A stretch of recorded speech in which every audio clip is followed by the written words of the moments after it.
Okay. Painkiller already, episode 501 with our guest Steve Hofstetter. Taylor? A couple of awesome sponsors tonight, Blue Chew, Squarespace, and Smartmouth. We're going to learn about those awesome products a little bit later. But for now, Steve, thanks for hopping back on. Your studio looking great, as always. Thank you much. And the rest of you, yeah. Oh, go ahead. Oh, no, I was just saying, I redid the whole thing, and now I got like a big screen in front of me, so my eyes are going to be all over the place, and people are going to complain in the comments. It's going to be fun. They wouldn't have. Now they will. Oh, no, they would have. Every time I they'll look complain at you a lot about it, but aren't it on won't the be camera. what you do with your eyes. Steve, name a dozen other times they've complained about you on the show. Just a dozen. Just a dozen. Did I do a dozen? Yeah, exactly. Can you put your mic a little closer, Steve? What? I said, can you move your mic a little bit closer, Steve, please? Maybe too close. Okay. Perfetto. What'd you say, Fayetteville? Yeah, tell me if... No, I said perfetto. Like perfect. I'm like Fayetteville. Some I town don't know if over. it's the word perfect, but with an O? Yeah, I don't know. It sounded like something that would be in a different language, right? Like a nickname for perfect, or? I don't even know. It sounds like what an Italian a person would say for perfect. I don't know what the word is, but I can picture Chef Boyardee saying it, so I'm going to... Don't call me out on that. Steve, you're in California. How's your quarantine going? Are you adapting? Are you? I think in my world, even though the pandemic's not done with us, we're kind of done with the pandemic. Oftentimes, it's not the smartest position, but here we are. How are you? What do you got going on? I've actually noticed that about science. If you just get bored of it, it changes. It's kind of cool. Yeah. Favorite part Like, about if it. you just it's wonderful. No, LA leads the country in a lot of things. I think currently, California just broke New York's record of cases. Good job, guys. So Number one. pretty proud of us. Yeah, Orange County really doing a great job. I took offense early on. They really helped. When everyone was bragging about how they were better than New York. And it's like, you fucks. You know, New York is like the entry point to most of this world. Country, anyway. You know, if you're flying to Boise from Paris, you're probably stopping in New York. That's why it was first. Stop bragging, Florida. Stop bragging, California. Your day will come. And now here we are. Well, also, New York is people live on top of each other and take public transit. Like, everybody is touching the same surfaces. And so really early on, when everybody was, pre-symptomatic and people didn't understand how it was transferred, people just, doing what they do. They lick subway poles. It's just how we do in New York. Yeah. And so that transfers it a whole lot. Salty. You New Yorkers also love going to Florida in summer. Yeah. Turns out In the middle of the turns out that pandemic. way. Yeah. Florida didn't mind. Mm-hmm. Yeah. It's Dude, Woody, I was on the same page as you with like I think you said, COVID's still going, but where you are is kind of forgotten about it. St. Louis was much the same, where I was like, they'll still be like, please put a mask on if you go inside. It's like, I'm not wearing a mask when I'm walking around outside. That seems silly. But if I go into a business, I'll throw a mask on, whatever. But in Denver, where I am right now, holy shit, they're taking this serious. Like way, way more so than St. Louis, at least. I didn't look at the numbers. I don't know how much better or worse Denver's doing than St. Louis. I know we're not doing great, but yeah, they're taking it real seriously. I went to the dentist today.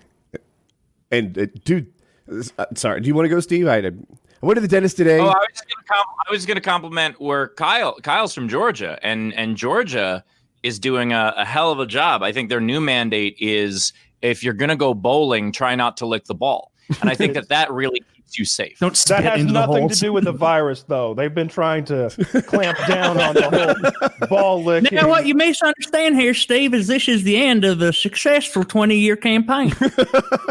Like, Cleaner cheer for balls Jones, in Georgia. the Atlanta Braves. Please don't lick your bowling balls like that. Now here, we love peaches and licking bowling balls.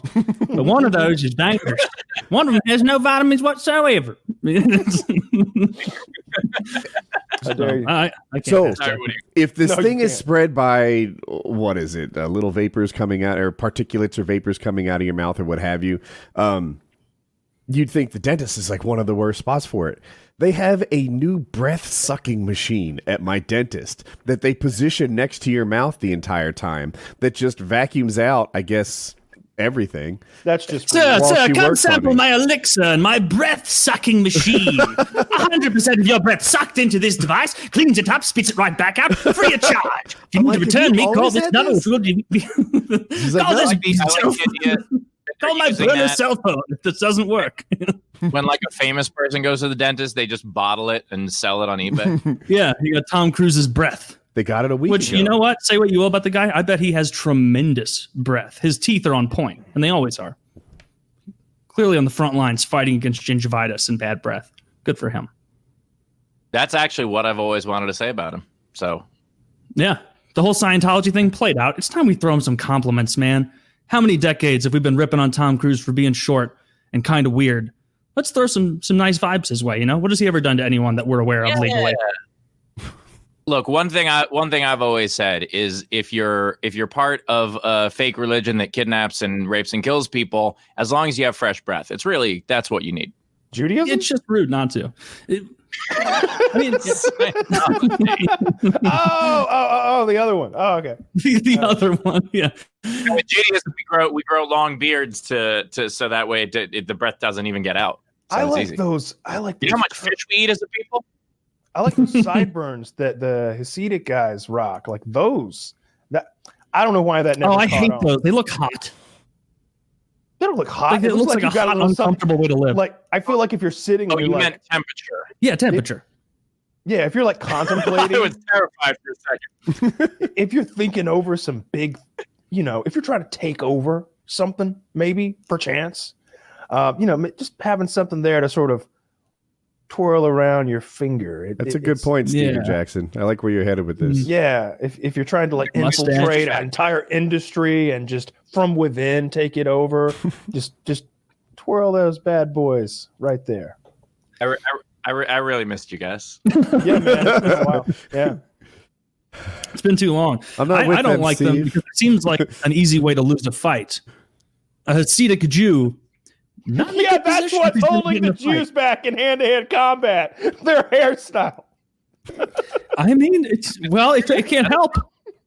But it helps in the bedroom. Something to grab on. Yes. getting.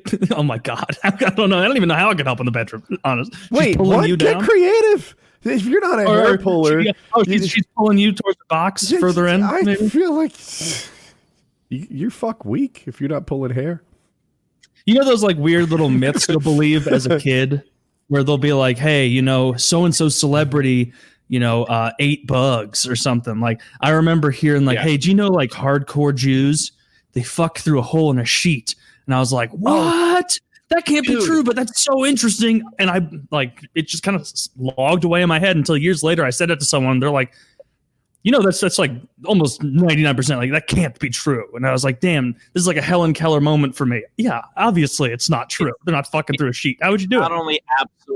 It's not only absolutely not true, but I had a situation where like I was flirting with a girl and I like things are going really well, and then she asked me like just like not offensive, like a genuine question. She just goes, "So if you're on the road and you meet women, do you like pay for the hotel sheet when you cut it up, or do you just like bring your own?" And I was like, Are you serious? And like, yeah, she asked it completely seriously about like just do Jews fuck through a hole in the sheet? I was like, you may as well ask me like, how do you hide your horns so well? I was like, it's such a I always heard that from The Mormons. blood of Gentiles. Yeah, There's a great episode. yeah. of That's well. I mean, the only way to complete that bit would be to fuck her through a sheet. Be like, yes, my sheet bill's through the roof. Thankfully, it's a business expense. You're still welcome to come back, though. I bring my own. I don't use that nonsense Motel 8. I bring my own Egyptian cotton. 800 thread count. I mean, I'm a very expensive lay for myself more than anyone else. Yeah. The velvet real line sheet, hole. You have one sheet, but you put a grommet on the hole so it holds, so you can use that same sheet over and over again. Oh, That's Nah, the filth. that's the way you it's wash supposed it. to. Don't be ridiculous. I can't keep doing I this, can't man. believe you're cheap about your sheet. I mean, you want a good sheet if you're going to fuck through it. Imagine how gross that fuck hole would get. You just. I don't have to. No.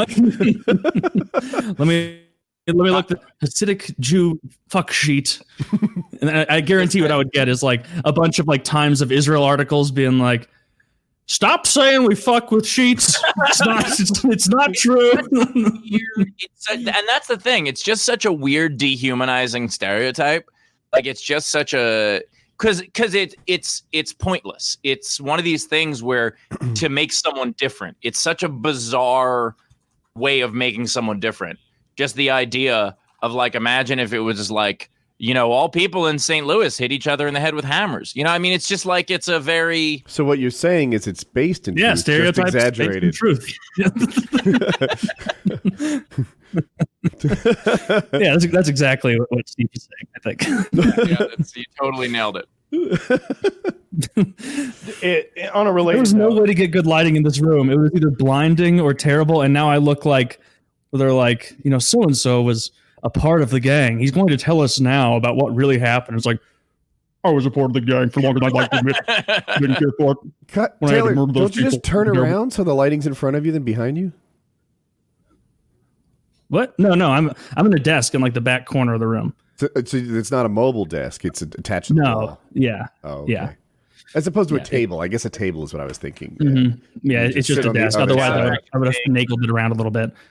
But turns out they did not take into account podcasting lighting when they made this room. Mm-mm. I think that you should sue for false advertising. That inn is not quality. I like that joke. I don't know. Steve, I might use that amongst friends, and there's nothing you can do about it. On a related note to the sheet fucking that I'm still convinced that Steven does. Let's go back to that. Yes, please. Yeah. True. Did you see that the Canadian Health Agency suggested glory holes for hooking up during these times of COVID? I only read the headlines, but I did see something about that.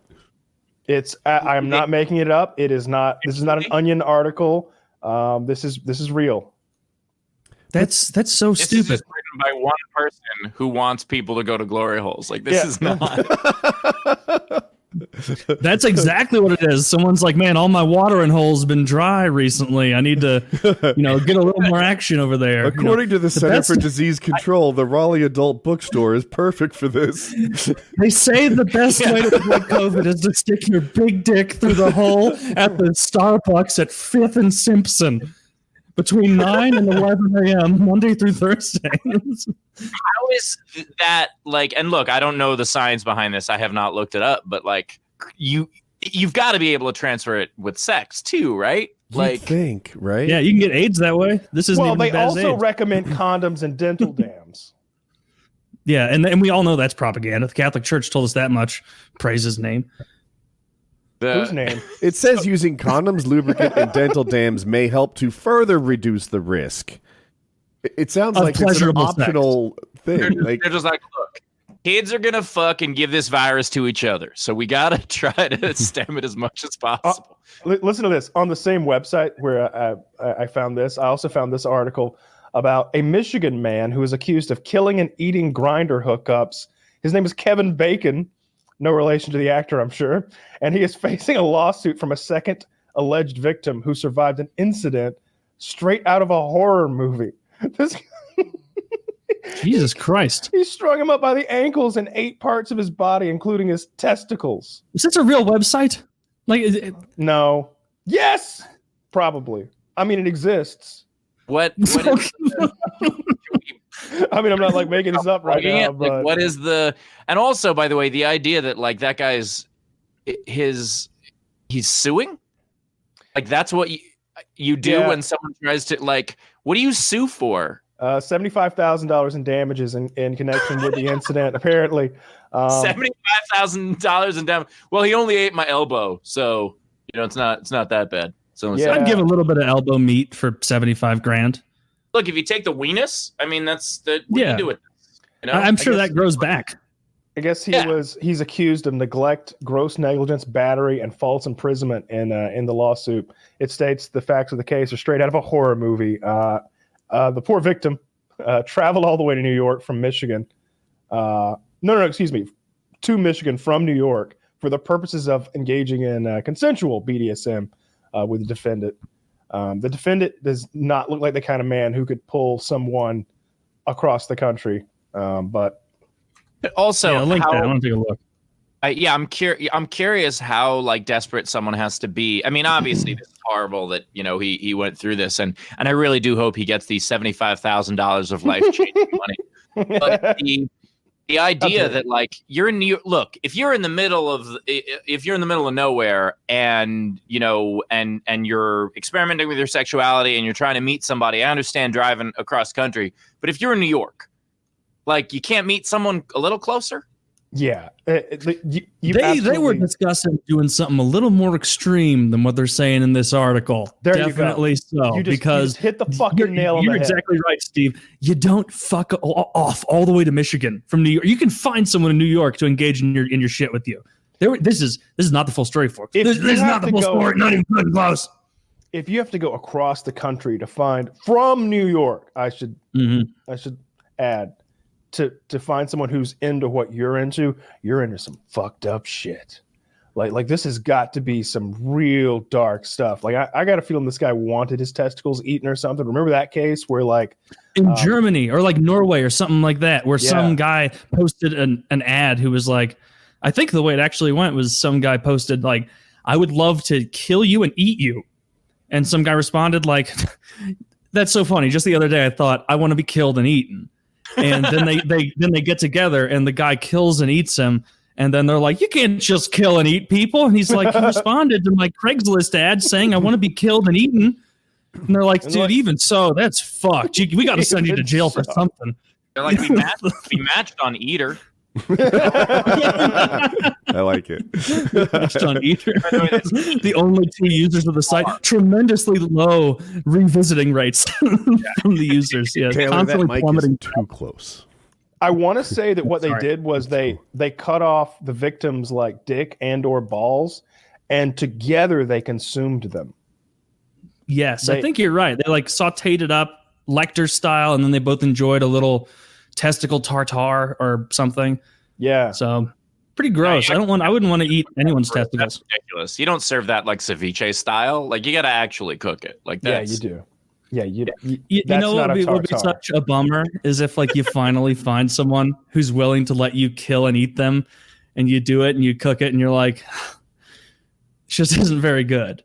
This isn't what I imagined it. I damn it! I should have sous vide'd your cheek meat, not threw it on the stovetop. So that would be disappointing. Oh, yeah, but, I mean, you live and learn, is it? Yeah. Look, we've all been cooking something and accidentally left something on the grill too long or whatever it is, and you're just like, fuck, I got to start this one over.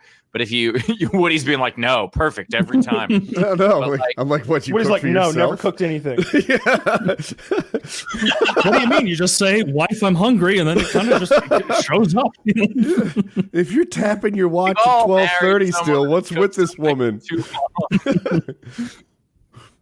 No, but that's something like the amount of prep that goes into that is a lot more than just marinating something. So like that's got to suck if you just leave it on a little too long, you get distracted, listen to Pandora or whatever it is, and then suddenly you got to kill a second person. Yeah, you have to like go back in and tell him as he's sitting there bleeding, like, I ruined your dick and balls. How are you feeling about those fingers though? The grill's already hot.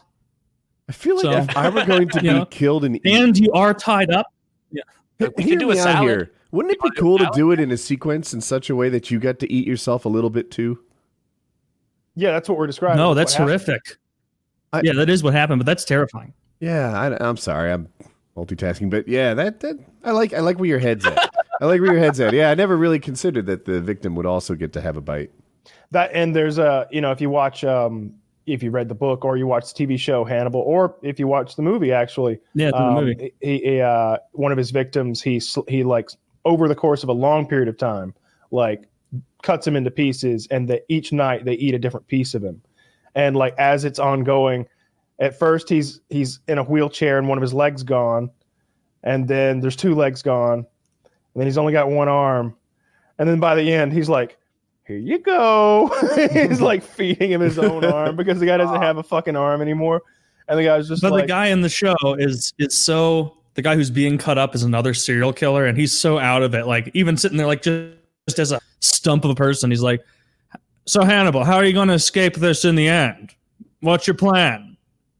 You can kill me. I don't really like just sitting there, no limbs, like chewing on his own like leg fat. It's a very disturbing show in some ways. And there's that very scene in the movie. There's a scene where he cuts the top of a guy's head off while he's still alive, and he cuts That's a so small fucked. piece of brain out and like flash fries it or something, like sears it, and then feeds it to him, and he's like, that's yummy. While he's eating his own brain, it's great. It's actually You know what you brilliant can't do in from someone's the kitchen victim's is cut a section of their frontal lobe out. It's brilliant from the victim's perspective because not only can you eat all you want, but you still lose weight.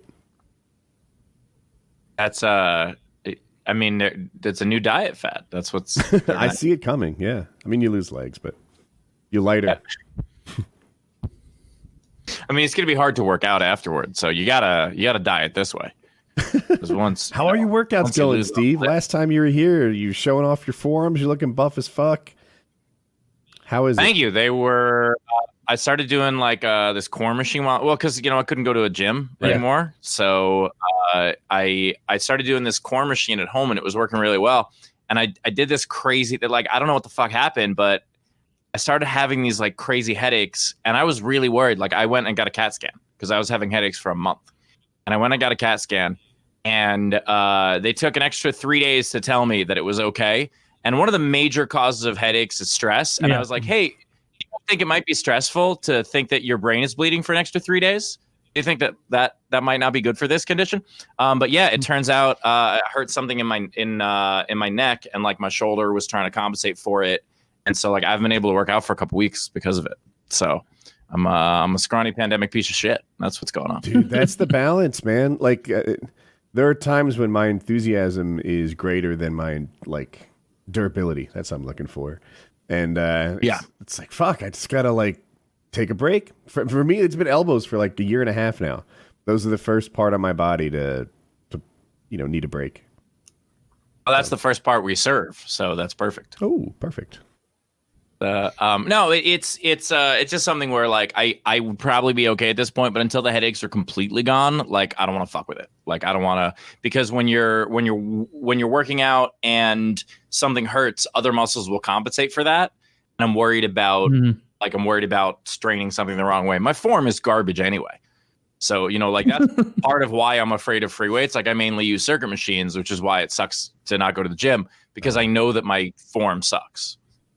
And so, and I know I could watch a YouTube video and learn how to do it, but that takes time. So, buff dudes. I'm all about the buff dudes when I need form. Do you know the buff dudes? I've talked about them on the show before. For starters, they're like comically strong. They're obviously gym experts. Their videos are like 2.5 minutes long, and they'll be like, buff dudes, this is what you do. This is what you don't do. Buff dudes. Now you're working out like a buff dude. And it's all I need. Oh, that's really what they say? It's about that, yeah. They're pretty great. Sorry, say that again. Yeah, because, the thing that like worries me about all those YouTube videos is that they're showing you something for 30 seconds and it takes 7 fucking minutes. Right. Of them just being like, hey, make sure to smash that subscribe button, and like all that shit. and all you want to do is and so you fast forward 30 seconds at a time, and then somehow you miss it. And it's just, I don't want to be sure to smash those lower back muscles when you deadlift incorrectly because of this 2-minute video. No, and there's a couple things I really like. They use small weights, right? So visually, you look at this guy and you're like, he must deadlift like 700 pounds. Like, holy fuck. And he's demonstrating with 125. And it's like, I like it. He's got his form perfect. And, especially if they use bad form, because they'll show you like, here's a common pitfall. And the weights are light as heck. And it's like, I don't know. It's everything I want from a video. And like you said, pacing is huge. YouTube rewards videos over 10 minutes, although I think it's switching to 7. And, no, I'm here making 4-hour videos, so it is what it is. But when I watch a video, a lot of times if I'm looking for an answer, I want that thing to be 3 minutes. This is a 3-minute answer that you have stretched 10 or 18. Well, not only that, like I want 15 fucking seconds. Like the thing of like, oh, where is this thing I'm editing something in Final Cut. Where is this feature? What do I do? And they'll just be like, well, first you open Final Cut. I'm like, yeah, we fucking got that one. I already got that one. You know, First, what you want to do is turn on that PC, brother. Yeah, stuff like that. Let me tell you about the complete history of Final Cut. The way I would have solved this in 1986. Final Cut. Yeah, looks like we got like 15 minutes. Or those like really annoying tutorials. Like I'll like look up how to baste and grill spare ribs like at home or whatever, and like you'll get some. Like, I'm just picking a random recipe. I don't know. That's pretty simple, but you'll go to a YouTube video and it'll be someone, first of all, with a 35-second dubstep intro.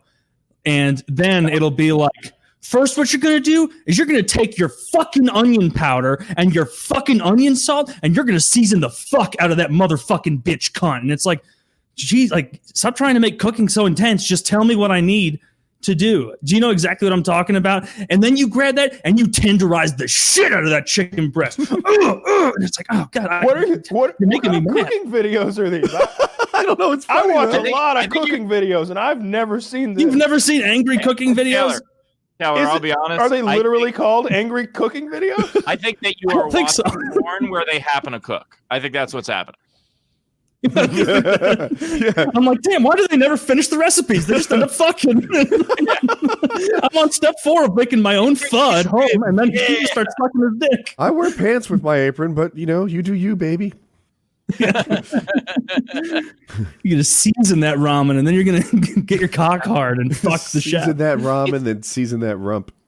It's because for some reason, what seems to sell like in those short-ish videos is quote unquote personality, and so some people mistake yelling for personality, and some people mistake like weird enthusiasm for personality, and like that, like kids are interested in that, I think, but not. Like most of it isn't even YouTube stuff. I can remember. It's more like those like Reddit GIF recipes that I'm thinking of. Say it again. They don't have any audio, right? Oh, some of them do. Okay. Yeah. There's some that like have full audio and everything, and then other ones where it's just like the on-screen thing, and it'll like have the list of ingredients, and instead of saying like one avocado, it'll say a motherfucking fat boy, and then like a picture of an avocado, and it's like this is so frustrating. Yeah, I need to go to where Kyle goes for his recipes. Yeah. I'm just going to random places and getting frustrated. This sounds like the thing I've seen in recipes is because I've been cooking a lot more because I'm been stuck at home for 4 months, and so I was like, okay, let me try to I wanted to make like a potato soup, and I was like, all right, I want to make sure I don't fuck this up. I've never done this before. Let me look at what to make. And the first 4 recipes I found were like 8 paragraphs about their grandmother's potato soup. I'm like, I don't give a fuck about your life. I don't care about your history. Give me the fucking 8 lines of ingredients. That's all I want to know. Yeah, it'll be like the intro will be like, well, I see a fellow traveler interested in the Irish tradition of potato consumption has stumbled across my fine old page. I remember my first potato in 19... People do that also with like Yelp reviews. Like I saw a review once for an Italian restaurant where the first line of the review is, so I'm dating again. I was like, are you fucking why? She just has to announce it somewhere. Her Facebook friends are so tired of it that she has to go to Yelp. It's like this 8 paragraph. I'm just like, you're not Carrie Bradshaw. Just what the fuck? How's the pasta? Like, tell me how the pasta is. There's a balance. The pasta? On the YouTube thing, there's a balance though, right? Like so I might start off saying like, all right, I like paramotoring. I'm watching this guy because I want to learn more about paramotoring. And then 18 months later, it's like, I like this guy. I wonder what this guy's doing today. That happened in the Call of Duty community everywhere. We started with like, I don't know, this is how I handle it when I know a guy's around the corner. I pre-fire from the hip or what have you. And then 2 years later, you're vlogging your way to target because you're interested in that guy. It depends on what the video is. If the video is, here's how to solve a specific problem, it should be fucking quick. If the video is, I've had enough of them. I'm sorry. Yeah, he was very upset because those were his cooking videos he was talking about, and he was hoping that one of us would validate him. I just kicked him. I couldn't take it anymore. Yeah. So strike 3. If it's a very quick, Like if it's a specific problem, that needs to be a quick video to address the specific problem. If it is a get to know you vlog thing, then you can talk about your trip to Target. That's fine. And as far as that transition, I think you've got to build an audience first. Like maybe wait till someone asks what your life is like, right? like until you've got a substantial amount of your viewers saying, "Hey, Jim, like, what's going on with you? You're always talking about the wife. We've never seen her. You're always alluding to these fishing trips you go on. That's why we're watching you fix the boat. But I'd love to see you bass fish, as a matter of fact." Until someone starts doing that shit, just fix the fucking boat. Show me how to repair the fiberglass. Tell me how long it takes to set. Like I don't give a fuck about you and yours. And there's so many. When I find a good video, when it's just like, all right, this is what you do. You got this tool, and you do this, and look, it's fixed. And all right, goodbye.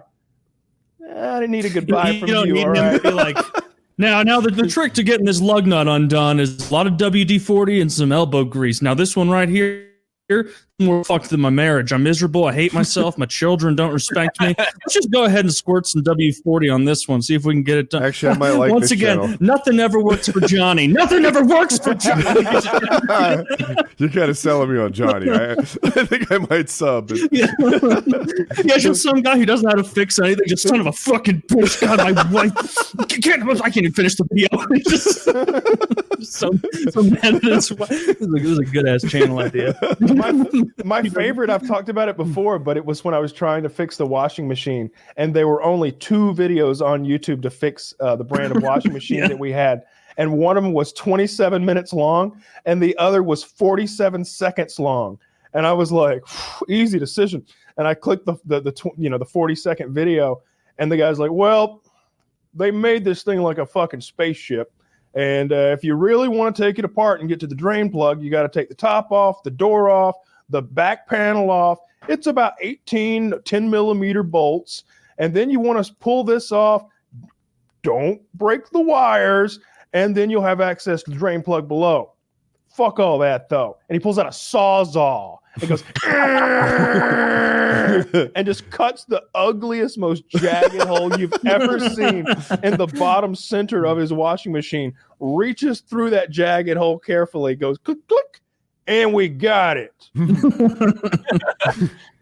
Kitty would not allow me to cut a gigantic jagged hole in the washing machine, so I watched the fucking 25-minute video, and now I can do that whole process in less than 5 minutes. You need a hole saw, a hole and a plug, right? Just had that happen with it'd be like cutting a hole in a cell phone or something. The way this washing machine looks, like it's all shiny and like very sleek, futuristic. It wouldn't go down well.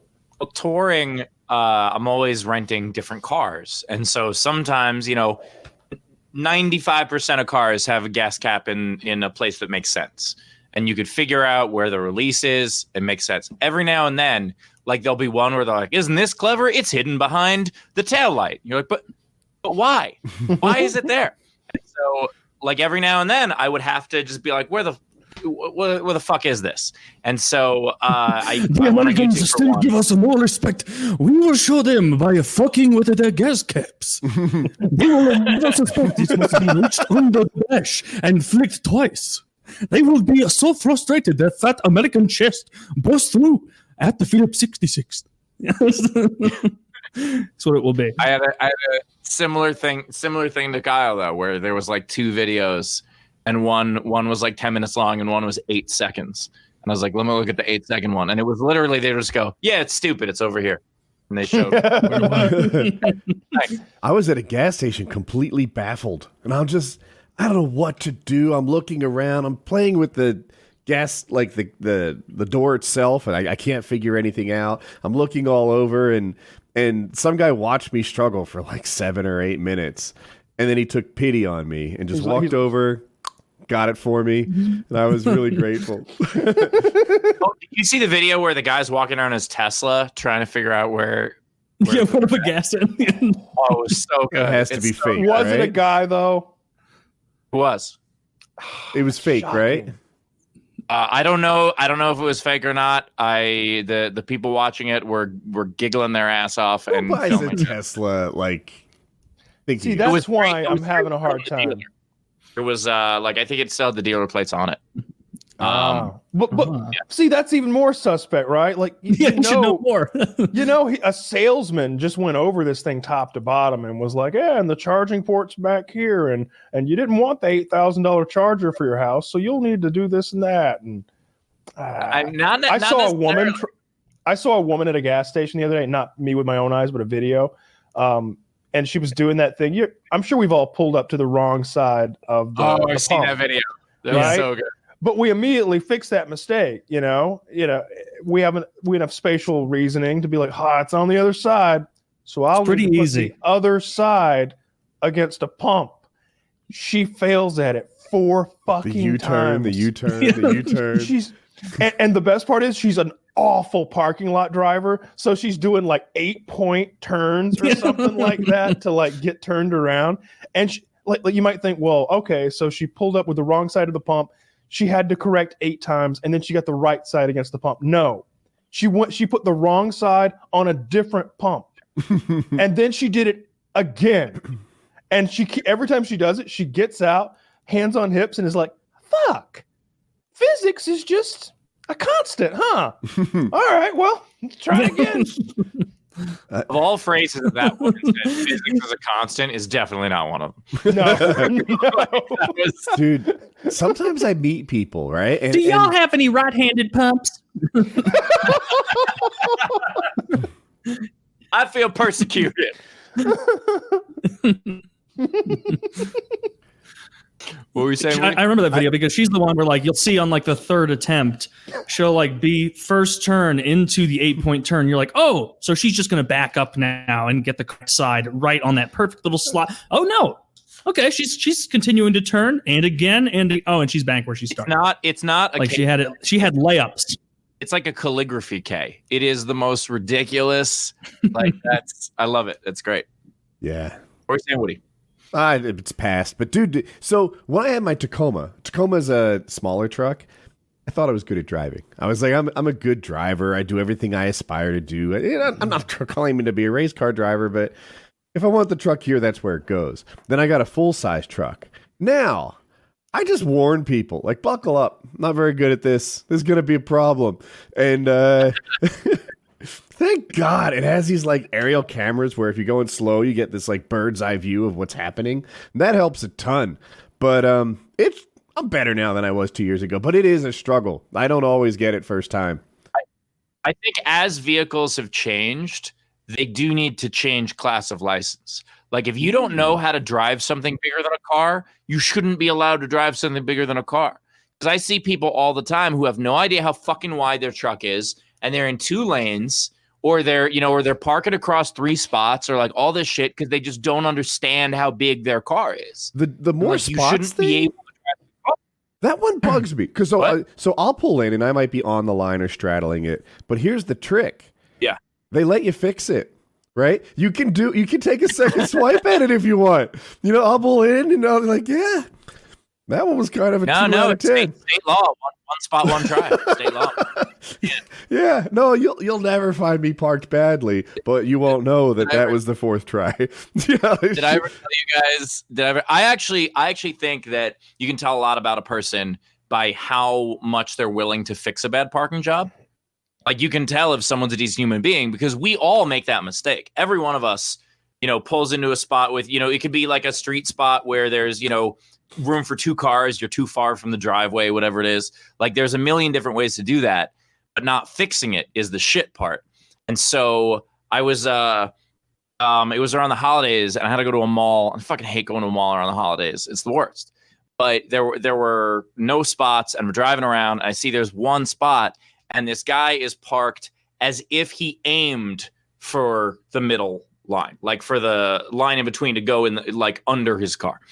And I was really, really pissed. I'm waiting a while. Finally, another spot opens up. Pull in. This is when I was still married. And so I was like, I'm going to leave a note. And my ex was like, you don't really need to leave a note. I'm like, I'm just pissed. I'm going to write something nasty. I want to leave a note. And so I look in her glove box and she has a the envelope from a parking ticket that she had gotten for an expired meter. And so I took that and I wrote the note on that and put it under his windshield. And it said, I hope this momentary panic that this gave you reminds you there are other people in the world. Do a better job next time, asshole. And I was so happy with it. Just the idea of that guy thinking he had a ticket in a fucking parking garage in a mall. How afraid were you when you were putting it under the windshield wiper, though? So scared. You have no fucking idea. I was terrified. I was shaking. You're like, and she's watching too. This could go downhill real quick. Like, can you block me as much as possible? I've got a story about. So when I worked at Cisco, there was a guy who did that every day. Now, my personal take on straddling spots is it's okay so long as you're not taking the prime real estate. If maybe you have a nice car, a new car, something that means a lot to you. So you park in the back and you take 2 spots so no one parks next to you. Knock yourself out. You're going to walk an extra 30 feet, but if it makes you feel better about your car not getting dinged, then cool. But that's not what this guy would do. He would come in and take the best spots available, and he would take 2 of them. And I don't know, angry young Woody would see this every day and just get angrier and angrier and angrier. So I Googled for ideas, and the best one I saw was to start putting bird seed around the person's car and on the person's car so that birds would shit on the car and loiter around the car and eventually train birds to just like hang out on this person's car. And I'm like, I wholeheartedly approve of this idea. I even bought the bird seed. Now, I may have done it once or twice, but he stopped. He actually didn't stop taking 2 spots, but he started moving. But yeah, I was totally prepared to birdseed this fucker every day until the birds thought his car was the hangout spot. Like a statue. By the way, Angry Young Woody is a great name for a band. That is an excellent band. Ooh, I hadn't even thought of that angle on it. But yeah, I like it. I also don't get the people who will like fight for a parking spot in front of a gym because like you're there to work out and you can't walk an extra 30 feet. On the other hand, the walk back is brutal. I feel like the harder your workout is, the better spot you should earn. Right? They should watch you and be like, Steve, I've noticed the extra effort you're putting in. We're moving your car up front. Yeah, they just slowly bring it back. Yeah, this is an excellent system. I think this is a really good idea. Yeah. Some like yoked guy comes in after parking in the back. You're like, sir, no, you're right at the front. You're right at the front. This big fat guy, first day of the gym, he's in the back. He gets the benefit of a little extra cardio on the way in. I hear where you're coming from. Yeah. It's not crazy. Wait, are you arguing for non-handicap spots? Like you're for able-bodied I'm arguing for able-bodied spots. Like, and 90% of the front part of every gym is that. I think the employee... It's blue writing on the parking spot, and it's just a guy laughing at a wheelchair. Like, yeah, it's a guy overhead pressing and throwing a person in a wheelchair towards a different spot. Is overhead pressing a wheelchair. That's what you want. Or actually, you have their 1 rep maxes on there where it's like, I can park here. I can bench 430 pounds. It's like, well, sir, I believe you. Or if somebody's like snipes in and they go, squat 500. I don't think so, ma'am. To the back. And that would help everyone. Because most people can't do lifts like that. Even like people who are super into lifting for years and years and years. Really what it would end up being would be like a bunch of empty spots and then a bunch of full spots. You know what? Now this system is falling apart, Woody. I'm starting to second guess it. There should be But it's also similar to that. Like valets at the gym who observe your workouts and move your car closer, the better you do. Right? Like maybe you get in there, you're warming up, and they're like, fuck this guy. He's going to be a walker. And by the end, when you're doing your massive farmer's carries, your car's in the front window. That's the system I approve of. Okay, I like that. Yeah, you go in and you do one of those things where you like you just stretch the whole time. You're not working out. You get out and you're like, why is my car parked in Oklahoma? Like, what the fuck? Bonus for leg day. You did fake yoga in the middle of the track. That's why. I saw that though. There was once I was at a restaurant in some small town in Idaho. We're just on our way to a gig, and we stop in this teeny little town. Probably population of 10,000, and they're in front of the restaurant. There are 3 spots for Purple Heart Award winners. And That's too many spots. I was like, how many Purple Hearts have been given out, let alone live in this fucking town? Like I just don't understand. Like how much do they think that this is going to make them seem patriotic? That they're like, you know what? Only Purple Heart winners can eat at this restaurant. Then they go out of business in 3 weeks. They're like, oh, we have miscalculated a great deal. At Cisco, they had so many handicap spots, right? Now I work here, and I know that there really aren't that many handicap people. Like they were always empty, and there's more than you're thinking right now. There might have been like 38 handicap spots, and of course, it's the best 38 spots at this building. And by the way, the lot would fill up. Right? Sometimes you wouldn't even be able to park at your own building. If you were late, you'd have to like park at someone else's building. And it's like, motherfuckers, are we hosting the Special Olympics on a daily basis here with 32 handicap spots? Like, what is this? You know how you can get in trouble for parking in handicap parking? Uh-huh. You cannot get in trouble for parking an expectant mother. Of course not. Yeah. I do it all the time. That's a little life pro tip for listeners out there. You can't get in trouble for parking an expectant mother. So wait. Even if you're just... Yeah, what if you have a beard and you're like you? That's not a protected group. Fuck out of here. Taylor, you gonna try and pull off expecting? Who's gonna call someone out on that? You know what I would think if I saw some single guy parking an expectant mother? I'd be like, that's really funny. I should have thought of that. What are they gonna do? I'm trying to remember who it was. There was a comic who had a bit about how he was hooking up in his car and a cop like taps on the window and he thought he was gonna get like some ticket for lewd behavior, but it turned out they had parked an expected mother spot. And he was like, well, give me a minute. I can't think of who it was. Fuck. No, that's a good joke. I like that. Yeah, parking as a whole is out of control. It's become too complicated. I wonder if cut Taylor's all the handicap spots in half. Purple Heart winner spots apparently cut it in a third. You know, how often are you going to even have one there? I've never seen Purple Heart parking. I've never. I get it. If they're like, hey, Jim won a Purple Heart, we should have a spot for him. Then that's Jim's spot. You don't have to fucking say why. You just put his name on it. It'd be fine. You know what I like? Yeah, Employee of the Month parking. I feel like someone has gone above and beyond at their job, doing it the best that it can be done, and they get a special parking spot. I really respect that guy. You know what's even more incentivizing than that? Worst employee of the month parking. Which is way the fuck away. It's like by a train station on the wrong side of the tracks. And he's like, God, I really should have taken my calls more seriously. I'm sorry, you're a worst employee park. You're off Martin Luther King Jr. Boulevard and Murder Street. I looked it up. There have been 1.8 million Purple Hearts given out, so maybe there were 3 in that town. But although a lot of those guys have died at this point, given out total anymore. Ever. Because most of those that's somewhere healing up. Do you get a Purple Heart if you die? I don't know. No. Oh, wait. Yeah. Yeah, if you you get that and you get something on top of that. See, that's bullshit, though. What'd you say, Taylor? You get the. Maybe I'm wrong. I think if you die in combat, you both get the Purple Heart, and there's some other medal for like dying valor or something like that. You get if you actually die. I might be wrong. Look, I don't think you should get a medal if you died. Okay, Trump. Just for dying, like soldiers make it home just fine. In 1962, they changed it so that you can get a Purple Heart after you die. So maybe 3 spots is too many. I'm back in the original. See, that's bullshit. That's bullshit. If you get wounded and live, all right, that's an accomplishment. You fought through it. But if you just die, I mean, there's got to be some sort of valor in it. Also, you can't just. There's no achievement in Call of Duty for dying. Yes, there are. What if you die? We named the show after it. What? That's not an achievement, though. They don't give you a Purple Heart. You just give them a death streak. Put a painkiller fucking emblem on their tomb or something. But don't give them.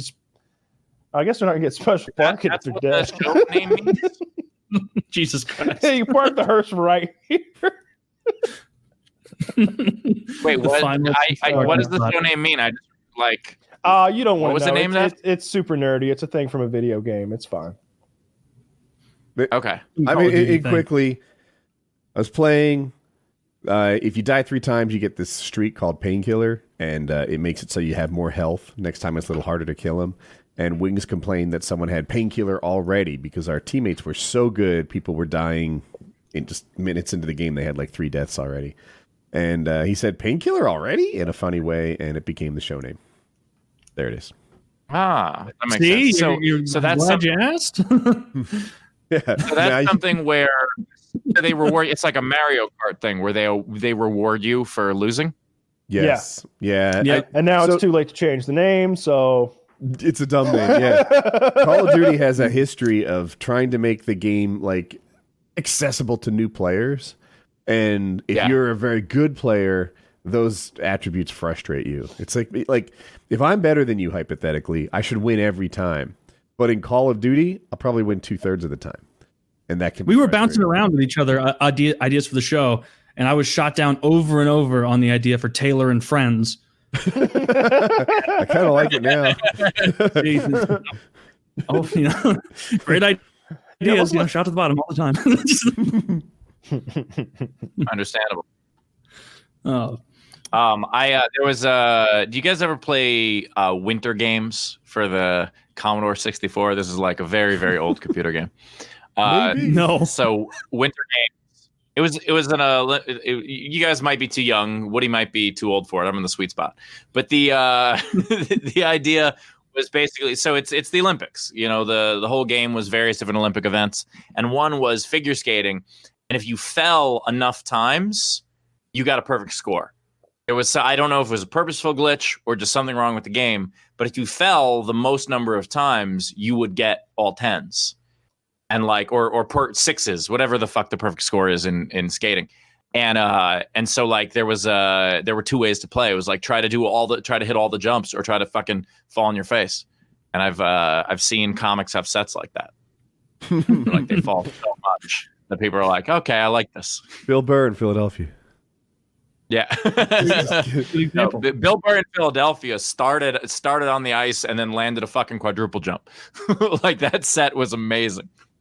I just watched that a couple days ago. I've been watching this YouTuber who he's a black guy and he doesn't know much about like rock music or country music and a lot of other like genres. And so it's just him watching music videos to music that he has no idea about. And it's actually really good to see his reaction to like some old country music or some old rock or something. But he reacted to Bill Burr's set in Philly, and it was fucking hilarious. I hadn't heard him do it in like years, so it'd been a while since I'd seen it, and man, that was hilarious. It must be a YouTube algorithm thing, because like that thing got put in front of me not long. Like, I've also watched it in the last week or two, and it was good. It was really good. I remembered. It was even better in my memory, but it was really good. And but what's cool is I saw Bill Burr talk about it and like how it worked and what the it's exaggerated that like every comic before him was failing. It was really just 1 or 2 guys that struggled, and some guys were killing it. And he just got up there and sort of went at the fans instead of trying to please them. He went at them, and they liked it because Philly's awesome.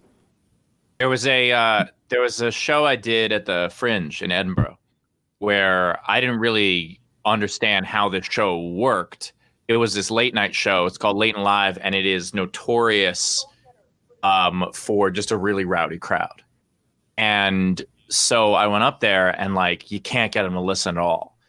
And finally, there was some asshole who, like, he was upset because I was wearing black shoes with blue jeans.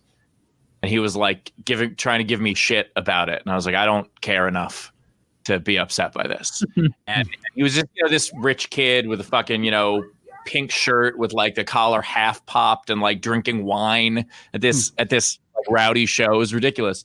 So I asked him, and I was just like, oh, I was like, what kind of shoes do you have? And he like holds one up to like show me. I was like, that looks like a nice shoe. That's a nice shoe, man. And he's like, yeah. And he's like all proud of his nice shoes. And I go, can I see that? Like all excited. And he goes, yeah. And he tosses it to me. And I turn and I just throw it off the stage to the side. And I go, like walking home in the rain, asshole. And I just did it because I was mad and like I couldn't get them on my side. And I left the stage and the producer makes a beeline for me. And I'm like, well, here it is. I'm never going to get booked on this show again. And she just goes, oh, that was great. And she gives me a hug. I was like, that's what you wanted from this show? Oh, it's been a while since you've been here, but we call him Johnny Shoes. He causes problems every everyone. Thank God you took care of him. He has never approved of a comic's footwear. Yeah, she booked me again the next week. Like, cool. It was ridiculous. And I was just like, I just don't like that guy. That's why I did it. But that's what they wanted. I don't know what I expected before I came. Like, I'm in Denver right now, and just walking around, my cousin, who I'm very good friends with, lives here, and so we ended up staying here so we could hang out with him for a while. He could take us. He's like a hippie hiker, that kind of guy, vegan, and not one of the vegan. Finally, a guy who goes skiing with you when you go in July. Carry on. Yep. But I was like, retard that I am. I was like, yeah, but like, people can't walk around in public and just smoke weed in Denver. Like, you have to go somewhere and do it. And like, just walking around the first night a few nights ago, I was like, oh my God, like every 30 feet, no lie, 30 feet, you just walk through a cloud of skunk. In this whole city, I thought at least that if people were smoking, walking around in the city, they would be taking little like vape hits and being like, oh, let me try and ghost it. But no, there are people walking around with like 2 joints behind both ears and ripping one.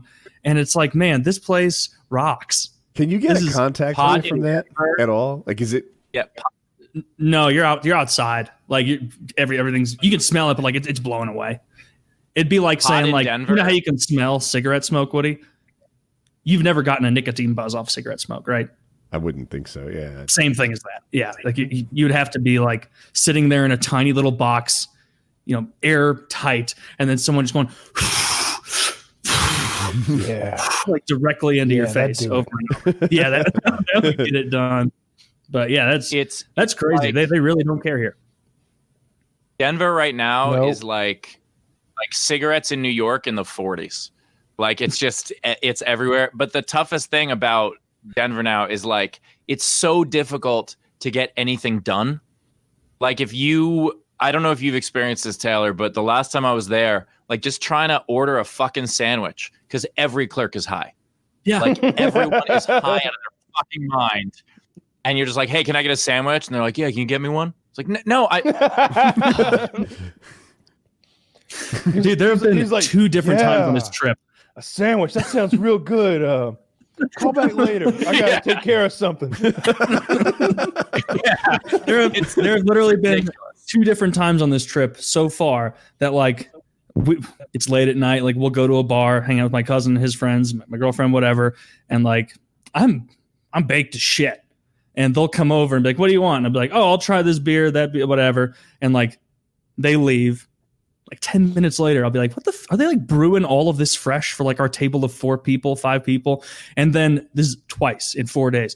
They'll come back and be like, could you guys remind me again what you all ordered? Like, I'm high as a kite sitting here at your table and you can't remember my order? I can tell you the beers we all wanted, so you must be absolutely blitzed. I had a having a good time. That I tried to check in. I tried checking the hotel last time I was in Denver. And this is like, it's like a nice hotel. And the clerk is high out of her fucking mind. And like, I ask her what type my room is. And she says it's a Klex. And I was like, what was that word? And like, it's a back and forth for a while until finally I figure out that then she tells me that means club level executive. And I was like, okay, I don't know your staff terms. So I don't know what a Klex is. Like, I don't know what the shorthand is. And then she's like, okay, it's club level executive. I'm like, I still don't know how many beds that is. Yeah, I'm with you. I was like, I hear club level executive and I think pretty nice. I mean, it's not a presidential suite. You have a picture of it?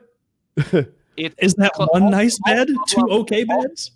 Yeah, all club level is in a Sheraton just means you have access to like the breakfast lounge. Like that's what club level is. And then executive just means their king room that's slightly bigger. Like that's what it meant in that hotel anyway. But it took me 10 fucking minutes to figure that out because like this woman couldn't understand that I don't know the inside hotel terms. You know the worst at that everyone who's ever served in any military. My God. Yeah, like them with their acronyms. What are they doing with the acronyms here? What, like, you have to know your audience to some extent, right? You know, I was a computer guy, right? Computer people do acronyms at a level that rivals anybody else, even military guys. But we do understand the audience, you know? We don't just talk in letters. But military guys will tell you they're about the PCS, which turns out that means move. You can't put that together. Who knows what PCS means if you're not serving in the military? Maybe if you take the time to actually say the words and think about it a little bit, maybe we'd win another war sometime in this decade or next. What's it been, dude? What's it been? 50 years since you guys have won one? We're due for a win. We are the New York Yankees on like a 50-year fucking win drought. No lies. We're the St. Louis Blues, and the Blues won last year, and the militaries they're in for a victory at some point. How many wars can you lose in a row? That's why we're sending military to fight ourselves, because one of us will win. Now that's a good point. Ooh, yeah. I think you guys haven't considered Portland's a win. What's going on with Portland? I know that I've been so not connected the past week to anything political or social media. Like, I know Portland, like, there's a bunch of riots and shit going down. Like, so is it just Trump sent a Department of Homeland Security in Portland, and depending on whether you look at this through the blue or red lens, the red lens is finally some law and order. The blue lens is they're literally feds, like, with no badge numbers, no ID, throwing people into unmarked vans and taking them to places we don't know. And it's like, all right, Mr. Grab Your Gun, celebrities, where are you? This is what you train for, you know? What are these people doing? Are they just like grabbing random We're in protests? Texas. So that depends on where you fall to, right? Like, I saw a video, and it's like a skinny 22-year-old guy who didn't seem to be doing anything. But they're like, we heard a report that he was vandalizing something. And it's like, so you didn't see it, but someone told you that this dude was vandalizing. So now you take him and you throw him in a van with no. No, I gotta say, I mean, don't we normally throw people in secret prison for graffiti? I mean, I think that's pretty standard, right? Shouldn't we though? I hate graffiti.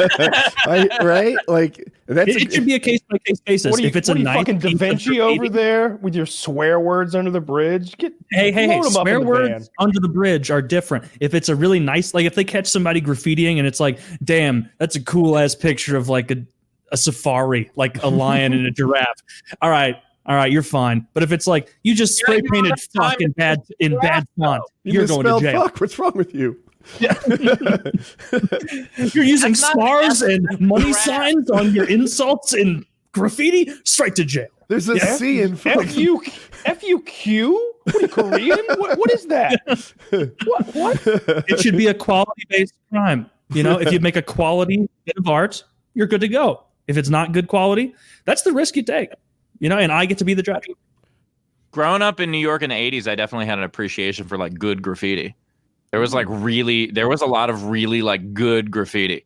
Yeah, like some of it looks tight, but like at least in St. Louis, the 5% that look tight is far outweighed by like the 95% of like ugly shit and gang signs. Like those way outnumber. They're open mic. They're just starting out graffitiing. You don't draw a line on your first shot. You gotta start out by just spelling out the word lion, and then eventually draw one. Because they do it on the side of trains so much, I know this could never happen, but I would like it if some guy could like start practicing on one of the front cars and then get better and better as he goes along. So you could see the train going by and being like, oh, that's okay. Like Okay. I see what he's doing here. This is all right. You can graffiti now by the caboose. It's fucking Michelangelo. That's what you need. Yeah, I do wonder the idea though of, because like I had posted something about how like there are people who, because I did a bit about gun control, and the responses were always like, we're doing this to prevent against a tyrannical government. In case there's a tyrannical government, that's why we need the guns. And I'm like, okay, fine, if that's your argument, fine.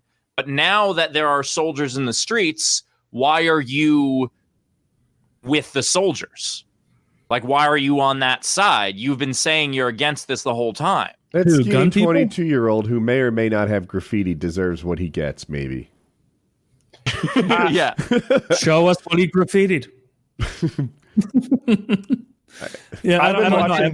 I don't know if you've been watching Big Herc lately. One of our favorite. So this guy's ex-felon, ex-con, did a lot of time. It's a shot caller.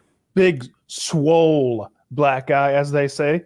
And he's very matter of fact with his opinions about stuff. Like it's the language he uses is hilarious. Like I guess he answers viewer questions sometimes, and he'll just be standing on the street in a wife beater answering these questions. And they asked him, what about these guys who are just gay for the stay? They're not gay on the outside, but they have sex with men while they're inside. He's like, if you have sex with a man at all, you gay. If you putting your pee-pee in another man's butthole, that make you gay. and that's you be you, but I ain't gonna chill with you. That ain't cool. You putting your pee-pee in another man's butthole, I can't be having that.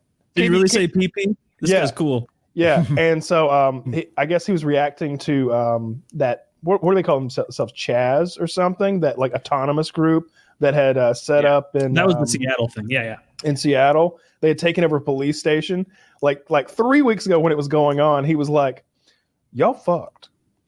He's like, y'all out there having a good old time. They taking names. They remembering who you are. Y'all all got cases coming. And then I guess recently they like locked all those fuckers up, and the leader was crying as they drug him away. And he's like, why you crying, big man? Why you crying now? I know why you crying now, because they got you. And hey, all of y'all who left last week and thought it's over, no. They coming for y'all too. They got cases on all of y'all. It's fucking hilarious. Is that shit over yet? Is the Seattle thing done? They let that thing brew for weeks while they built cases against those people and let them commit as many crimes as they possibly could.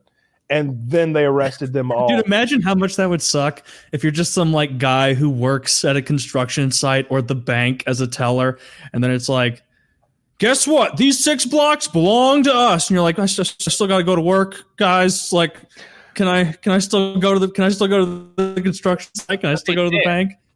Did they? How did that work? Yeah, there was like a bunch of. I would not want people fucking coming to my apartment area and just camping out like right in front. That would piss me off. It was a street festival. I had a buddy who lives up there, and like he was doing video from it, and it looked like a fucking street festival. It looked like a block party. Oh, well, I mean, if he liked it. Well, I don't want that in front of my block either. Yeah, right? Hey, quiet down. Early, I don't want noise out there. That sucks. Stop kissing. I remember I talked about it years ago on the show when I lived in like St. Louis in the city. Saturday mornings, there was this motherfucking homeless guy that would just yell down the same alley, and I could hear him like getting closer and closer. And I knew Saturday morning, fucking Cletus, the homeless motherfucker, he's coming down the way. But yeah, that sucked. I can't imagine if there were people yelling, screaming right outside where I lived constantly. Yelling and screaming. There were rapes and violence. Well, yeah, there were rapes and murders, but like even just if it's just noise and garbage in front of your place, like, and you leave every morning and you see another dozen bottles of Diet Pepsi or fucking Smirnoff or whatever the hell it would be, like that'd be annoying as shit. Dude, this happened like 2 years ago. So I live in it's sort of a dead end where like my group of houses that I live in. So there isn't really much traffic aside from the people that live there. And some guy parked his like shitty car at the end of my driveway. So not on my driveway, but on the road, which I own, but like it's almost like public property, even though that's my property. And he just parked there. I don't really know what's going on. And it's darkish. It's like, call it 9:30 p.m. And I don't know, like, I just don't like him there, I guess, but I don't know what the scoop is. So I come up to his car. Do we know I'm sorry to interrupt you. Do we know if he's a white man?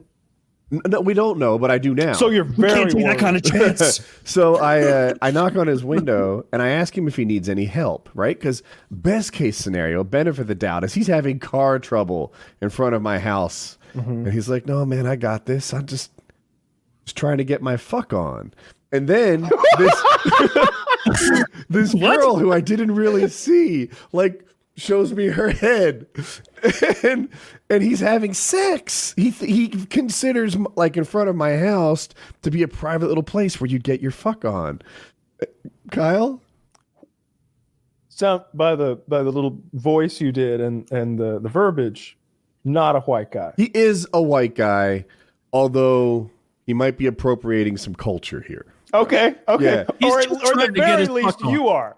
Okay. What, how am I guilty? I'm telling a story, right? So, Kyle, hold on. No, Kyle, you were really that to be a black guy. The second he said someone was on my property that shouldn't be, you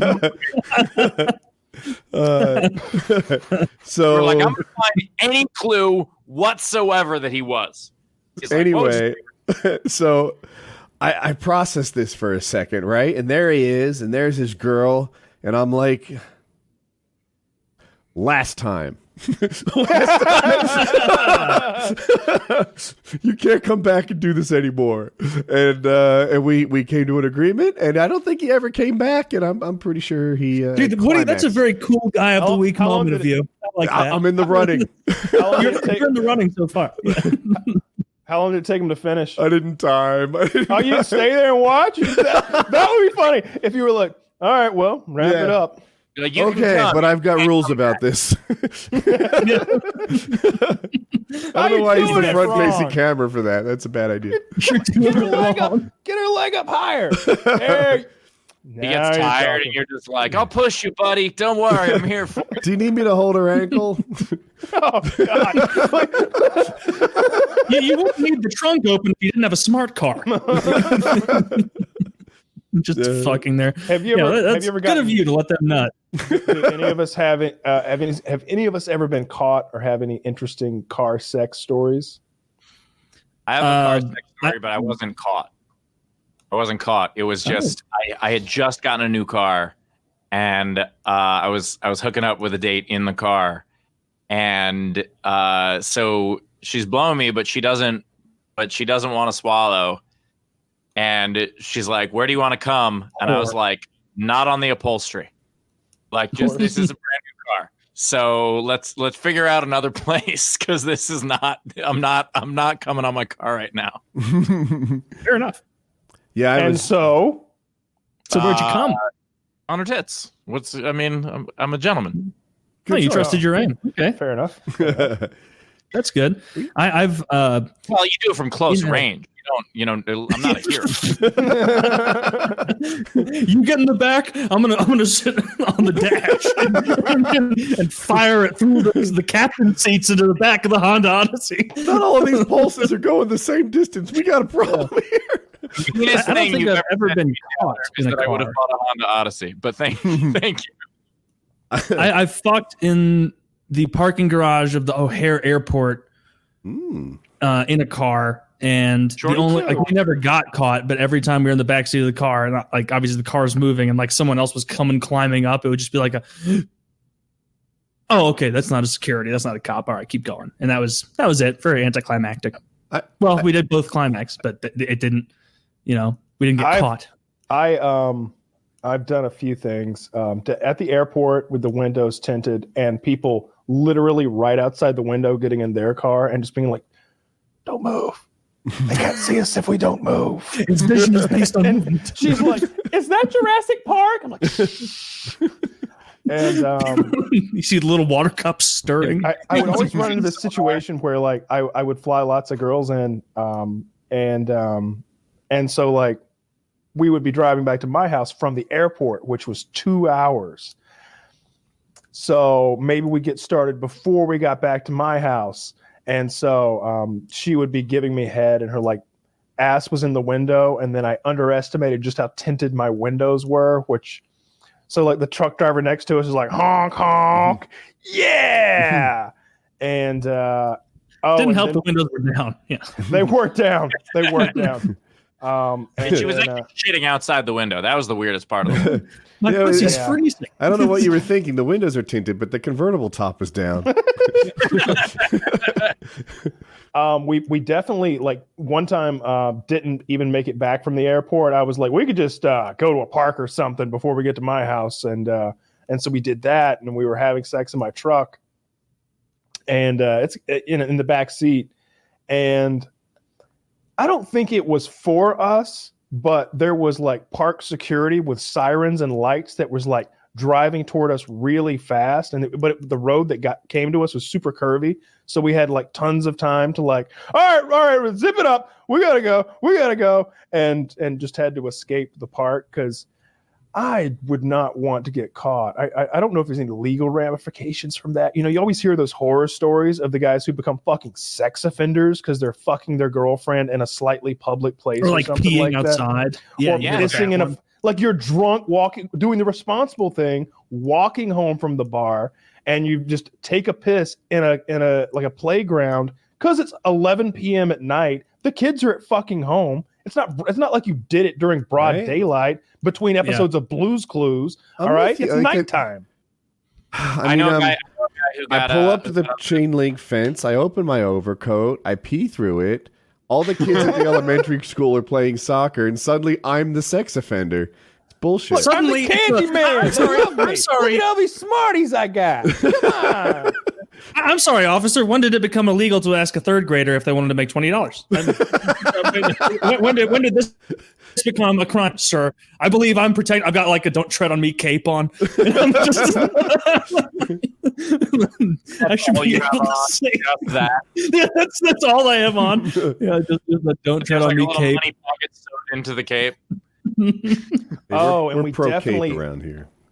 We definitely had sex in like a back room that we snuck into at like who did? Sorry, I didn't catch I did at this resort in Georgia. I can't think of the name of it right now. It's some French shit, Rue Fleur de Lis or some nonsense, but we broke into like this back. Yeah, plantation. Don't say you broke in. We didn't break in. We didn't do that. And went to this. It was a ballroom. It was and I like to imagine that it was it was set up to be like a I don't know, like a wedding was about to take place or something, like maybe the next day. And I like to imagine that we fucked on somebody's really expensive dinner.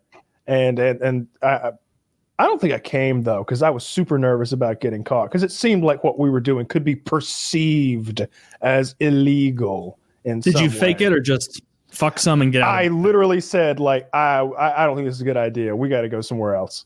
Kyle was arrested for faking and entering. Faking and entering. Yes. That's exactly what happened. I don't think I've ever actually been caught. So no, I haven't. I used to be a lifeguard on the beach, and every once in a while you'd find a condom in the stand when you went to work in the morning. Sucks, but that's life in the big city, right? So you show up to work with gloves and tongs. I'm not that like germophobic, you just grab the rim of it and you toss it somewhere or throw it in the trash, and that's the end of that. It's a fucking tissue. It's gross. Who has tissues? Like, you bring? No, I use my teeth. You know who has tissues? People who are used to condoms being at their job. That's like who should have tissues. Every couple of weeks there'd be one. It wasn't all the time, but I got inspired, of course, and wanted to leave my own condoms in the lifeguard stand. When I tried to pull that off, I don't know how they do it. How quick are these people having sex? Someone was coming by like every 3 minutes. You could hardly neck in the lifeguard stand in peace. And there are police roaming up and down the streets in little like 4-wheel drive golf carts and shit. I don't know how they do it. The most dangerous sex I've ever had. I'm sure most of us probably have like gotten blown while we drove, but we were driving back from like Texas to Georgia, which is a very long drive. And so she just got on top of me and we had sex while I drove. I just had got back from like flying a helicopter and blowing some shit up. This was far more dangerous than any of that. Like we were really taking our lives into our own hands, because I'm like looking over her shoulder while I'm driving. That may have been one of the most dangerous things I've ever done. Totally worth it though. Yeah, I've done that. Jackie and I have done that. Oh, sorry, Woody. Yeah, and I think I've done shit other people shouldn't do. I don't approve of that. But you should have seen the look on the guy at Burger King when we came through. I got when I was first on the road, be driving 10 hours at a time, and it's like all local radio. You know, this is almost 20 years ago. And like, you know, you go for stretches where there's one radio station and it's Jesus and that's all you have. And like there was one point where I was on this like super straightaway highway. I hadn't seen cars for, 5-10 minutes. And I was like, I wonder if I just stay in the middle lane, how long can I close my eyes and feel safe? And I like did that a couple of times, like, a couple seconds. And like when I think back to it now, and I'm like, oh, thank God I have Spotify. Just the idea of like how bored I must have been to just be like, why don't I just see if I die or not? Like it's such a dumb thing. Yeah, when you get out west and some of those places that just don't have radio stations anymore, it's like where am I?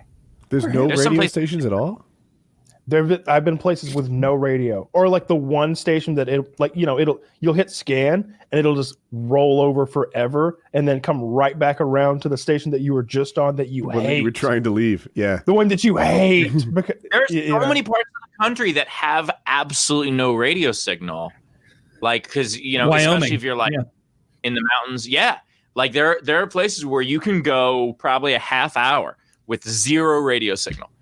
It's it's one of these things, and it sucks. Like now, when there are places where you're like, oh, I haven't had a cell signal for 20 minutes or whatever it is, and so you just hope you have shit on your phone already. Otherwise, you actually have to like look at the road like an idiot. It's ridiculous. I went on like a 6 or 7 mile hike a couple of days ago where I had with my girlfriend, no signal at all, and like as I'm coming back down the mountain at the end, like I start like getting the buzzes. Like just nonstop. And I'm like thinking like, oh my God, like something serious must have happened. For some reason, my phone still wouldn't open up because it's broken. And I get down to the camp, or not the camp, the fucking parking lot where we started the trail. And I open up my phone. I'm finally able to click through to the message thing. And it was my retard friends in their group chat arguing 287 messages. I think it was about which specialty Halloween breakfast cereal was better. Like Blueberry. I'm sorry, Taylor. All right. Woody and I had strong opinions.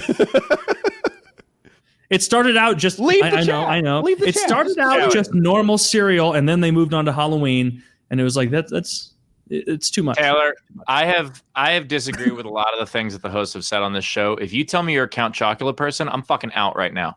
I cannot abide. What are you, Taylor? What are you, a Blueberry man? It's Frankenberry.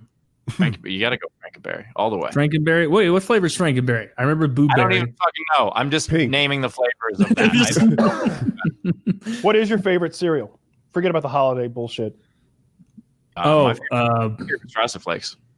Frosted Flakes. When I was a little kid, I liked Cookie Crisp, but only because I was forbidden from having it, and so it felt like a treat. Mm-hmm. But other than that, maybe like Lucky Charms, probably. Lucky Charms? We didn't eat cereal at our house. Like if we ever had breakfast made for us, it was like eggs and bacon. Well, let me help you out a little bit. That's some real white trash shit. All right? Wow. Fair enough. I think less of you.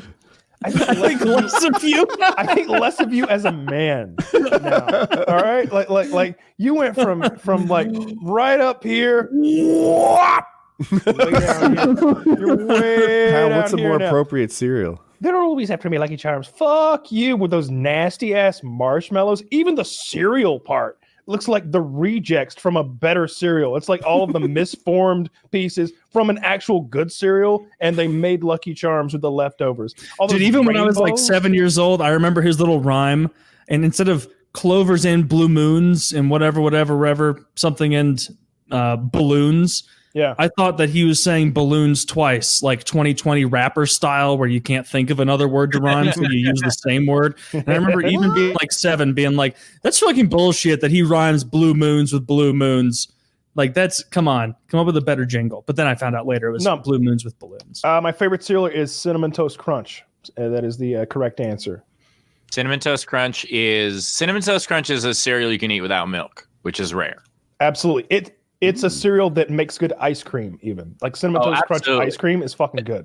That cereal to put dry cereal? Fruity Pebbles. Fruity Pebbles. Pebbles. I don't eat dry cereal, but you can. Great. Oh, Fruity Pebbles are great. I eat Frosted Mini Wheats because I'm able to lie to myself about how that's actually a health cereal. And, I mean, it's Mini Wheats. There's more sugar in Raisin Bran than almost any other cereal. Yeah. Didn't. But if I'm I were sure to raisins choose are so the good. raisins. a milkless cereal, Well, no, but they're raisins covered in sugar. Yeah. Like, yeah. That's why when you eat that, you're like, these are the best fucking raisins I've ever had. Like, if you tried to take just unfrosted wheats and then add raisins, you'd be like, this is trash. This is a trash tier food, but it's just sugar dust and raisins. The fucking raisins in confectioner's sugar. Of course it's delicious.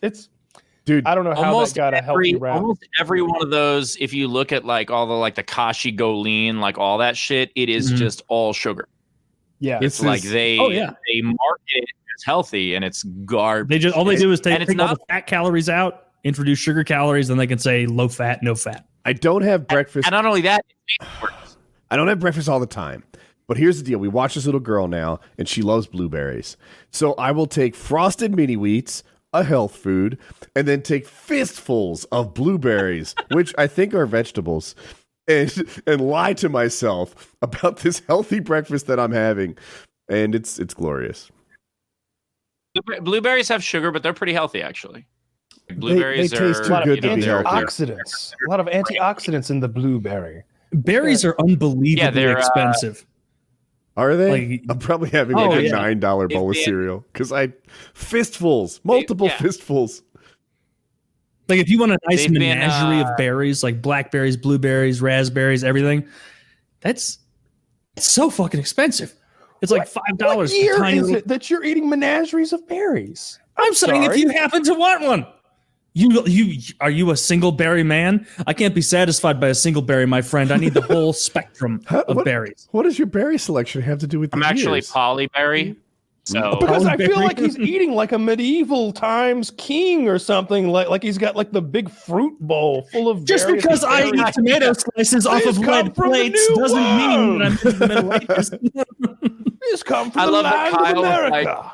Combining blueberries and raspberries? What wealth is this? Yeah. Like, it's just... This goes against Christ. Thou shalt not mix berries. The thing that makes me feel the most like I have admitted to being an adult and I have to fucking take care of myself is I'm a big breakfast person. Like when I wake up, I'm hungry. And it's having a bowl of oatmeal in the morning. I fucking hate it. And I put raisins and almonds and, when I have them, any sort of fresh fruit at all in it to try to and cinnamon to try to mask the flavor. And it fucking sucks. And I down it every morning and I hate it so much. But I do it because it is healthier than what I would have eaten in its place. Yeah, because that body isn't free. Yeah. 3 tablespoons of sugar will make oatmeal fucking good. Oh, absolutely. But then you may as well not fucking eat oatmeal. Like at that point. Yeah. Steve, pause for a second. 3 tablespoons. I just picked a big number, but I'll tell you, and I only do this when I'm on a cruise ship, which is, it's been like 6 years or something. But I've done that. A little cinnamon, a lot of sugar, and oatmeal's outstanding. I get such a kick. Whenever I go ahead. Sorry. Whenever I play Vegas and they, they have, whether they feed you from the buffet or they feed you from there's like a staff buffet, like it's always all you can eat when you play Vegas. And they always have like the dessert stations and they'll have like the fucking ice cream machines. And I'll take, at the end of the meal, I'll take like a donut or like a mini apple pie or something and just put it and then cover it in ice cream. And I'm just like, this is my reward for all that fucking oatmeal. This is what I get for oatmeal every day for 5 fucking years. I get this. Like, that's what makes it okay. I like it. What were you saying, Taylor? Oh, I was saying that I get such a kick out of how juvenile is the wrong word because it sounds insulting, but it's not. Like that Woody's cravings are, where Woody's, you're just like, it's wholesome, I guess is the right word, where you're like, you don't want booze, you don't want drugs. You're like, every once in a while, I'll spoil myself with a few more Planters cashews and then do that. I'll eat expensive berries. Not the honey roasted ones. It's not Christmas. All right. Like you can't. No. You lighten up. And those honey roasted ones are overrated as shit. They're too sweet. And too sweet. Say it right. You want right. And too good looking. If you're getting a gas station nut, what you want are the fiery like cayenne pepper dusted peanuts in those little pouches. Those are solid. Ow. the thing I miss most about living in New York is when I say this, I don't mean having nuts off the street like other parts of New York. I mean like the vendors, like the praline shit that like just covered in burnt sugar. Yeah. Oh, it's so good. They're so good. They were like they used to be like $1. I think they're $2 now. Like you Probably just throw down a couple bills. Yeah. Yeah, it was it's one of those things would be like, this damn inflation, I used to be able to get diabetes for cheaper. Dude, Oh yeah. but I'm gonna have to wait. Yeah, I mean, it's just totally random too. You don't know you broke up, so he's pretending he heard your joke. Oh, you dick, Kyle. It was my little fun way of letting you know. But I don't think Dude, Taylor you got responded to it so perfectly and in the right time that I had zero suspicion that you were responding to me. You're an asshole sometimes, man.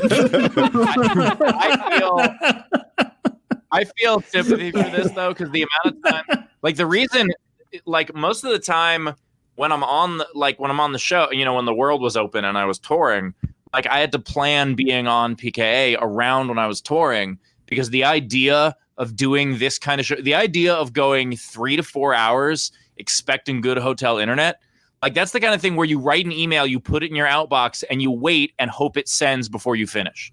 Yeah. Like that hotel internet sucks so much. I'm amazed you're able to be these two weird little square. Like when you guys air the episode, can you just put like a picture of Taylor smiling in that box, or like what do you do?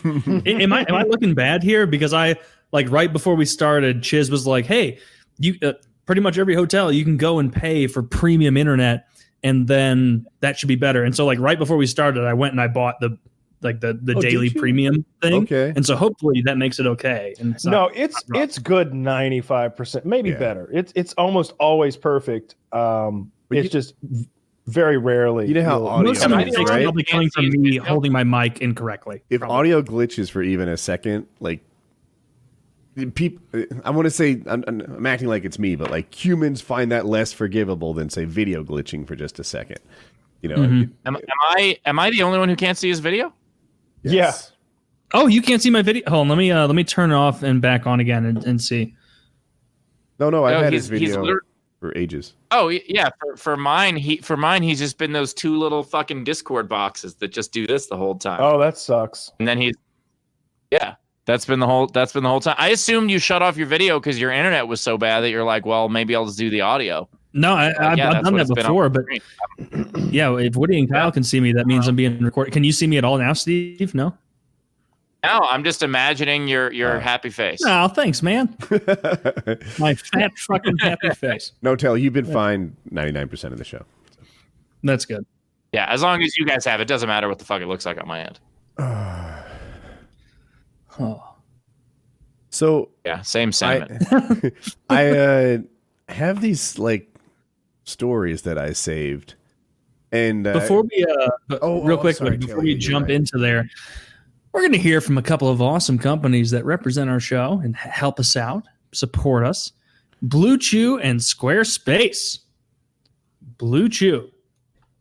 Let's talk about sex. Good sex. Guys, remember the days where you were always ready to go? Now you can increase your performance and get that extra confidence in bed. Listen up, BlueChew.com. That's blue like the color blue. BlueChew.com brings you the first chewable with the same FDA-approved active ingredients as Viagra and Cialis, so you know it's the real deal, and it's the stuff that works. You can take it anytime, day or night, even on a full stomach, which is important. And since they're chewable, they work up to twice as fast as the real pill. So you can be ready whenever an opportunity arises. Now, this isn't just for guys with dysfunction. It's for anyone who wants extra function and to enhance their performance in the bedroom. Blue Chew is prescribed online and shipped straight to your door in a discreet package. So no in-person doctor's visit, no waiting in the farm. They're made in the U.S., and since Blue Chew prepares and ships direct, they're cheaper. Can you pick up after no in-person doctor's visit? Oh, sure. I'm sorry. Sorry, I Blue Chew is great. I'm just looking for the. There we go. Blue Chew is prescribed online and shipped straight to your door in a discreet package, so no in-person doctor's visit, no waiting in the pharmacy, and best of all, no more awkwardness. They're made in the U.S. of A. And since Blue Chew prepares and ships direct, they're cheaper than a pharmacy. Right now, we've got a special deal for our listeners. Visit BlueChew.com and get your shipment free with use of our special promo code PKA. Just pay $5 in shipping. Again, that's BLUE chew.com. Promo code PKA to try it free. Blue Chew is the better, cheaper, faster choice, and we thank them for sponsoring the podcast. I'm baffled. How do you spell blue again? Why is that part of the read?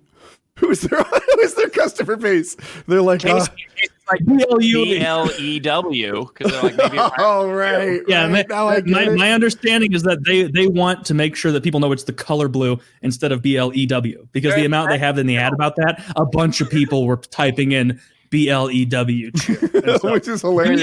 BLUE.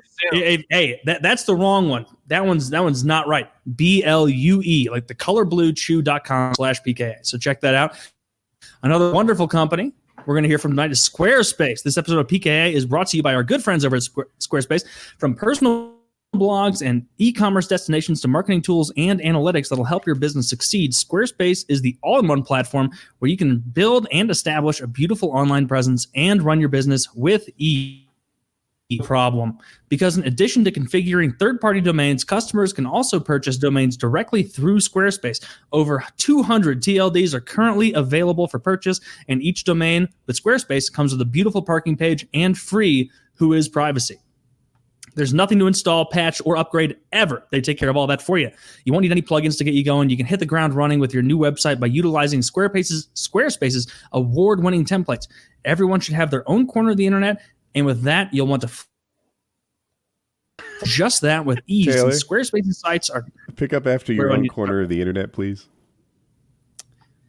Everyone should have their own corner of the internet, and with that, you'll want to flesh out your online community. Now you can do just that with ease in Squarespace.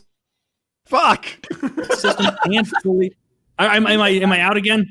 For a second, you were. I just feel like we have to get this right. This is what pays the bills. We got to get it right. We're doing it for Squarespace. I'll do it again. Everyone should have their own corner of the internet. Please keep going. Am I good? Yes. Everyone should have their own corner of the internet. And with that, you'll want to flesh out your own online community. Now you can do just that with ease. And Squarespace's sites are fully integrated with commenting systems that support fully threaded comments, replies, and likes. Squarespace is trusted by millions of people and some of the most respected brands in the world. They're used by a wide range of creatives and people, musicians, designers, artists, restaurants, and more. In addition to some of the largest e-commerce sites you'll find conducting business online today. So don't wait any longer. Get started today. Head on over to squarespace.com for a free trial. And when you're ready to launch, go to squarespace.com/PKA to save 10% off your first purchase of a website or domain. That's squarespace.com/PKA. Nailed it. All right. Woody, before you do There we the go. stories, can I show you all something that someone gave me? I figure Kyle will like this because it's kind of a weapon. Kind of. Oh, he loves weapons. Yeah. So here. Oh, goodness. You got yourself a cutlass there, right? Are you a Someone gave Marine? me. It's a Marine Here. sword. It's their non-commissioned officer Marine sword. That's pretty cool. Yeah, a fan sent it to me. I posted about it. I posted about it on my Facebook, and it was like a really sweet moment. Like he sent it to me and basically said that, that it was like a very complimentary letter. And I posted it, and and most of the comments were like very, very sweet. And then a couple people emailed me, and they were just like, "You got to be careful. That means he's going to kill himself because he's giving away his things." I was like, "You must be so fucking bored in this pandemic." The idea it'd be like, "Oh my God, it's a mystery. We have to solve this and help this man." I was like, this guy, he's a sweet guy. He's got like a wife and a kid. We've emailed back and forth a couple of times. Like, he's a nice dude that just wanted to give me a nice thing. And then there were all these people who were just like, "Oh my God, he must be killing himself." How well trained are you with your blade? Do you know the ways of the blade?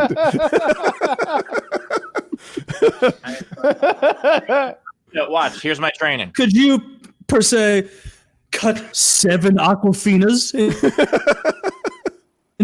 Is it sharp? This is all I can do. What? Is it sharp? Let's find out. Cut yourself. Like, would that On cut accident. you, do you think? Oh, that's I'd not love sharp. it.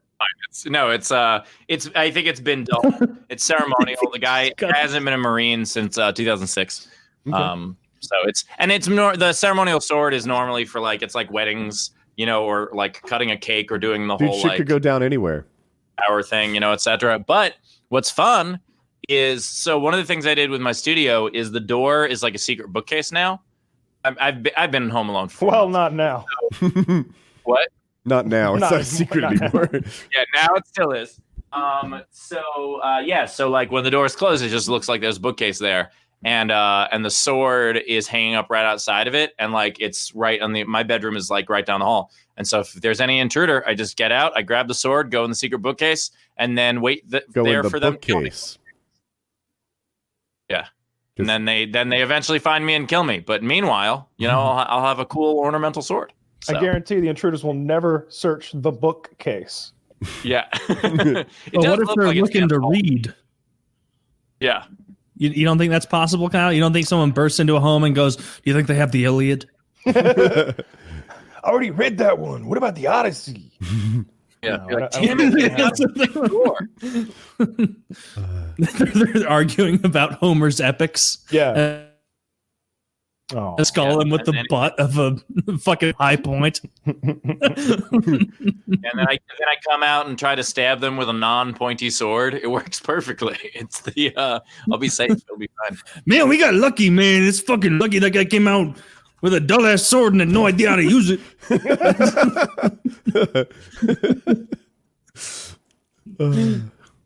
Lucky my dad made me take fencing. Otherwise, I might have been in trouble. Immediately. He was no Odysseus. Yeah. I wonder what Snow's doing right now. Well, probably in prison. 8:59. He ought to be out. It seems like you should. Oh, I see. Really? He was getting out that soon? He didn't know.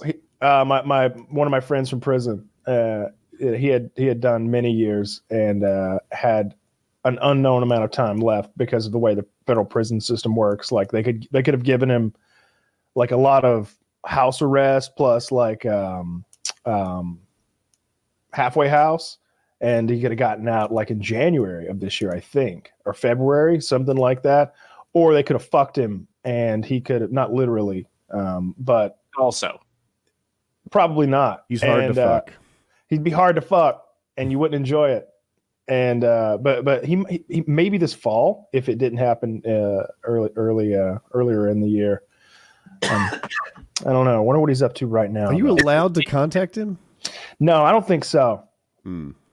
Have you guys talked about how poor the timing was for Kyle? The idea that like if you had gotten arrested a year later, whatever it was, you never would have gone to maybe. Yeah, home arrest now. Everybody who's not, they're releasing all kinds of people. And so if you were is that true or not? I can't tell. Are they letting a lot of people out or just Trump's friends? No, see. They're letting tons of people out. I've heard about this in like cities all over the country where like a bunch of people get arrested and then they'll just let them out because of COVID or some other reason. So, I don't know if that's the federal prison system though. And I'm pretty glad I went to prison because that was a lot of fun stories. That was a lot of cool experiences. I enjoyed your bits. Yeah. Yeah, I'm glad. Selfishly, I'm glad you won. If you want to go back. No, I think next time I'd have to go for a lot longer. I'm almost done. Yeah, but then more stories. No, I got plenty the first time. I'm all good. They get repetitive. I mean, you can't do the same bit all the time. No. Yeah, but Kyle, come on. If this thing's going to go to 7 seasons, you're going to need more stories. I'll come up with something else. All right, I'll brainstorm. Yeah. But I don't. Kyle's season 8 is like Game of Thrones season 8. It's just at the end, it just makes no sense. Yeah. We were talking the other week about how the PKA Reddit was slowly moving my eyes further and further apart. If you look at our banner now, I look absolutely absurd. It's just I look like Sid the Sloth. You're like a sea creature. What have they done? I can't believe that anyone in that subreddit would Photoshop a picture of a person to make them look worse. I can't even imagine. No, but it's funny, man. This is a good joke. I like it. They'll like post pictures of me and be like they'll like at like nonprofit agencies with a picture of me with my eyes photoshopped further apart and be like, any love for this handicapped streamer? And I'm like, please stop, guys. Please stop tagging these people.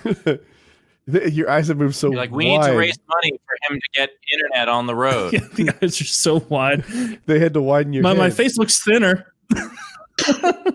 Yeah, don't you remember Taylor from that movie, Eyes Wide Apart? Yeah, eyes wide apart. That's a good one. Oh, man, that's funny. It's nice when good jokes go off on the internet. Oh, just I good looked up spirited Blue fun Chew, jokes. by the way, spelled BLEW. It just redirects to the real one. Good for them. They got their domain game on yeah. point. But Yeah. it's not BLEW, BLUE, boys. Get a hard dick. What about BLOO? Does that also redirect? I'm gonna try it. How dumb No. can you spell blue and it still works? No, this one got caught by, I guess, my ISP's DNS. Turned into a search. Yeah. It's not Suddenly- reliable. Suddenly Woody's computer shuts off. I'm like, oh, I'm so sorry.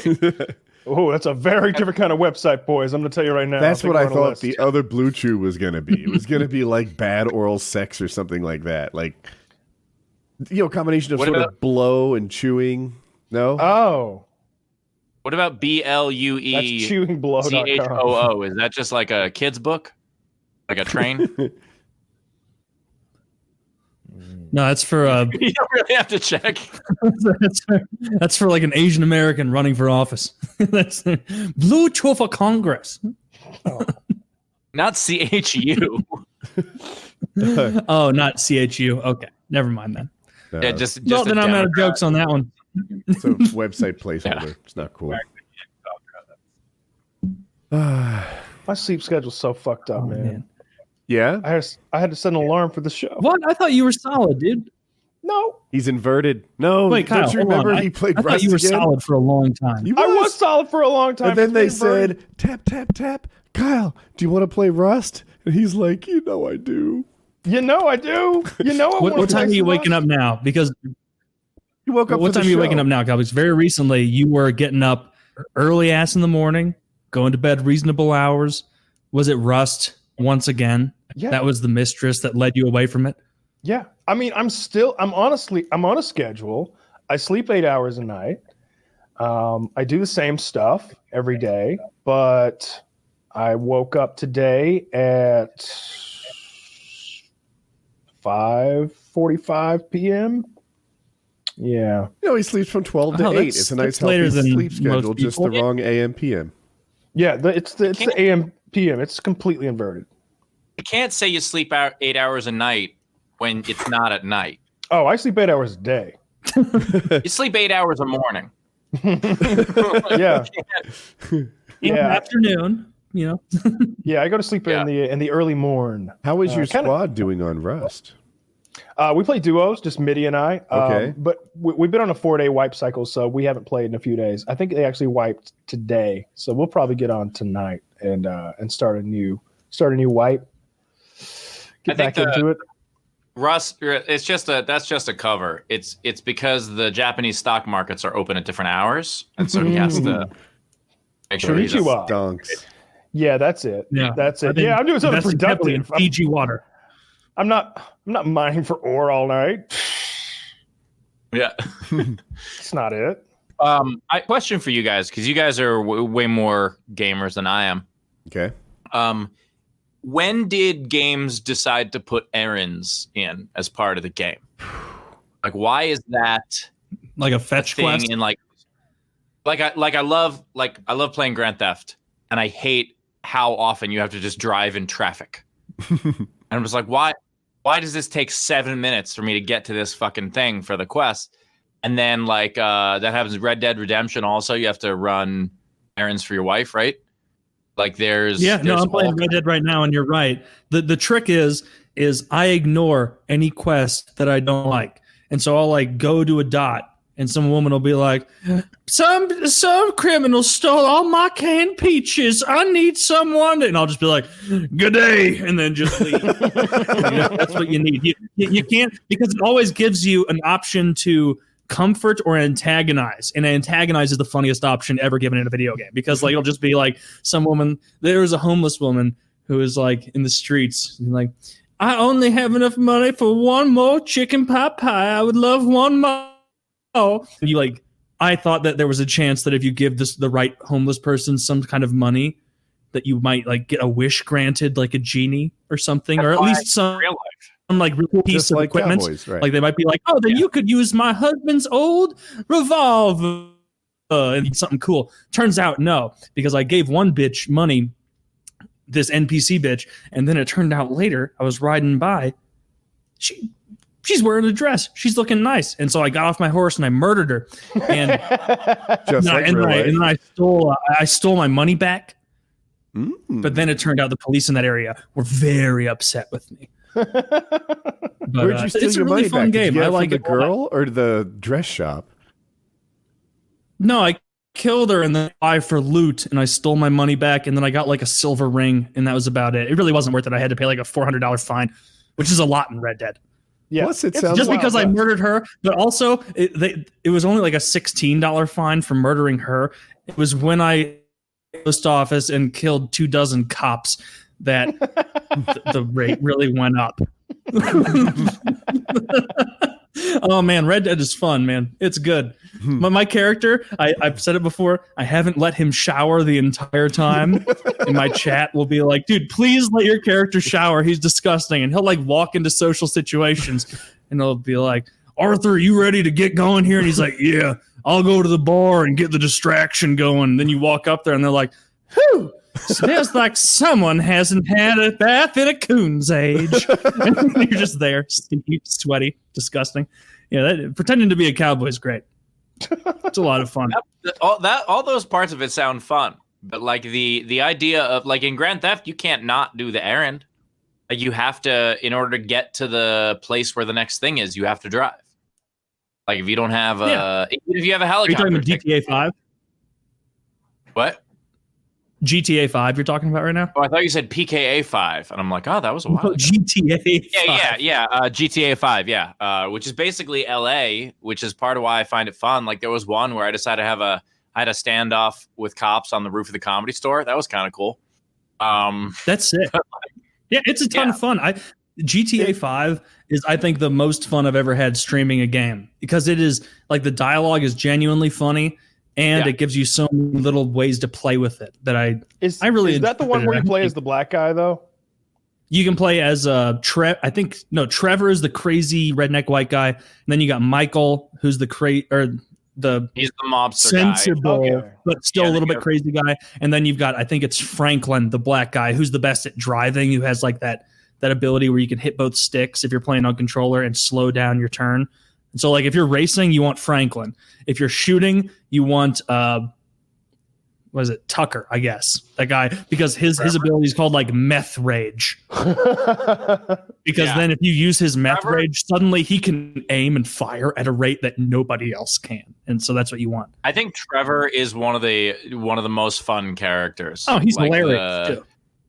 Yeah, he's absolutely awesome. But even with all of that shit, you still have to fucking drive the whole time. Like I liked that though. You know, like I didn't fast travel once in that entire. Okay, I fast traveled maybe 2 or 3 times that entire game, because most of the time it was like, why wouldn't I drive back to where I'm going from? Because there's always little side missions, little fun quests you can do. And so what if like 2 or 3 of the fun quests are stupid and not fun? Like every once in a while you'll get one that's like, hey, my name's fucking Chuck the meth head and I need Adam killed.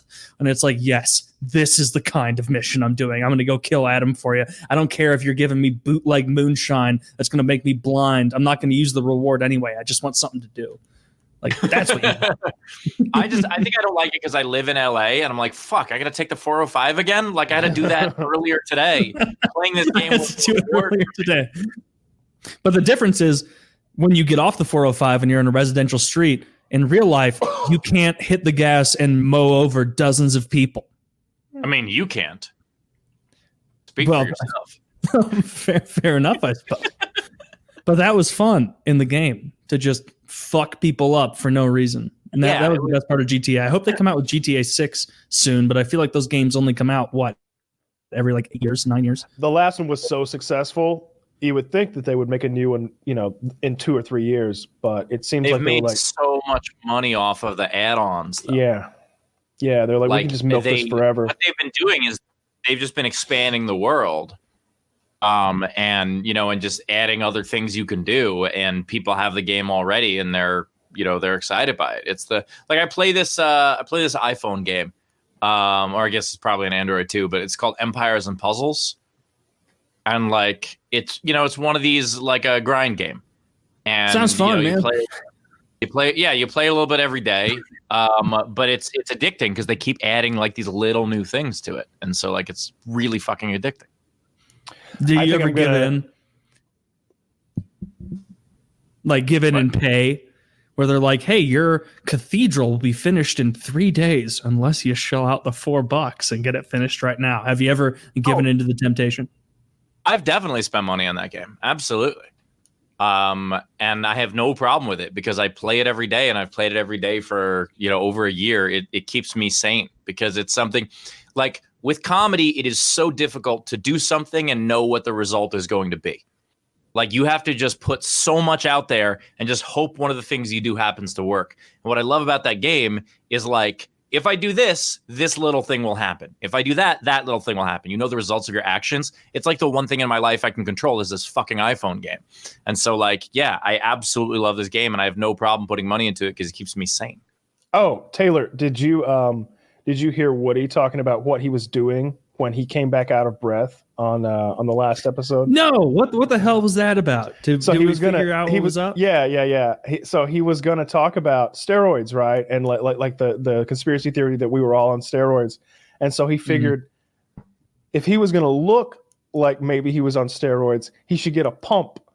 So when he left the room, I think he had to pick up a pizza from the pizza delivery man, maybe pay that guy. But then he cranked out 40 push-ups real quick.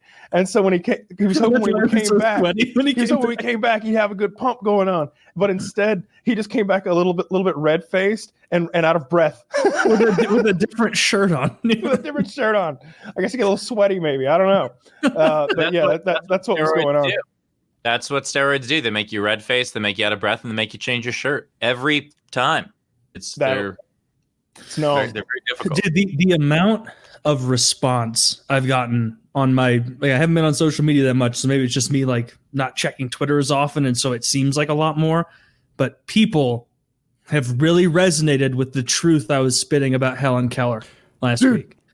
And I'm so proud of it. I'm anyone out there, I'm calling into I talked to Dick Masterson. He wants me to call into his show again this Sunday. This Sunday I'm calling into the Dick show. I don't know when it goes live, but he wants me to enlighten his audience as well about how much of a fraud Hellen Keller. I'm so afraid. So, I want to jump in here. So last night I'm live streaming.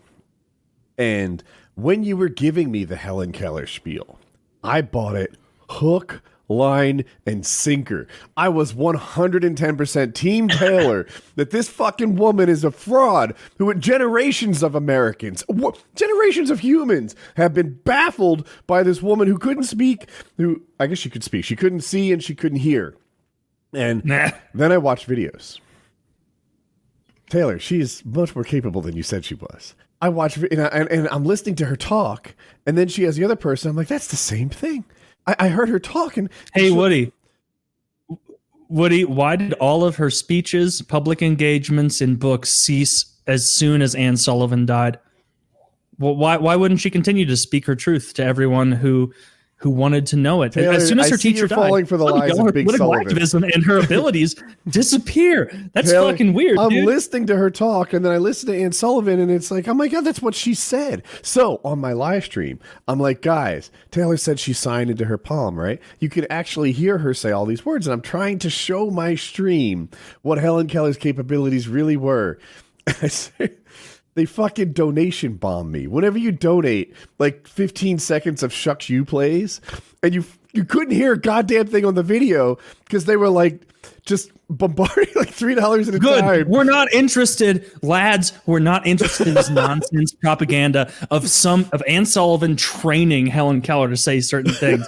And then, first of all, the first book she ever wrote when she was 11 turned out to be a complete fabrication that was plagiarized from someone who wrote it a couple decades prior.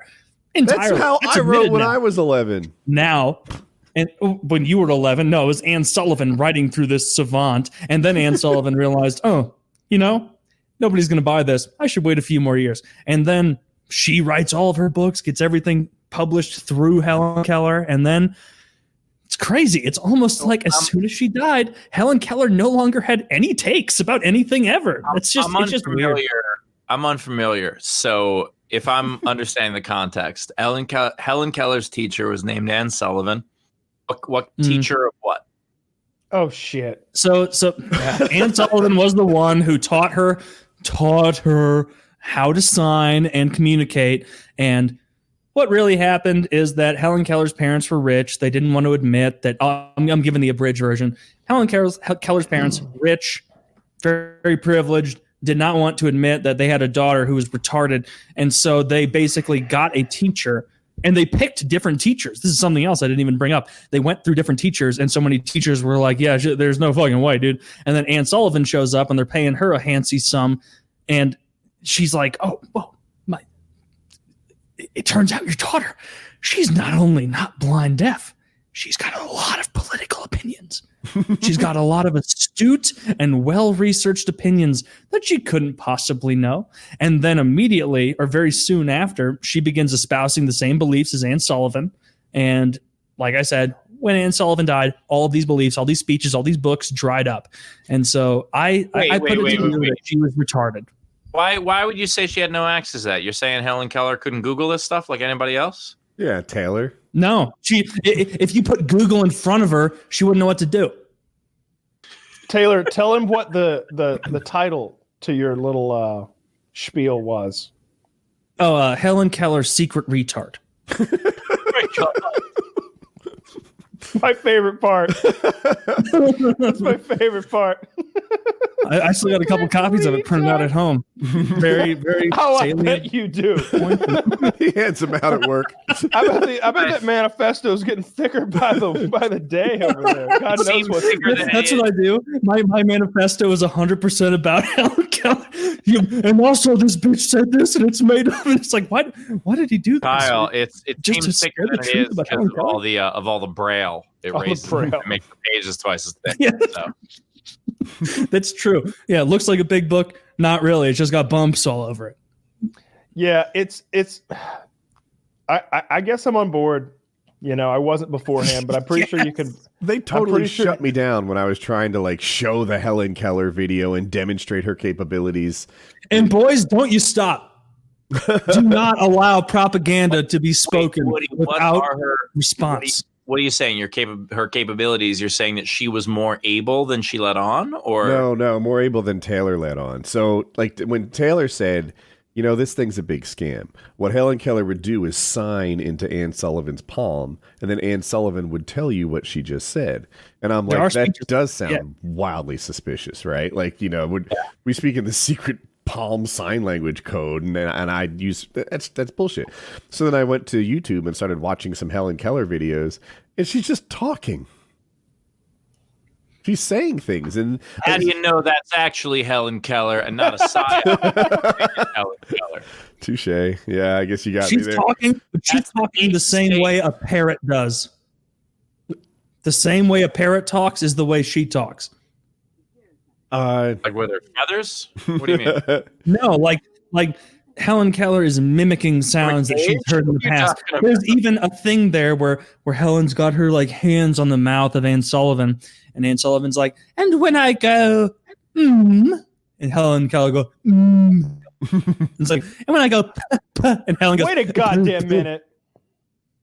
I'm watching her talk right now. She speaks very well.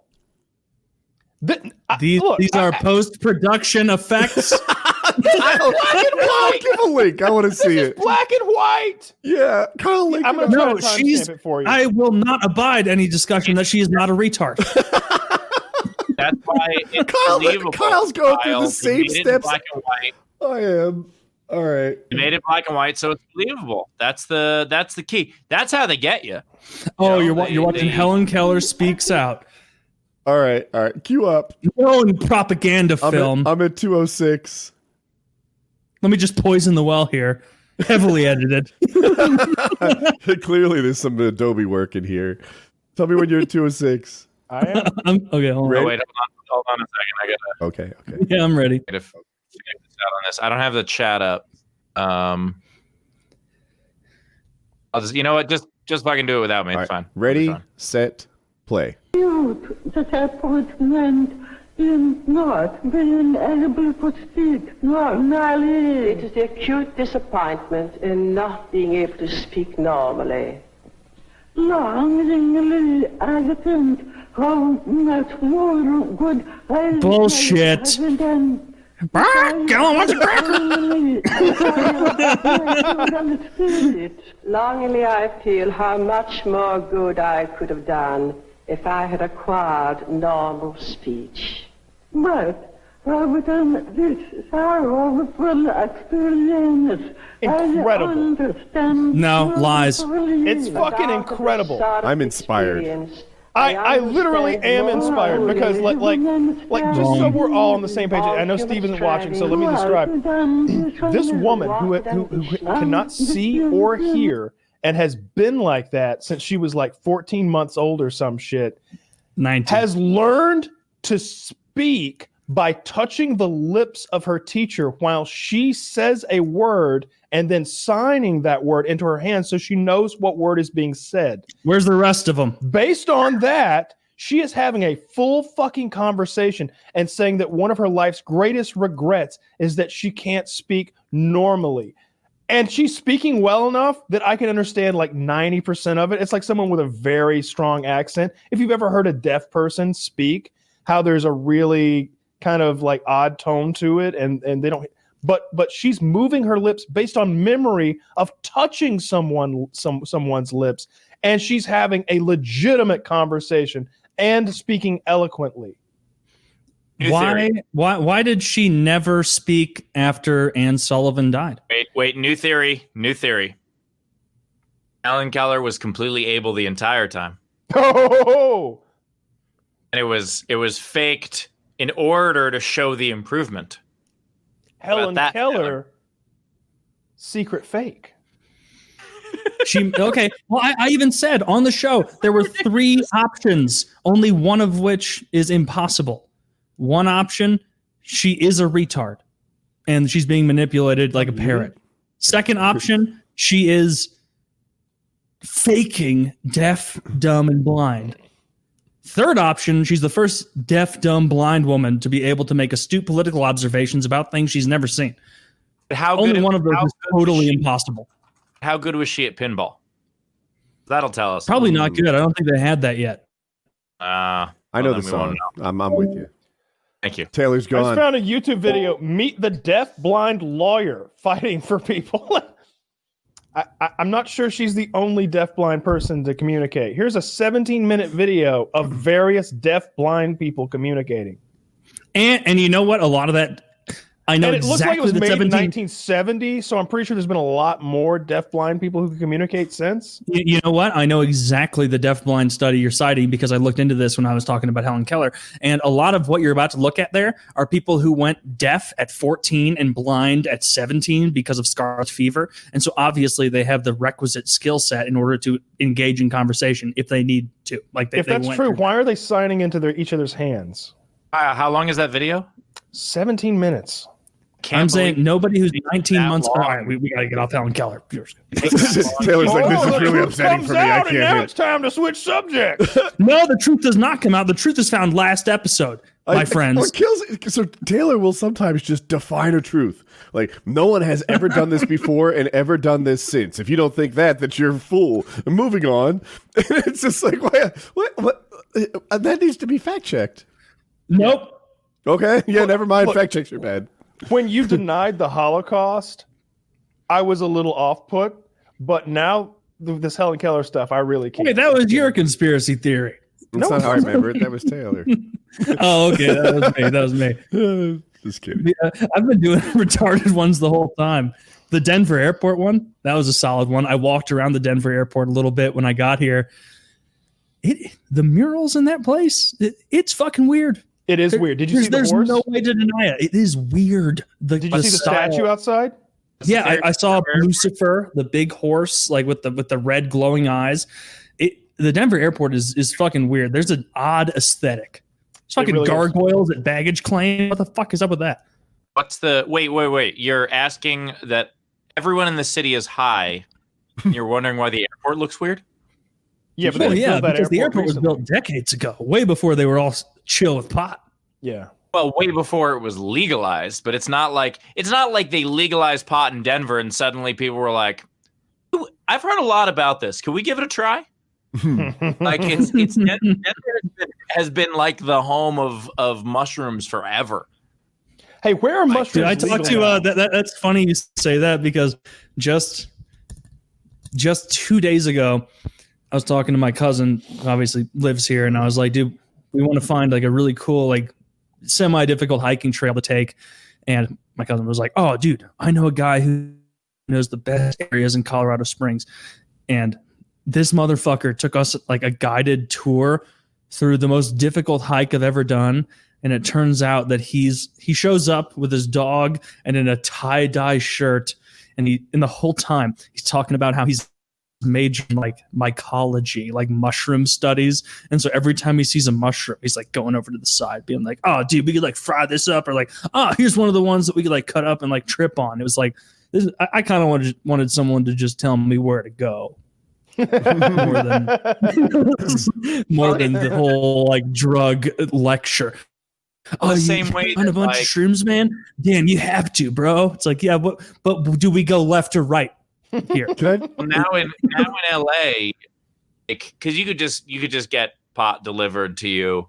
It's it's the same as like ordering a pizza, and dude, it's fucking the cool. idea of like what's gone is having to talk to some guy trying to sell you pot for an hour. Like what's gone from that is like where you have to discuss like what the real meaning of this album is. You know what's gone from that also is having to pretend that you're friends with your drug dealer. Yep. It's like, oh man, yeah, I guess I'd love to watch an episode of something with you, man. Hey, you want to smoke some of your stuff together? No. So it was always the worst. No, I want to go home. I always had the worst drug dealers. Oh, they were the worst. That one guy, I'd go to his house and we'd be down in his basement where he had all of his plants, and all these degenerates would be hanging around to get free weed, pretending like they're his friends. And I just want to buy and leave. And they're just all such losers. They're just the worst kinds of people. That's where I had that conversation where we're out back, like smoking a cigarette. And I'm like, someone brought up methamphetamine, like randomly. And I was like, meth, not even once. Am I right? And they went, well, I've tried it a few times. And I was like, fuck. And the other guy goes, yeah, I like to get a little crispy every now and then. And I was just like, a little crispy. Well, it's my cue to fucking run away. So you need a spiel, Kyle. I'm more into you need to hit your drug dealer and be like, I need 1 ounce, Alaskan Purple Dragon Slayer, faster is better. You would expect that to be a thing. But you can't do it that same way. Treat him like a barber. Yeah. Go ahead, Kyle. Sorry. He would be like, I tell him what I wanted, and he'd be like, all right, let me go bag it up. And it'd take him like 20 minutes while he had a whole conversation with me, telling me stories, depressing stories. He never had bags. He always had to like make these bootleg bags out of like plastic wrap and a soldering gun. and like I'm not even soldering kidding. Oh shit! Did he ever use the cellophane off of a cigarette container and then solder that? I would buy in such quantities that wouldn't work. But I have purchased weed where it was in the cellophane of a cigarette, like the cellophane that comes off of a packet of cigarettes, and then they put it in there, roll up, and then melt the top. And it's just like, this is some ghetto shit, boys. They just give it to him in like a Kroger shopping bag. Yeah, I buy at least an ounce at a time. Like if I'm I remember I was in a college drought of needing it or wanting some pot when I was like a sophomore in college, and it was like, who am I going to go to? And someone was like, hey, this guy, he kind of is weird, but he'll do. And I was like, all right. So I went over there and I was going to buy some, and this happened like twice. And this guy would like pillory you with offers of playing Street Fighter the entire time. You were just trying to buy drugs and go home. And so I would have to play him in Street Fighter in 2 or 3 fights and get absolutely manhandled by him because I didn't know the buttons. I didn't know how to play Street Fighter. But every time you go over there, you sit down, and before he goes to grab the goods, he wants to fucking play Street Fighter. And so you play a couple games of Street Fighter with him, you get railroaded, and you just have to be like, all right, man, well, can I just have the weed now? Like, that's what they should have done. Get that for me? Anti-drug commercials. Fuck this whole like, oh, and then you play with your gun and accidentally shoot yourself. Oh, your dog talks. They should have just been like, look at the fucking degenerate you're going to have to talk to for the next 2 hours. Yeah. Like, if you buy drugs, you're going to have to go to this guy's house. Like, that's the best anti-drug commercial you could possibly do. That is a real good one. It's like, it would just be a photo of a white guy with dreadlocks and a tie-dye shirt and black sweatpants on. It would be, do you want to talk to him for 2 hours? Then don't do drugs. They were the most depressing parts of my week when I would go see this guy. And he was like a friend of a friend of a friend. Like he was so far disconnected from like my little social group. He was just such. All right. Usually when you call somebody a loser, what you mean is like they're bad at life and they like through things they've done to themselves. This guy had loserdom thrust upon him though, like through a series of unfortunate events. I've told the story before, but like there was this one like 9-month to 12-month period where he kept being seriously injured and mangled. Like while just trying to work a job and provide for a family. That's what had driven him to selling marijuana and driving a long haul truck. Was he just kept getting injured severely through no real fault of his own. Like he was in this construction job. KFC. He worked construction and they were putting like a tin roof on a house, and he was on top, and there's a guy on the bottom pushing this big sheet of tin toward him. The guy on the bottom was all fucked up on meth and like got too aggressive, and the guy is holding a sheet of tin at the top, and the guy at the bottom shoves it so hard that he cuts a bunch of the tendons in my boy's hand and like cripples his hand. They've got to go in and like reattach tendons. Well, now he can't use his right hand for like months as a construction worker. He doesn't get like $1 million for that? No. If you look up how much people like that get from the government on injuries, it's depressing. It's like, oh, you lose an eye? Yeah, we'll throw you $50K. Like a company? Or? But what about after? No, I feel like Steve is like, what? I need my eye. You hire an attorney. You don't get it from the government. You get it from the company. You know. This is like Billy Bob's construction company. Like all the TV attorneys salivate over cases like that. Well, like no. So now he's got a crippled right hand that's going to take months to recover. Well, he's like, hey, I'm pretty good with my left. Let's keep fucking working. I'm a man. I provide for my family. So they're like, he's at a different construction job in like a sub basement where they're hammering rebar into like mostly dry concrete. Like it's wet enough that you can hammer rebar into it, but it's dry enough that that's still an effort. And I don't know if a chip of steel came off the hammer or the rebar, but hammers are this like really tempered steel. And when a chip comes off of a hammer, it has this shocking amount of velocity to it because they're not supposed to chip. So if they have chipped, it's deceptively extreme in nature. And so a chip of hardened steel comes off this hammer and hits him in the chest, a small piece, like really small. And he's like, oh, that hurt. And his buddy goes, what? And looks over at him. He's like, dude, what happened? He's like, what do you mean? He's like, have you been shot? And he looks down and his chest is covered in blood and it's running down his leg now because this thing has gone so deeply into his chest that the ER thinks it's a gunshot wound. And they think he's lying about a gunshot wound to get out of some sort of trouble. They're like, you can tell us if this is gang related or something. Like you can say it was an accident. We just need to know what kind of firearm it was. And he's like, I was swinging a hammer at work.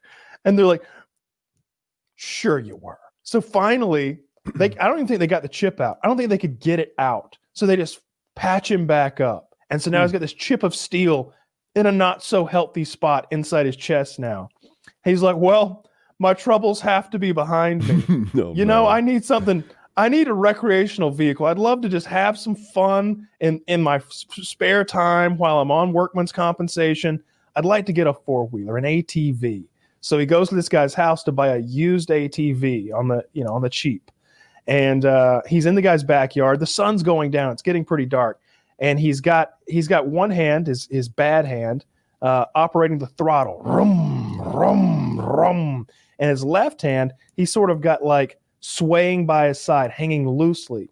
Unbeknownst to him, someone has taken the cover off of the chain of the ATV. And it's a manual. So the chain is spinning back there until you hit the clutch and put her in gear. So it's just spinning.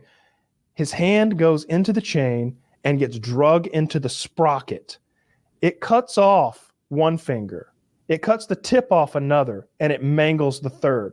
So now his left hand is crippled. His right hand is crippled, and his chest is all bandaged up. And he's like, you know what?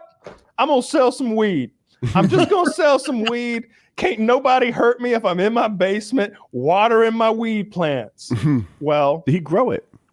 He grew it. Yeah, how's he even pulling the trigger on the spritzer bottle?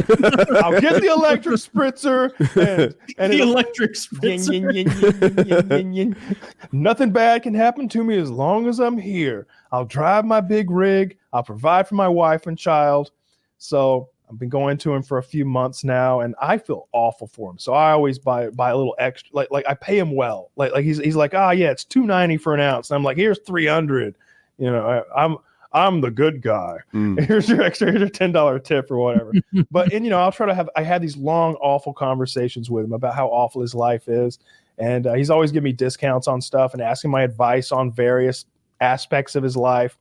Well, one time he wasn't there, but his wife was. And I went to the door and I'm like, hey, Bill told me to come by. He said I could get some, and I'm not sure how in the know she is about his whole weed industry. So I thought I could get a little pot from him, and she's like, how much you want? And I'm like, ounce and a half. Yeah, call it 375. Let's do 400. She's like, whatever. She comes back, big ass bag of weed. So I already knew that she was kind of a shitty person. She just seemed a little rude, or maybe she was annoyed, didn't want to be a pot salesman. I can understand that for sure too. But I'm a nice guy. I'm not showing up all weird. I find out she's been cheating on him the whole time while he's gone in his fucking big rig. The reason she was annoyed with me is because she had a dude showing up pretty soon, and she needed all the witnesses out of there because his weed sales were cramping her style. Because she's only got so much time, because she's got to send her kid to her parents' house. She's got to arrange this boyfriend to come over while her husband is away and hide the boyfriend from his weed clientele. Friends, in quotation marks. And they used to have a better marriage, but her big thing was getting fingered. And it was the most depressing shit ever. He lost the house. He lost her. She took his fingers. He lost the truck, everything. He lost the truck? He lost it all. He was making payments on it, like most of those guys are. They don't own those trucks outright. Losing the truck is a big deal. Like it's their job, it's their house, it's their dude. He took the cab off of it and lived in it by the end. I was the ultimate cucking. I was on the road with a comic who was like super into pot, and he flew in for the gig, and so he had to like find some, and it's pretty easy at a show. You just talk about it on stage, and then people come up to you afterward. And so that's what he did. And then, we had adjoining rooms at the hotel, and he gets back. It's like 2 a.m. and he'll come back, and I'm like, where the fuck were you? He's like, I just one of these folks' house and got some pot. I was like, it was 3 hours ago. He's like, yeah. It turned out they wanted to talk, and it was just like this 60-year-old couple who just wanted to talk to him about comedy, and like he couldn't get out of there. And I was like, this is the most scared straight program I've ever heard. Yeah.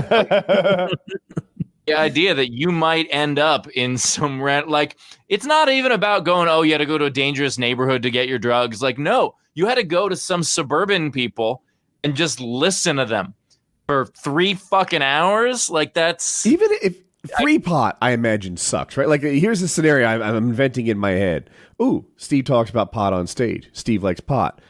Steve, you want to hang out with me and my 3 buddies? We're going to smoke up. You probably think, ooh, that sounds fun.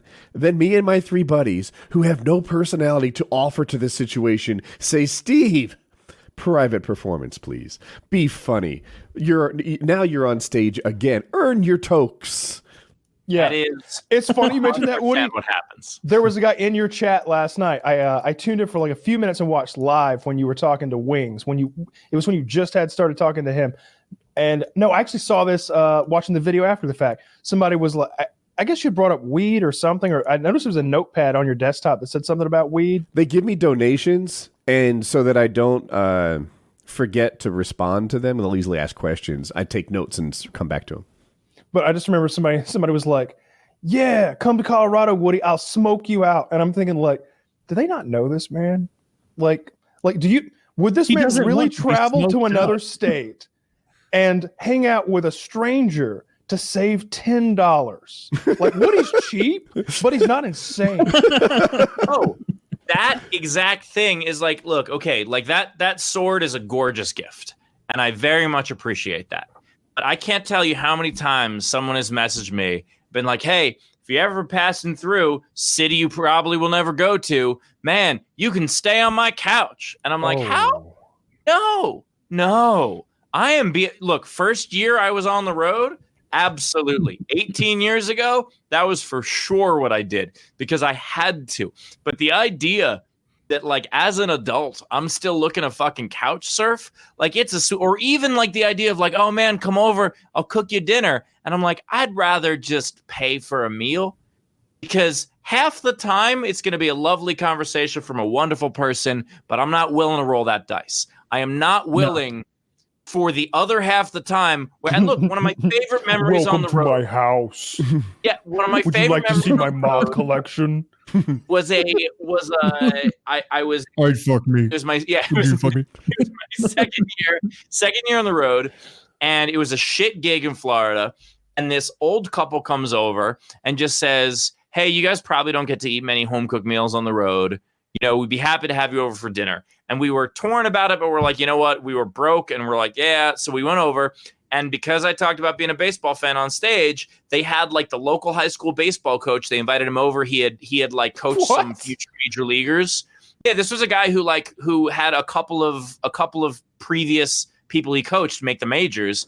And like, it was a lovely conversation. So you want to talk to him? Yeah, it was wonderful. And what I'm saying sounds like he did, but I'm shocked. The odds of that are so fucking low. Like when someone wants you to come over, it is mainly they just want to be near someone who has people watching them.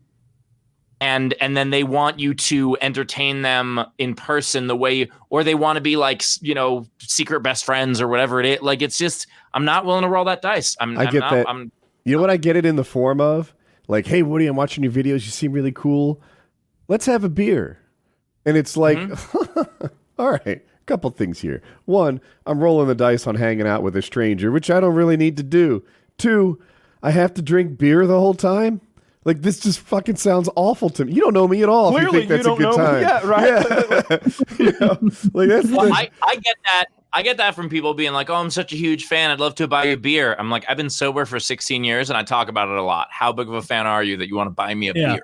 Yeah, if you think I enjoy drinking together. With Woody, like if a fan really wanted to get together with Woody, I feel like the right move would be like, hey, let's get together, Cold Stone Creamery on me, and then we're going to the fucking trail mix section of whatever store we're near, and you buy whatever you want. Big Lots. You want the one with the M&Ms? You want the one with the raisins? They're all yours, motherfucker.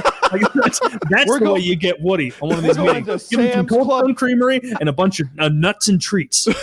I'm gonna pull the handle on the trail mix machine. You hold the bag, and you tell me when to let go. And I'll let go 2 seconds after And that. he does it like behind him, like it's a romantic comedy where he's holding his arm on. He's got his arms around Woody, holding it. He's like whispers in his ear. That's a lot of cashews. Woody's the guy at the cashew stand with a hefty flex bag attached to it.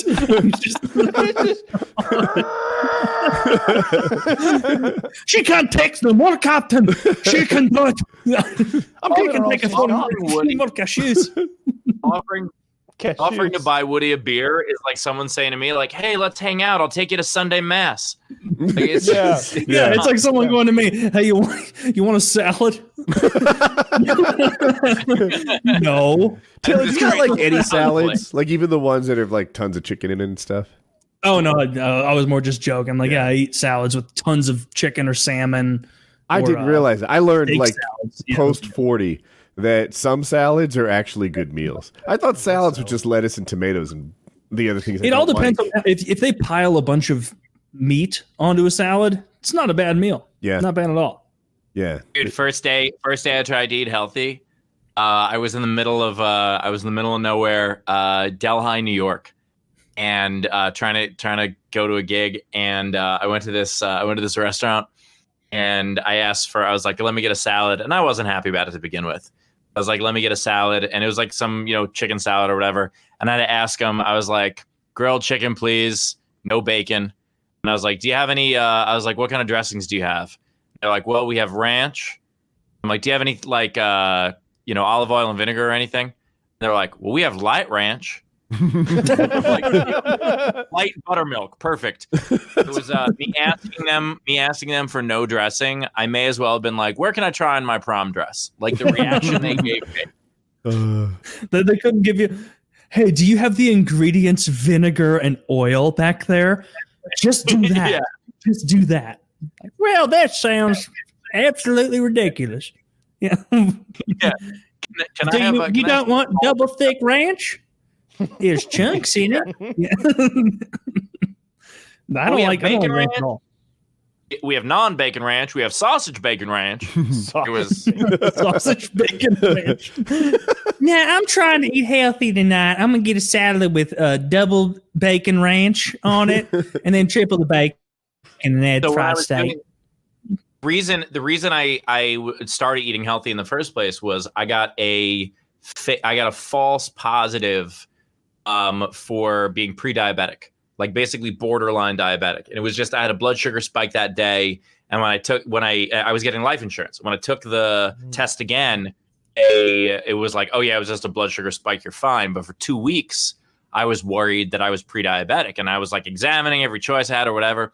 So I went to this. So we were there for day and a half or whatever, and then I went to a grocery store. And I was curious. This is actually where I was like looking at all the cereals and found all the fucking healthy cereals had more sugar. And and so I was talking to the clerk. She gave me a weird look because I put a bunch of grapes down. I think I bought like grapes. I forget whatever else it was. It was just like fresh fruit. And she gave me like a weird look, and I was like, I'm just trying to eat a little healthy. She goes, yeah, that's good. Like sometimes when I want to eat healthy, like I might do like a Diet Coke and a Diet Slim Fast. And I'm just like, oh my God, everybody here is going to die. Like she's trying to be healthy. Exactly. I get those diet cigarettes, I try to be healthy.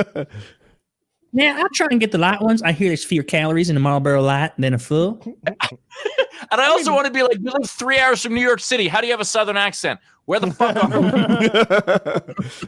Pennsylvania, maybe. The light cigarettes are better for you.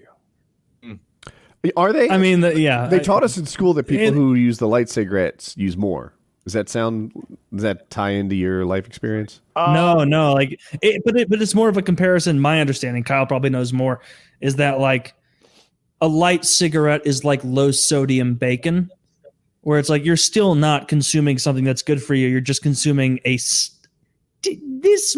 much better version for you. Well, as we all know, sodium's not bad for you anyway. You know what I mean. Science. Neither is fat, but the The light cigarettes have both less nicotine and I think less of like the tar and the stuff that you actually don't want, because we've gone through this before, but like nicotine's not bad for you. It's the other shit in there. Actually, why I put the light cigarettes on salad. You know, you just have Nicotine's totally bad for you, but carry on. I don't know. I don't believe that. Nicotine is bad for you insofar as it's addictive, and the usual way to deliver that chemical to you. Being a vasoconstrictor isn't necessarily bad. You know, it could actually be healthy. You have underlying heart problems, which is another side effect of cigarettes. So yeah, that can be bad. But for the most part, it seems like they're, you know, I mean, almost anything in moderation is not bad for you. The trick is how much of it becomes moderation. Like sodium, you could have a decent amount without it being bad for you. If you have way too much, it becomes bad for you. Glass, hardly any. Hardly any. Depends on what you're eating. Yeah, that's absolutely true. I mean, but you know, caffeine is addictive as well. I've just been for sure ramping up my sodium intake my entire life, so I built a tolerance. That's how that works. Yes. It's sugar too. That's why I'm not diabetic. Just have more and more. Perfect point. I always tried doing a joke for like a year. I kept trying to make this joke work about how type 2 diabetes is the only disease that you have that you can just, once you have it, you can just decide not to have it anymore. Yeah. There are other diseases that there are cures for. Diabetes, type 2, obviously type 1 is terrible, but type 2 is the type where you get it and you can just be like, nah, and just change your lifestyle and not have it anymore. And there are still people who are just like, all right, so how do I just take the medicine then and just keep honest question. Do I inject every day? Or? Can you really undo type 2? To someone absolutely, like all the lung time? cancer. I thought once you, I'm sorry, Taylor. I thought once you got diabetes, you kind of had it, and it's like, fuck, you broke that seal, and now it's broken. No, not at all. You can fix it. Like Woody, you are Woody is, you are right in a way. There is a level of type 2 that once you break that upper seal, you can't go back. But I think what Steve's saying is like more commonly there's a level of type 2 where they're like, oh my God, like you're eating so much sugar, you're so overweight. Either you lose weight and you eat better, or this is your new life. Yeah. I know my grandmother like reversed her diabetes. Yeah, that's common if you catch it early and you start acting immediately. You really got to ask yourself, how much do I like my foot? Yeah. How important is this to me? Almost as much as sugar. Yeah. Well, I know I hate walking, and that's all I use it for. I'm a big fan of Jaeger. That's actually where the nickname Sugarfoot comes from. It's originally Sugarfoots. Good ass barbecue place. I don't know if that's everywhere. Peggy Sugarfoots. It's delicious. Peggy Sugarfoots. Yeah, it's a great restaurant. It's so weird that there are people, and I understand like that part of the joke I tried to do was because I would talk about it, and immediately you get in trouble because you're mocking fat people and how dare you. And one of the points I tried to make with it was that everyone has their shit, and your shit is no more important than anybody else's. So like if your shit is that you come from a background where you're undereducated, you're poor, you didn't have the money to eat healthy, I get why you got there. But you now know that you can get out of it and you're choosing not to. Like that was the point, and I was trying to use humor to make the point, but it was the point that was pissing people off. It wasn't even the jokes. Is there anyone in America that's like getting a Whopper and blown away that it's bad for them at this point, though? It's a lot of protein. Everybody knows. You can get it. You get it without. It's really not that much protein. Look at the. Look at the ratio, the calories to protein ratio. Horrific. I do like eat a Slim Jim if you want a better ratio than that. Oof. When Supersize Me first came out, I understand that we like didn't know a lot of that shit. It became so common, such common knowledge, and we're okay with it. The bit that did work that I would do was about how like we changed so much because of 9/11, and yet 3,000 people died in 9/11, 600,000 people are killed by heart disease, and we'll go through airport security, and as soon as we give up all those freedoms going through airport security, we'll take a left and go into McDonald's. Like we don't give a fuck if we live or die. We just don't want to die randomly. Yeah, well, that's fair enough. Like if they were flying heart disease planes into McDonald's around the country, you would see a plummeting of sales. They didn't take the towers down with cholesterol, all right? No, I'm going to take my chances. Their HDL was too high, and that's what they had to I haven't had a Whopper in so fucking long. I want one right now. Not me. Really I don't like them. I know Woody hates them. Yeah, I could have fixed Tower 7 with a bypass. Burger King has like an aftertaste or like a coating or something. You like it. Some people that's the best part. I love the taste, whatever that is. It's that they flame broil those things. I know that. That's probably it. Yeah, that like the Burger King burgers taste different than any other burger. They've got this like smoky kind of taste. I love that. It's my favorite part. They're better than other burgers. That like of the fast food burgers, Burger King is one of my favorite ones. Let's do a round table on that. Steve and Taylor, what's your fast food burger? And you can't choose Five Guys. That's cheating. No, you're right. There's no drive-thru. If there's no drive-thru, you can't choose it. There has to be a drive-thru. Okay, no drive-thru, then In-N-Out. Okay. Honestly, the one I like the most, and they're closing up all over the place, are Steak and Shake. Like I love a good Steak and Shake burger. Especially, I usually get a Frisco melt, just a couple of fucking hard pressed right on that flat grill top, and then they douse it in Thousand Island. They got a bunch of cheese slices in there. Oh, it's so good. I fucking love Steak. Taylor, that is the highest calorie food item on the menu at Steak and Shake. Look at my body. I haven't been wolf down 3 of those motherfuckers on a whim. The bun, if you took the bun of the Frisco melt from Steak and Shake, and there's so much butter on it. There's so much butter. It's juicy. You could bring it out. It's juicy. And that Thousand Island cheese sauce that they put on there is incredible.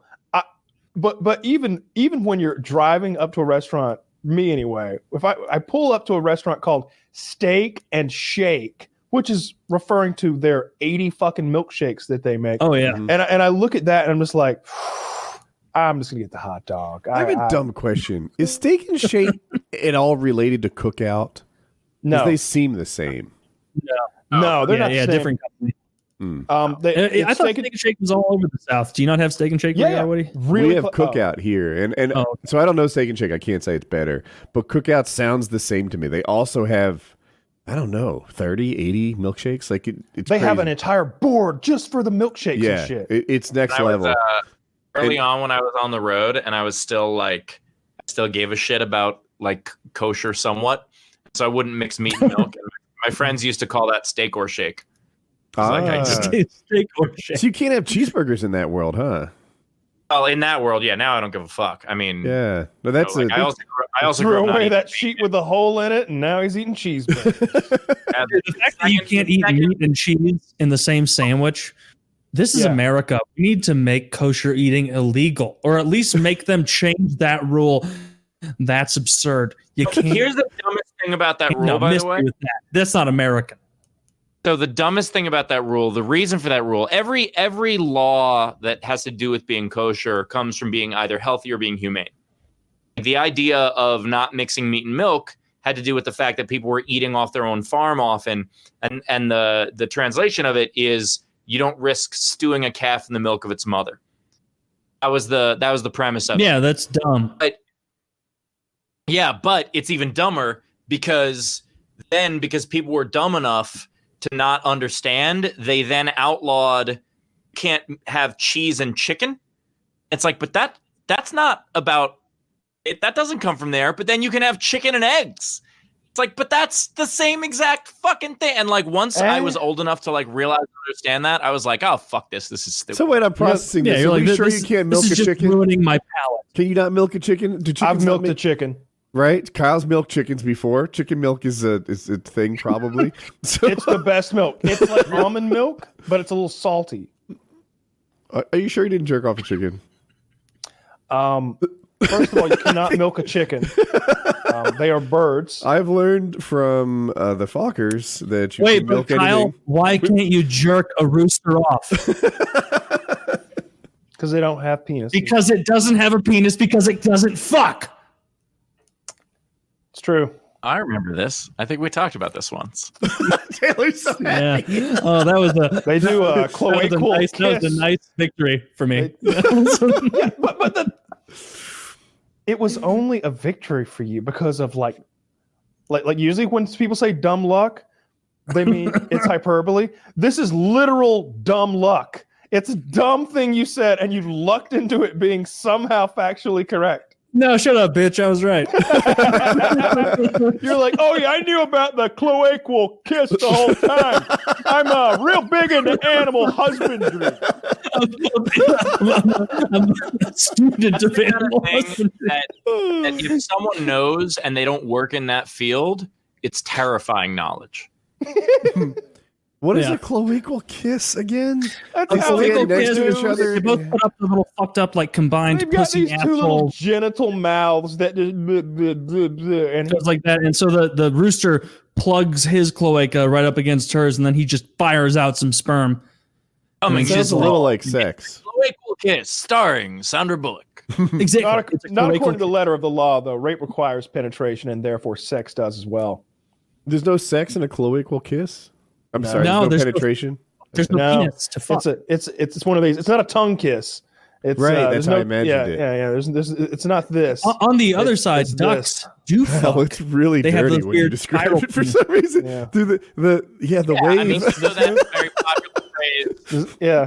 Taylor, you know that from I kind of wish this is how I had Yeah. sex now. This Kyle, was fun. fucking quit it. I don't like that.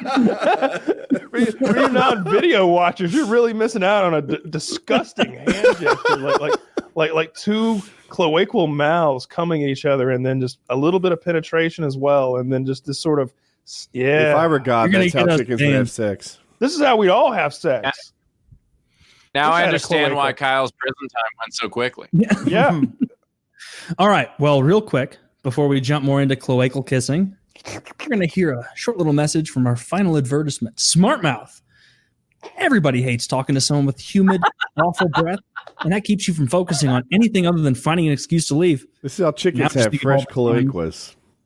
Oh, am I fucking No, you're muted? fine. No, I'm just being Oh, rude. Please carry on. You're like, speaking of cloacal kisses, Smartmouth. Speaking of cloacal kisses, Smartmouth. Now just think about all the times you were the gross smelly one and the other person was thinking about trying to get away. You probably can't think of any examples because we rarely have an accurate read on our own breath odor. In other words, you could be walking around with trash mouth, not even realize you're grossing everybody out. That's why Smartmouth was invented. Smartmouth's clinically proven 2-liquid formula combines to instantly eliminate bad breath and prevent bad breath from returning all day. Rinse once in the morning for all-day clean breath and once before bed to prevent morning breath. Just 2 uses a day and you'll never, ever have bad breath. That's guaranteed. Whether the boardroom or the bedroom, having confidence in your breath spells success. Go to smartmouth.com/PKA now for a free coupon. You can find Smartmouth products in the oral health aisle at Walgreens, CVS, Target, Rite Aid, Amazon, Walmart, or wherever you shop. Once again, that is smartmouth.com/PKA for your coupon. So check them out. Get some good breath. Being in quarantine is no excuse to be gross. So Yep. get that under control. Fresh cloaca, and the way to get that guaranteed every time is rinsing with Smartmouth twice a day, once morning, once in the evening. No more bad breath. Prevent it before it ever happens. What's it called? A buy something compound? A buy. Come on, help me. It's not biannual. It's a buy something because you Bisexual. Sexual. No, it's clearly not. Both sides fucked. Because Better. no, of Smartmouth, regular mouthwash, you just It's activated. they take the two about, like, when different the- chemical compounds and they mix them in the cup, and it's they activate. You do the thing. And like if you mix it, if you pour the original Smartmouth in like a little cup and you let it sit there for like 10 minutes, it'll be green and it'll turn blue. And they say like literally use it while it's green because when it turns blue, it's no longer activated. All the zinc ions have Why been you bound can't in buy that. it Like you can literally pre-mixed? pour it in different containers and see the color change over time. That's how the joke Use it right when you pour it, boys. did it. All right, I have in two joke stories. One is kind of a "Am I the asshole today? I fucked up." It's about beans. It was popular 3 months ago, so some people may have heard it. Woody, before you do this, just a quick technical note. I noticed my camera has been blipping a little bit. Has that been bad? Is that just on? Now and then you get a little stuttery, but your audio is pretty good, so that's the bigger Okay, thing. just checking. And the other one is an 8-year-old thing that no one's heard about with like a football injury. Do you want to do the beans one or the other one? What's the I'll football let Kyle injury? pick. Kyle, you there? Yes, I am. Beans or injury? Injury. Okay. My beans. We can do beans later, maybe, or another show. I'm saying combine them. Find a way to combine them, Woody. Put them in one story. So I went deep in this Reddit rabbit hole today and found an 8-year-old post that this guy created about a dramatic event, and it just sunk in my head, and I thought I'd share it. Here we go. Last semester at a certain college, I was assaulted by a football player walking around where he was trying to drive. By the way, it's important that the person telling this story is a guy. He weighs 120 pounds, so I had it wrong for a bit. Is he really a guy then? He was 325 pounds. I was 120 pounds. And while unconscious on the ground, I lived a different life. I met a wonderful young lady, and she made my heart skip and my face red. I pursued her for months and dispatched a few jerk boyfriends before I finally won her over. After 2 years, we got married, and almost immediately, she bore me a daughter. I had a great job. My wife didn't have to work outside the house. When my daughter was 2, she bore me a son. My son was the joy of my life. I would walk into his room every morning before I left for work and doted on him and my daughter. One day while sitting on the couch, I noticed that the perspective of the lamp was odd, like inverted. It was still in 3D, but just wrong. It was a square lamp base, red with gold trim on 4 legs, and a white square shade. I was transfixed. I couldn't look away from it. I stayed up all night staring at it. The next morning, I didn't go to work. Something just wasn't right about that lamp. I stopped eating. I left the couch, only to use the bathroom at first, and soon I stopped that too, as I wasn't eating or drinking. I stared at that fucking lamp for 3 days before my wife got worried. She had someone come and try to talk to me. By this time, my cognizance was breaking up, and my wife was freaking out. She took the kids to her mother's house just before I had my epiphany. The lamp isn't real. The house isn't real. My wife, my kids, none of that's real. The last 10 years of my life are not fucking real. The lamp started to grow wider and deeper, and still has inverted dimensions. It took upon my entire perspective, and all I could see is red. I heard voices, screams, and all other kinds of weird noises before I became aware of the pain. A fucking shit ton of pain. The first words I said were, "I'm missing teeth," and I opened my eyes. I was laying on my back on the sidewalk, surrounded by people that I didn't know. Lots were freaking out. I was completely confused. At some point, a cop scooped me up, walked me across the sidewalk and grass, and threw me into the back of the cop car. I was still confused. I was taken to the hospital by the cop. It seems he didn't want to wait for the ambulance to arrive, and given CT scans and shit. I went through about 3 years of horrid depression. I was grieving for the loss of my wife and children, and the knowledge that they never existed. I was scared that I was going insane as I would cry myself to sleep, hoping I would see her in my dreams. I never have. But sometimes I see my son, usually just a glimpse out of my peripheral vision. He is perpetually 5 years old, and I can never hear what he says. And then he goes on to talk about it. But basically, this guy got hit by a football player, has 10 years of imaginary memories where he had a wife and kids, and then he came back too. And he goes on to say, I've had personal messages describing similar experiences and 3 posters saying that such experiences are impossible. Yeah, so he's depressed. He lost his wife and kids that he never really had. It just fucking sunk in with me. I don't know. Yeah, I don't believe any of that. And I think even if any of that had happened, he really dodged a bullet by getting out of that whole wife and kids thing. Also, what a dumb wife to wait 3 days before she was concerned about him staring at a lamp and not eating. Yeah, maybe she could have pulled you back if she'd noticed a little earlier, you dumb fuck. Maybe watch where you're going next time.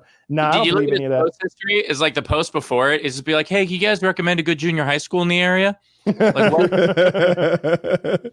I'm checking out his post. I'm sorry, I don't believe that. Look, it's well written. It's an interesting story, but basically what he's saying is, I got hit. I had a dream. And because it was such a vivid dream, I'm now sad it's not real. Yes. We've all had vivid dreams that were sad aren't real. I dreamt I won the fucking World Series. It's not like I woke up be like, I mourn the loss of my baseball career every day. Yeah, but what he's describing, I can't pitch. What he's describing is extreme time dilation, which I don't think is possible to that degree. I think Pardon? Inception. You just got to keep going, dream within a dream, and then you're fine. Essentially, yeah. Like Inception's silly, but the idea of time dilation is a real thing. It's factual. Like I'm sure you've had that thing where you just kind of fell asleep for 10 or 20 minutes, but it seemed like you were having a really long dream. And I think normally we have no idea how long, like we might have a dream that goes on for a long time that we're doing the dreaming thing, that we're conscious of the dream. But you wake up and you're like, I wonder how long I was actually dreaming. Like if someone was on the outside running a stopwatch, I bet it was different in the stopwatch in my mind.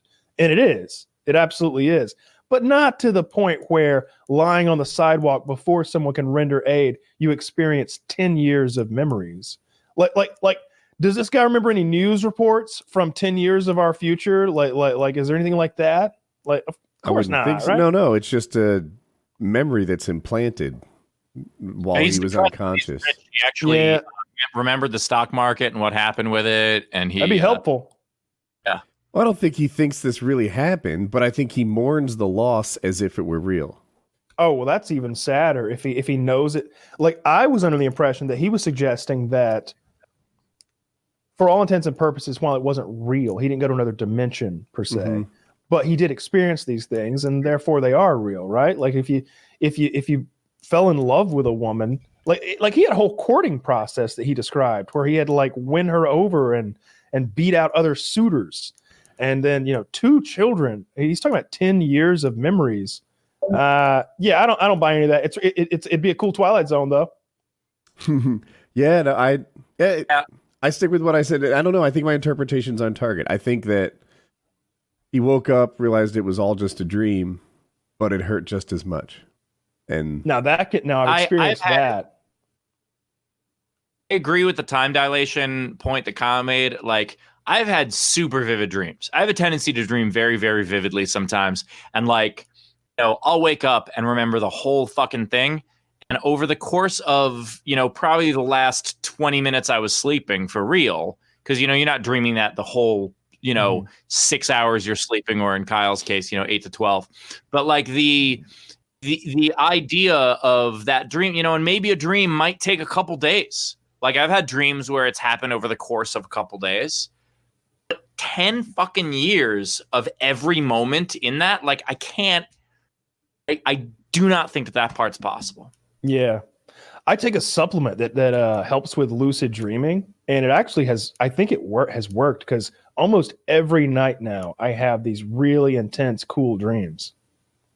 Is it for lucid dreams? Yeah. Do you take a supplement so you can have more interesting dreams? Yeah. Oh, it's not like a side effect of a supplement for some other reason. It's a sleep aid, but the whole thing is it's like it says lucid dreams on the front. It's Derek from More Plates, More Dates. It's his company. It's Gorilla Dream, I think is what it's called. I think it's called Gorilla Dream. The first time I read, when I was a kid, I read about lucid dreams, and in the thing that I read, it talked about how like they realized they were dreaming, so they decided to fly. And that has stuck with me so much that every single time I've ever had a lucid dream, I fly. Mm-hmm. Like that's the thing I do, because that is so buried in my mind. Like I associate that with lucid dreaming, and I'm never able, as I'm waking up, I go lower and lower. Like I can't fly high. I can only go like maybe 10 feet. And then as I'm waking up, I'm kind of gliding a little bit. Like I can't keep it up. And I realize I'm waking up, and that's how it works. But like I never do anything in lucid dreams but fly. It's ridiculous. I almost always fly, and I often rape. I used to have lucid dreams where I could fly. And when I was a kid, I was great at it. And the only thing is you had to like concentrate really hard to fly. That was like the thing. And sometimes I wasn't able to muster that level of concentration, but mostly I could. And as I got older, this is like, up until 10 or 8 or something. I slowly lost the ability to focus enough to fly. And I think Like what Peter Pan. actually happened was maybe I was copying the story, but in my head, I had this idea that as I learned that you can't fly, that slowly became even my dreams reality. Interesting. Yeah. So when I'm having a fully lucid dream, and I mean it's to the point where I have the full where I'm standing there and I say, okay, I am in a dream. I am asleep, but while I'm really asleep in bed, I am in a dream right now. And I can make this like the Matrix if I want to, if I really concentrate. What do I want to do? But sometimes it's in between. It's like, I think I'm in a dream, but I'm not sure. And I need to be sure before I get to raping, because there's going to be consequences. And so like, Steve's not loving this. So I'll pinch myself. But the problem is at this point, I can feel pain in my dreams now. And so well, she couldn't at first, but if I concentrate real hard, she can.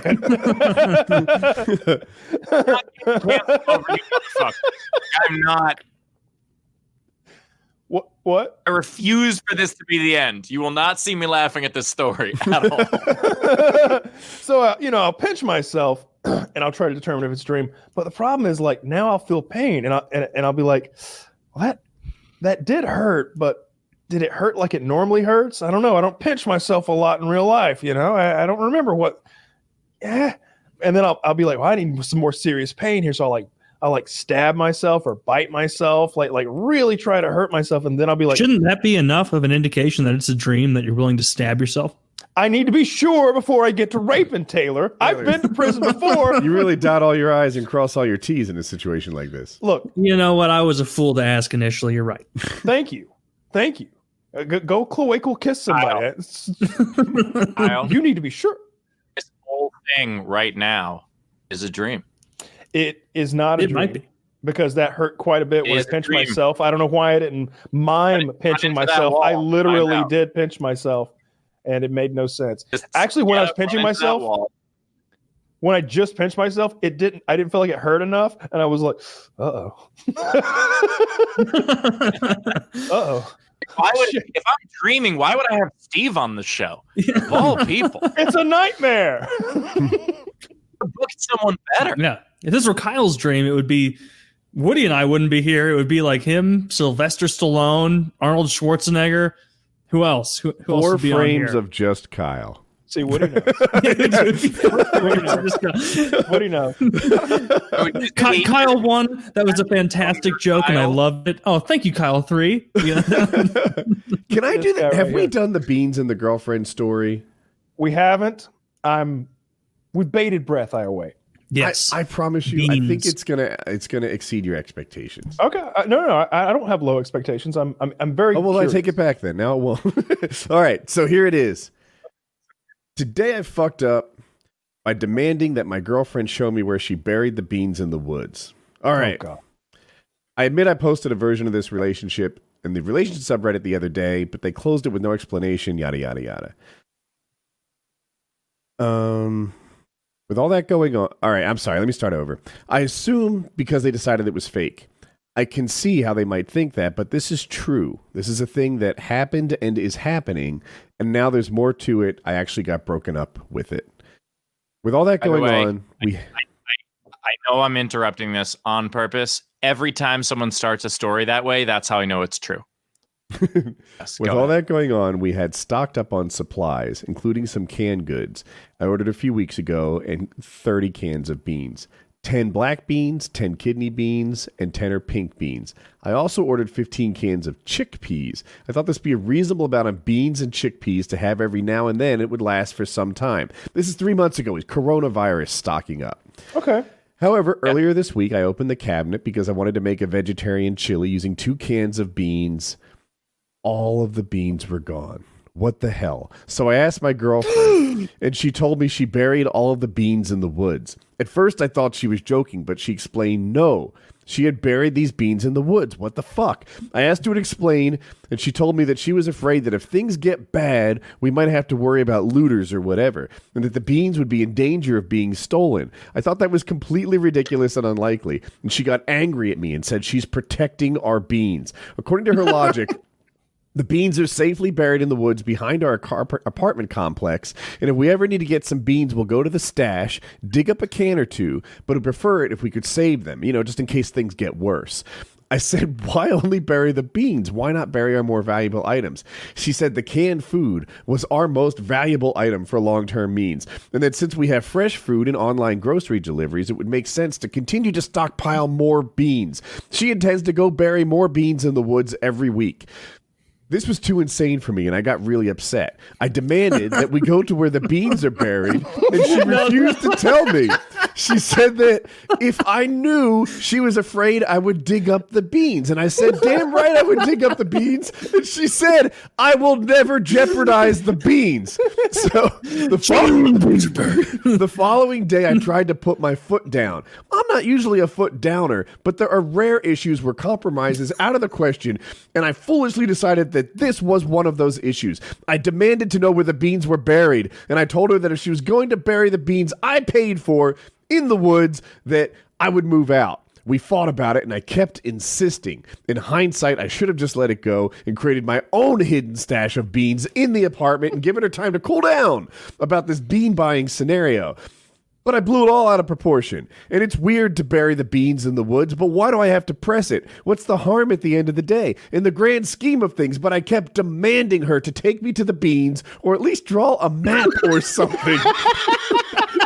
Take me to the beans. Finally, she broke up with me over the beans. I've lost the love of my life because I couldn't let the damn beans go. I am in disbelief.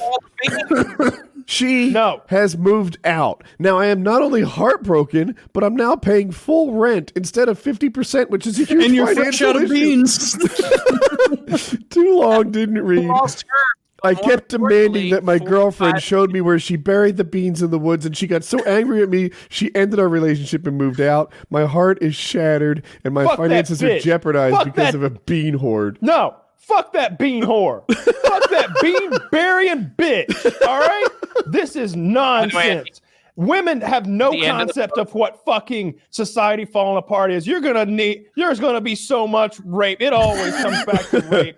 Those beans are not going to be what they're looking for. You're going to wish that you had left the beans in the house. They're going to be looking for your bean. Yeah, they're going to be. So you're going to wish that there were more beans in the house so they'd have something to do other than rape Something you else more. to flick. That's what they're going to be flicking is your beans, bitch. And your husband's going to be dead in the gutter with an empty stomach because you buried the beans. And you know what she definitely didn't do? She definitely didn't bury the beans in the correct way. She definitely just threw cans of beans in the ground and threw dirt on top of it. It's like, bitch, those beans are going to be ruined so fast that dirt's going to eat right through them. Come on, be smart. 6 months. Be smart when you bury your beans. Those beans were already ruined if this was the beginning of quarantine. Already ruined. The labels have peeled right off. You don't know what kind of beans you're getting. Dude, if I came home one day, any day, and my girlfriend had hidden a huge amount of food in the woods, that would be an immediate problem. It wouldn't be we're going to see how this plays out. It would be what the fuck are you doing burying beans in the woods, you retard? We go back to what? To Kyle's complaint that you won't know what beans they are in case you're making your post-apocalyptic chili. And he's unearthing a can and he's like, is this it? No. It's already full up on Pinto. Fuck. There's a follow-up to this story. There's a subreddit that I had never heard of called R Metal Detecting, where they got all enthusiastic and they're like, dude, I'll help you find those beans. No, I'll help you find these beans. And these metal detector enthusiasts offered to help him find his beans, which I think is great. I need an update. Did they find the goddamn beans? I don't know. How many maybe I missed it because as the story got better and better, I was like, wait, what? I really got tuned in. 30 cans of beans. Holy shit! 45 cans if you include the chickpeas. That's so many beans. I don't know. How big is a can of beans? I'm picturing like tuna fish. Dude, this bitch can go fuck herself. No, That's so many beans to go a can hide. of beans is this big. It's like a soda can. Okay. Yeah, but 49 of those? 45. What Yeah. I'm saying is 40 or 50 cans of beans is a huge amount of beans. Of course. And she stole them for herself. Look, I'm so Weirdest petty. thing. I'm so petty, and I get so You want it for frustrated. yourself? Bilbo Baggins. I'll tell you what I would have done, and I'm not even kidding. I would have called the law. I would have called the fucking police, and I would have told them, first I get some evidence, right? I text message her, hey, about those beans that you took out of the cabinet and hid. I paid for those. Can we at least both agree upon that? She's like, well, yeah, you paid for them. Okay. I feel like I should know where they are. Will you tell me right now where the beans are? No, You're I setting can't up a do bean that. sting. I'm setting her up. I'm setting her up. This is a bean sting. All right. Then I call Johnny Law. All right. And when he shows up, I show him the text messages from the bean bandit. And one of two things is going to happen. Either she's going to lead us to the burial site of said beans, or she's going to jail. Or third option, the cops will laugh at you and possibly shoot you for doing that. I'm white. Okay. It's just laugh. But what if they also had a loved one steal their beans? You haven't considered that. Oh, they could be being sympathetic. We've seen this before, sir. I've called the Just cops. step I called outside. the cops We'll take it from here. when shit was stolen off my porch and I had the person's face on video. I called the cops and they were like, "We don't care. Not gonna 45 cans of beans. I don't give a fuck." I mean, that's a very cheap thing, but think about the future. Oh, yeah, What I was beans. thinking that you were going to say, Woody, is that this chick was going to try and plant cooked beans That's funny too. in the woods, and that would have been Still in the can. infuriating. Like the whole can? Like she's not even bothering to open the can? No, she's just putting the can in the ground, thinking a whole, like a tree Life that's finds gonna, a way, and the cans of beans cans come of off the beans. trees. Hey, Kyle, reach up Kyle, and the pluck thing them off is- like apples. If you open up the can and you plant it, you get beans. But if you plant the entire can, you get a canned tree. So it's much more An efficient. enormous can comes out of the ground. An enormous can with canned branches that then later have cans of beans coming down from them. Science. So it's actually much smarter. Yeah, Kyle, what are you, science I tonight? hate that woman. I hate anyone that's that stupid, regardless of their sex. And he's better off because look, if she was planting beans today, God knows what she's gonna be doing in a few years. One of the dumbest things my mom ever did, and we almost left her right then. I'm kidding. No, but I remember when 9/11 happened, she put a bunch of gallons of water in the basement. And I was down there, like that's where Dad and I's like reloading bench was, where we reloaded ammunition and did that stuff. And I noticed there was like 8 gallons of water over, under the stairs that lead down to the basement. And I was like, "What's that?" And he's like, "I don't know. That's weird, huh?" I was like, "We get wake upstairs, Mom. There's a bunch of gallons of water downstairs. What's that about?" She's like, "In case the terrorist attack." And I'm like, describe Well, this 8 gallons ought to do us through. I'm like, describe this hypothetical attack. And keep in mind, I'm 18 at the time? No, I'm like 16 at the time. I'm like, describe this hypothetical attack in which we really need 8 gallons of water to survive. Well, I guess they attacked the tiny town of Livonia, Georgia, and population 8,000. First the chicken farms. No, first the Twin Towers, then the chicken farms. Then the chicken farms, they're coming First right for Livonia, us. Georgia, then New York. And I was like, okay. Well, let's just say that happens, that they organize, that they hijack more planes and crash more jetliners into our small town. How does that take our water away that we already have? She's like, well, I was like, because we have a well. You know this.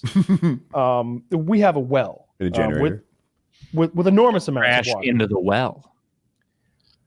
How many beans had she purchased? She said, maybe the water gets poisoned. And I'm like, well, they're poisoning wells now?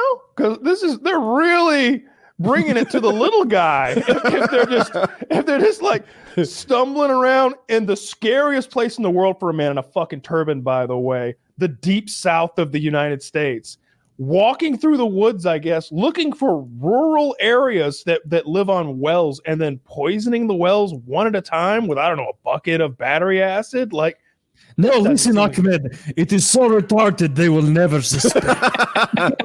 I felt retarded with my own plan. It is the worst tactical plan. They will never defend against the worst possible option. We will attack Georgia towns of population. I don't know what accent it is now, but it's clearly something different. But we will go after Georgia towns of population 10,000 or lower. Tell me if I we will steal their beans. In fairness, if they did that, people would be fucking terrified. Like, if you're trying to scare a population, you go after a small town because every small town will think that they're next. Whatever happened to that arsenic or cyanide post office scare? Did they catch him? That guy just get away with that? When was this that you're talking about? Right after 9/11. The next thing that happened. That was anthrax, and yeah, they caught that guy. I want to say that guy was an Elvis impersonator. Are you serious? I want to know more about this. See if I'm right. Here's your Google search. Here's your Google search. Elvis impersonator, anthrax, 9/11. Hey, baby, I'm just trying to fucking murder someone at the post office. He had a manifesto. It said, I'm doing this, 1, for the money, 2, for the show. 3 to get ready. With me on this? No, I get it. I'm there with you, Steve. Go. God damn it. That was way better than you gave it credit for. I tried to help you out. It was way better. I appreciate that. Thank you. So after the first earthquake that I went through with my ex in LA, and she had never been through one before. So she kind of freaked out, and she wanted us to have like an earthquake survival kit with us, like one at home and one in the car. Mm-hmm. And basically, the standard stuff of like, matches, a can opener, like just a couple things like that. Even that, I thought, this is a little much. She had buried beans over. Divorce. And we weren't dating. We were married. Divorced right then. She had buried 45 cans of beans because that is such a detachment from reality. I get that every one of us was very scared the society was going to break down at the beginning of this virus. And people were, when you get to the grocery store and there's nothing on the shelves, that's a very scary thing to see. And I get that. The idea of if you're in it a couple of weeks and they've restocked by then and you can suddenly order all the cans of beans you want on Amazon, that's when you maybe go get the shovel. Yeah. And unbury the beans. Unearth and be like, your beans. I overreacted. Look, you don't ever bury the beans because you've got. You know what I guarantee is I guarantee that bitch forgot where she buried all the beans. I think maybe she did not make a map. 0%. I every now and then something will pop up on relationship advice, and then I read the comments to see just how horrible the people of Reddit are and how like different their opinions are than mine. I saw one the other day. She's like a 26-year-old female. Her boyfriend's 35 male. I guess they were having a big fight, and she finally went to bed. Woke up the next day. They were all good again, and he's like, I should drug you more often. And she was like, what? He's like, yeah, I put a benadryl in your drink last night. She's like, what should I do? And before I look at the comments, I really wrap my head around this. All right. Was she congested? All right. Probably shouldn't have put a That's what the fight was about. In her drink. All right. But how big of a deal is this? Well, it's Benadryl. All right. It's an over-the-counter allergy medication. He didn't drug her in the traditional sense. This is not a Bill Cosby type scenario. And a Benadryl is about as mild as it gets. Like we give those to dogs. When the 4th of July, Kitty gave her dogs Benadryl, and the dogs were laying there like fucking stoned out of their minds. It was hilarious. I'm thinking like, in my head, I'm thinking, no big deal. I don't think I would do it to my girlfriend, but I don't think I've never done anything. If you're the kind of sinister person that's going to drug someone to fuck with them, Benadryl would not be your go-to. Well, he You would did go with it something so much she'd harder. go to sleep and they wouldn't fucking fight anymore. Like that's what he's like. That's why he did it. He was like tired of the big fight they were having, and he was like, Benadryl, bitch, and like put her to sleep. The comments were like, I'm so afraid for you. Call the police now. It is evil in a hilarious way. It also shows how much of a wuss he is, because the idea that instead of just You should have knocked her out. instead of just dealing with the moment and just like letting her argue herself out, like he couldn't face that. He just was like, I'm gonna find another way. Like in that way, it's not even just about like whether or not the Benadryl is too much. Like my dog takes Benadryl every day because he's very itchy. Like it's not a damaging thing, but it is also, it shows how much of an idiot and a dick he is. I bet he loves scratches. Dude, easy way to deal with that is, how about you just pop a bunch of Benadryl yourself, and then you can pass out. He had shit he wanted to do. Meth. Look, Well, meth would not help you with that. Don't do meth. Taylor, the level is going to finish itself, okay? Can't just go to sleep. Could have given her a pot brownie. I imagine that'd make her a little more compliant. Maybe. A little chill. Well, apparently it's like they start the people of Reddit start like linking her all these laws. They're like, he's committed a class 2 felony. Looks like your boyfriend's going to the lockdown. And just like run everybody. I couldn't, like, one guy in the middle. It wasn't old enough for comment voting to be enabled yet. But this one guy was like, gotta admit, funny as fuck. But you found my alt. I was like, Taylor? But everybody else is just like, this is dangerous. This is a red flag. Who knows how he's gonna drug you again. He did it once, he'll do it again. Like because he like popped a Benadryl in her fucking beer. Now he's Bill Cosby and he's gonna be drugging her all the time for fun. Like to me, it just seems so innocent. He could have also, if they're having a big fight, he could have also just been like, hey, can I get you some ice cream? Or like something like that. But also, like, general rule of thumb, you shouldn't give people drugs that they don't know they're taking. How about that? How about you don't dose people with shit? Look, I agree with you. Then I'll never try new things, Taylor. I would not do that, but like, well, I think it's okay to drug. For some reason, I feel like it's kind of okay to drug people with weed if they're already weed users. Like, I wouldn't do that to Woody. That would be but if I was up. Quibble Cop, yes. Oh, I'd absolutely drug Quibble Cop. Absolutely. I would probably drug Taylor. Because I'd drug Taylor. And but if someone doesn't smoke or they've never done edibles, like, that'd be real fucked up to drug them with that shit. I would much rather this have woman was a chronic Benadryl user. So Benadryl's so like vanilla though. Like we give it to children and dogs. Like I just feel like it made her a little drowsy and she went to bed. It's not like anything bad happened or would have happened. She's with her boyfriend. It's the idea of like giving someone. I don't even like not knowing what's in my food.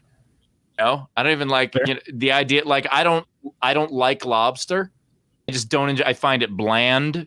And like if someone like secretly gave me lobster, I would just be like, why didn't you just fucking tell me there was lobster in it? Like I think it just shows that person to be conniving, shitty.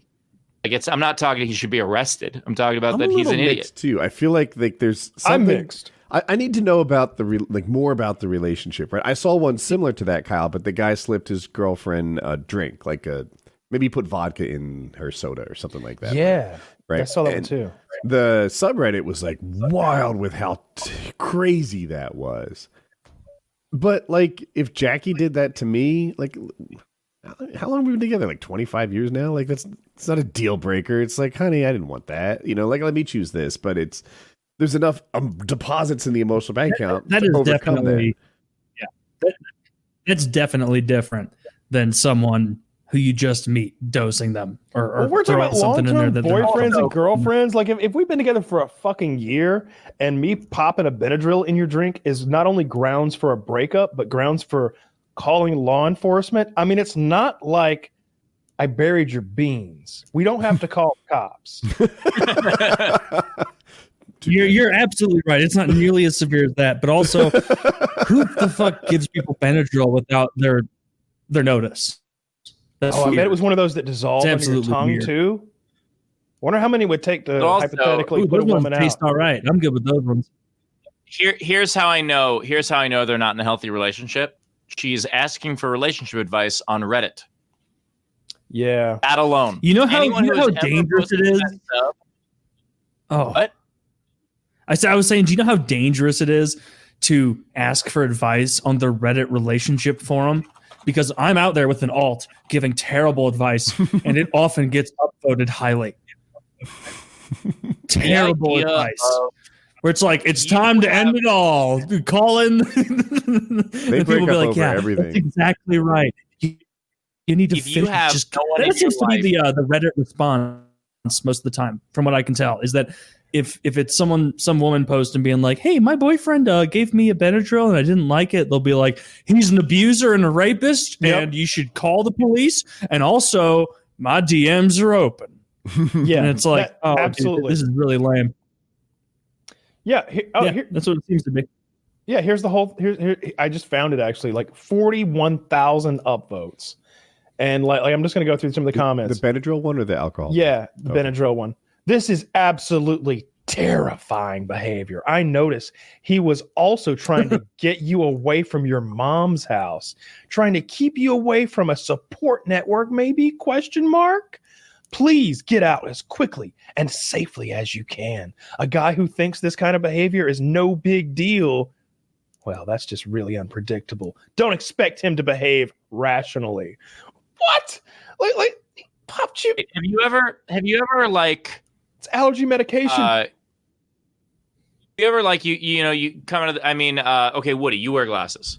Whatever you So if you catch yourself in the mirror without glasses and you're fuzzy, right? get. Okay. You fill in the blanks however it is your mind wants to fill in the blanks. Handsome. To make this relatable, Kyle, if you are a little drunk and you see someone at a bar, you might think that they're cuter because you're a little drunk. Mm-hmm. Internet is full of people who see these stories and then they just fill in those fucking blanks however they want to fill in those blanks, and they write the rest of the story. And as far as they're concerned on this story, he has a horrible relationship with her mother and he was trying to prevent her from being part of that network, and the guy who gave me the sword is killing himself, and they're just inventing stories in order to entertain themselves, which is why they're on the sub in the first place. Leave him. And you can't tell them any different. Anytime I ever write a story about something happens that like someone was an asshole to me out in the street, whatever it is, they just make up reasons why it's okay that they were, and they give that guy the benefit of the doubt, even though I'm the person that they're talking to. Like, it's that they're filling in those fuzzy fucking blanks, and that's how the story happened, according to their mind. You can't tell them otherwise. It's just one after another. Leave him. This is a big deal. Now he knows how to keep you at bay. He may exploit it for his gain. Seriously, you need to go now. Drugging someone is wrong. He could have seriously harmed you. This dude needs to be dumped as soon as possible. And you need to talk to a doctor and possibly the police. You are underreacting if you are still with him. She lives with the Oh man. my god, dude! Reddit is so fucking retarded. Like, see, the kind of comment I would leave on an alt under that would be, You "Hey, really do this? well I known can't tell fact. anymore. Yeah, I do. I literally do. It's funny to me.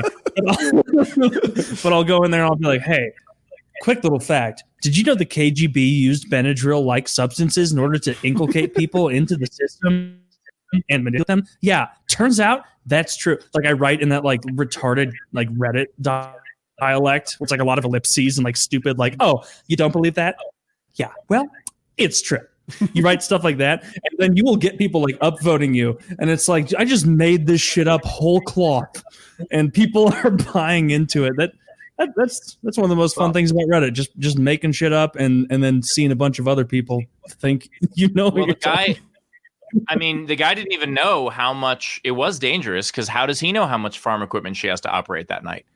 No, like, you can't be That's drowsy right. for something like that. That could be really dangerous. Maybe she had a late night shift on the assembly line, and then Maybe she's installing a tin roof. Like, there are all these things that you need to be aware for, and he's ruined all of that with the benadryl. I do think that it's shitty and stupid to give someone any sort of drugs without their knowledge, but it's also they don't have a healthy relationship to begin with, and this does not matter in their unhealthy relationship because all the other shit does.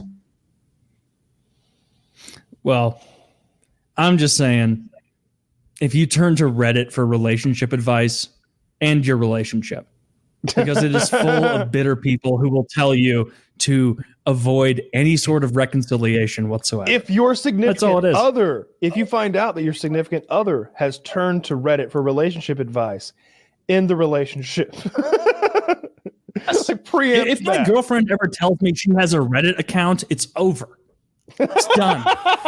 No, my girlfriend is tremendously offline, and I fucking love that about her. She'll be like, "Hey, did you see this funny meme?" And it'll be a meme from like 6 months ago, and it's so endearing because I'm like, "Oh, she really doesn't know what's going on online." That's great. Whenever I love somebody that. like my mom is the same way. Like her memes are old.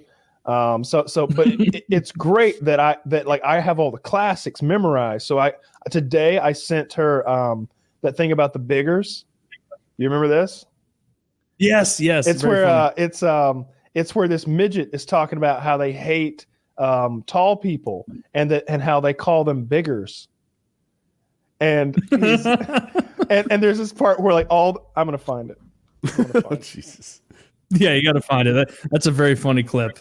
Where all the midgets talking about hating biggers. I love picturing Taylor coming home one day, seeing his girlfriend just uploading a post of a cute dog on r/aw. He's like, "This is over. I can't deal with you. This is done. Done." No, I would give her a pass on r/aw because I guarantee that's the only thing she would use it for if she was a Reddit user. But she's on Rare Puppers. That's it. It's too much. Yeah, that fucking Zoomies thing. Now she's becoming an internet person.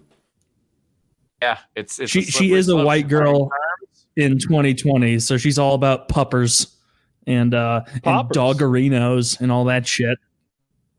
Oh, this is a rare pupper, and everybody's like, "Oh, what a fluffy boy! What a big boy!" She starts typing, "What a chunker!" It's over.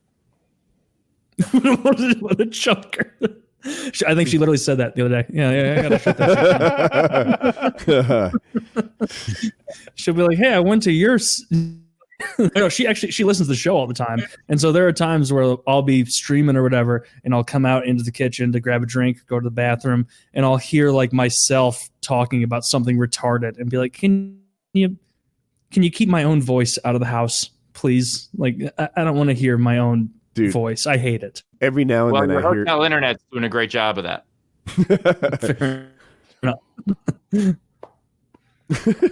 Every now and then that's a good one. I like that one. Never mind. No, go for it, Woody. What do you got? It's timing, man. Their time is not the charm. I know how it is. Jokes like this. It's all about timing. You know how uncomfortable it was when Arian's like, "No, man, get out your joke," and it's like, "That was the greatest." I can't do it now. The line was really good when I would have said it. That was probably better than whatever the joke was. Arian's like, "No, go ahead." There was this perfect setup, and Taylor had this punchline, but then there was a break in the conversation, and then me and Aaron were like, "Oh no. Tell your joke." And he's like, "No, the time has passed." "Oh no, you have the floor." That's part of, man, I hated that. Oh, did you? But you knew what was happening. You can see it was just. Oh no! I'm joking. I didn't actually hate it. It was funny. I thought it was, but it is funny. A total thing where it's no, tell your joke, and it's like. And Steve would get better than anyone where it's like, no, the time has passed. If I tell the joke right now, it'll bomb and I'll get roasted even more. Timing is one of the tricks of stand-up is if you get interrupted, you cannot go back into the joke. You have to find a way to organically get there. If you want to go back into the line, you have to say something else that isn't a punchline or whatever, and then you can weave your way back in. But for the most part, you just move the fuck on. And all the time, I see comics like try to go back in as if it's perfectly normal, and they just eat shit. It's like that's the rule. Yeah. You cannot go back into a joke when it gets interrupted, unless you do a joke about the fact that you're going back in, Right? And then like they're with you. I hadn't thought of Like, you that, but I can't bet just that's do the it. sort of like that's not intuitive. I would argue, and that the comedians probably often learn that the hard way. Like, fuck, I've tried this 4 times. I'm sure I can't because there's get got to back. be someone out there who's just like, the thing about cats. Somebody else like, cats are gay. And you're like, anyway, the thing about cats is like that probably wouldn't work. Like trying to jump It's back even in worse. after some dick. It's even worse if like just be like, yeah. So the thing about be like, my mom has a cat, and the guy's like, cats are gay. And you're like, hey man, stop interrupting me. And then it goes back and forth, and then club security takes him and pulls him out, and then you just be like, so my mom got a cat. Like that's how ridiculous it is sometimes. And like what Woody said is, you have to learn it by making that mistake. But some people do not learn it. Some people just continue to make that mistake, and like it should happen to you once, and then you go, oh, I wonder why they didn't laugh after I went back in. Mm-hmm. Oh yeah, or even 2 or 3 times. But there are people who I've seen them. They don't get the idea that like you cannot go back. That is a hard thing, especially on a show like this. I can think of so many times where I would do Hispanic cleaning lady voice, and then it would break up in the middle, and like my impression is done, and then I'll hear like what was that last bit, and then I'll go back in, and it's like, oh no, I've ruined it. Steve, It's no longer funny. I have a question, Steve, right? So we're 4 comedians. We all do our thing, right? I sucked. Afterwards, when we're hanging out post-show, are the other comedians like, all right, we've just been stack ranked and we all know this guy is shit? Or is it like, we've all sucked? Like how do the other comedians respond to somebody bombing? If it's someone you don't know, you assume that they bomb every time. If it's someone that you do know and they've had a rough set, then you roast them for it, and it's a lot of fun. Of course. It's so much like, especially if it's a close friend and you know that they're funny, it's a lot of fun to just be like, no, man, this isn't for everybody. Have you considered serving? I think you could go back to that, right? I was at IHOP. You used to work at the Olive Garden. You might have an aptitude for delivering mail. I'm just saying. Yeah, exactly. And What does that require? That's why I picked it. someone you don't You know what I love? When they pump up the postal service like they're the 5th branch of the military or something. Like, Through rain or snow or sleet, we will lose your Kyle, package. you just don't like them because that's what sent you to jail. Oh, there's a law enforcement branch. That's good. they are kind of hardcore when you get to the bottom of it, but kind of The real there's some answer to rough that, customers up there at package acquisitions. I'll give them that. Fucking Clip channels use that The one. answer to that, though, thank you. The answer to that is really like if there's no one you want to talk to less than a comic that you think is not a good comic. Like there is, I am not friends with bad comics because I book enough stuff or produce enough stuff in the industry that it would be very difficult to turn a friend down. But also, I don't want to be friends with delusional people. And if you've been in this business long enough and you're still not funny, I can't respect you. I don't give a fuck if we root for the same baseball team or if you're a good poker player or your lovely dinner company. That doesn't matter because you're so delusional about the thing that's most important to you. I cannot respect that. So I live in a world where I talk to a lot of people who are lovely dinner company, right? Like at this point, Yeah. Kyle, Taylor, professional communicators, right? That's what they do. And it's not just them. We get guests on. We have comedians. We have people who just are gifted at talking. And then I'll shift over to my real life, to some guy who's gifted at, like, I don't know, constructing cash registers or something, but not at talking. And I struggle. It's just like, oh, fuck, your story's wandering. It's wandering. Do you remember how we got started on this bullshit? This is painful for me. Is it painful for you too? Is everyone else here not noticing that this isn't working, this whole thing? Would it be rude to just walk away at this point? That's what I want to do. I want to autistically walk away from a bad talker. Nailed it. Yeah, I know it's happening. But someone in Woody's real life trying to tell him a story and him just being like, can we do a sponsor read or something? Is it possible? That's where I want to be. I just like... Dude, it was literally earlier today. I was out with my girlfriend. We were grabbing a couple, I guess, late afternoon drinks and getting some snacks at a restaurant. And as we're about to wrap up and everything's done, I'm like, I got to run to the bathroom. I got to go pee. And she's like, okay, I'm going to, you know what? And there was a woman sitting out on the patio next to us who was clearly homeless, very clearly. And she was having her drink and reading her book. And my girlfriend was like, I'm going to, you know what? I'm going to pay her bill and I'm going to go say hi to her. I'm going to talk to her. I was like, please don't do that. Like, I got to get back soon to the show. I got to go back and do PKA soon. But in my head, I was like, if she starts a conversation with this bitch, I'm not bailing her out for at least 20 minutes. I'm going to let her talk to that person. And so I go pee. I come back. I'm sitting there, check paid, everything good to go. And my girlfriend's standing next to this fucking homeless woman's table. And I'm like half listening, half looking for stuff to talk about on the show. And I hear this homeless woman ranting.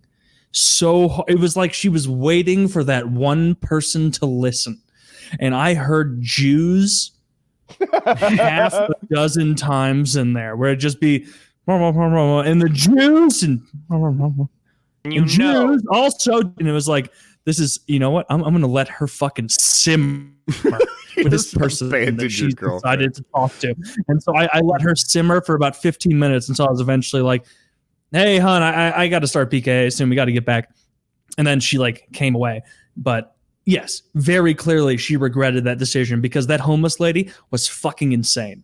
Absolutely There's insane. No time in history that someone was ranting and used the word Jews 6 times. And they were like, you know who's a lovely people? You know what I got to tell you about? You know who I really enjoy? My new neighbors. They're wonderful. They're Jews and I love it. Like you never hear that.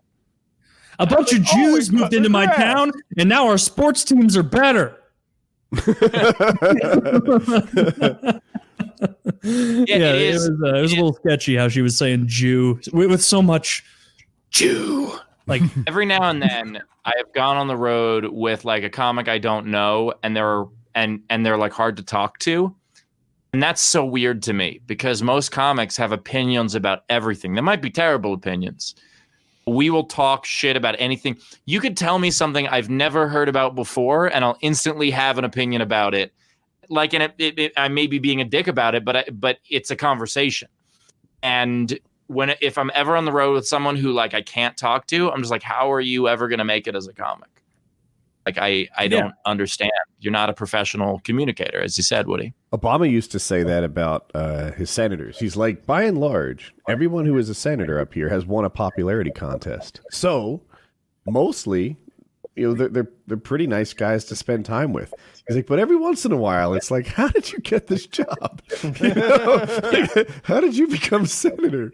Because that happens too. Yeah, I guarantee that's how it is in politics. The same way it is in sales, like Kyle would know, where you're like, man, you got a bunch of people who are really qualified and good at talking to people and getting them rolling on certain thought patterns. But then every once in a while, there's a blithering retard that finds his way into that Rich position. Donville. I still remember that motherfucker's name. Rich Donville, the fucking blithering retard of the car dealership.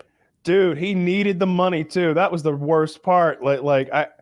If I sold 12 cars a month, I was swimming in cash. I had so much money as a 19-year-old. You know, it was just so much extra money because I had no bills. It was just free money. Mm-hmm. Rich had a family. He had a wife and like 2 kids, and he had like gotten fired from like a real job.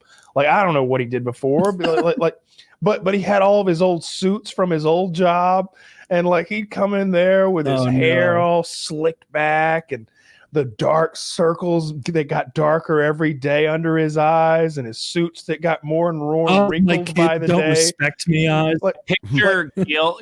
Was it Gil from The Simpsons? Yes, it's Gil from The Simpsons. Oh, Gil's gonna get him this time. Oh, Gil, this is the day where you're gonna bring it home. Shelly's been telling you, Cheryl, whoever's been telling you for so long that it's not gonna work. Oh, You're gonna get sell a car together today, now, Gil. You're gonna sell a car today, and Kyle's not gonna steal your chair. Wrong on both counts, Rich. Wrong on both counts. You ain't selling shit, and I'm stealing your car because I'm 19 years old. I don't give a fuck. My favorite people in the world are comedians, and my least favorite people in the world are comedians. I would still rather talk to those least favorite people in the world than like someone who can't fucking tell a story. This motherfucker was about to sell a car one day. Well, maybe not. He was at the point of a car sale where you have a customer sitting at your desk. You are going back and forth to a manager with the numbers, right? They're like, I don't think I want to pay that, but I would pay this. And he's like, well, hell, I'll go see what the manager says. And he's like walking back over with the papers. So while he's doing that, I'm watching discreetly from my desk with my best buddy. And I'm like, watch this shit. And so I sort of walk over to his desk, and our desks aren't in like offices. They're in like a big common space. And and the customers are a bit distracted. They're looking at an SUV that's behind them. We're in a showroom, so there's cars parked all around us. So they're kind of looking back at, I think maybe even the car they were thinking about buying. And when they do, I just casually walk by, grab his fucking office chair, the salesman, and leave with it. And I don't just put it behind the next desk. I fucking leave with it. It's gone. It's on the other end of the showroom behind a fucking Honda or some shit. And You're then such an asshole. it's gone. So now he comes back to his desk and he's like, well, I got some, where the fuck is my chair?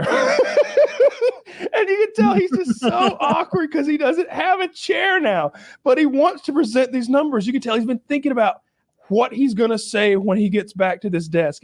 He's got it. I'll say this. Oh, and this that, poor bada guy. boom, bada bing. And now this massive wrench has been thrown into the works. That is the fact that he doesn't have a fucking chair. He can't even sit with them. So he's just awkwardly stands there, sort of leaning on the desk. And we're just watching, just melting down, laughing our asses off because he didn't belong there. This is the guy with all the kids that you're fucking with? Yeah. Kyle. Those hungry kids. Kyle, do you know how he eventually killed himself? Or you Yeah. did? Yeah, it was pills. My God. It's sad. Some carbon monoxide Nah, he poisoning didn't from kill some himself. car he couldn't It's sell. still No. sad. It's like No.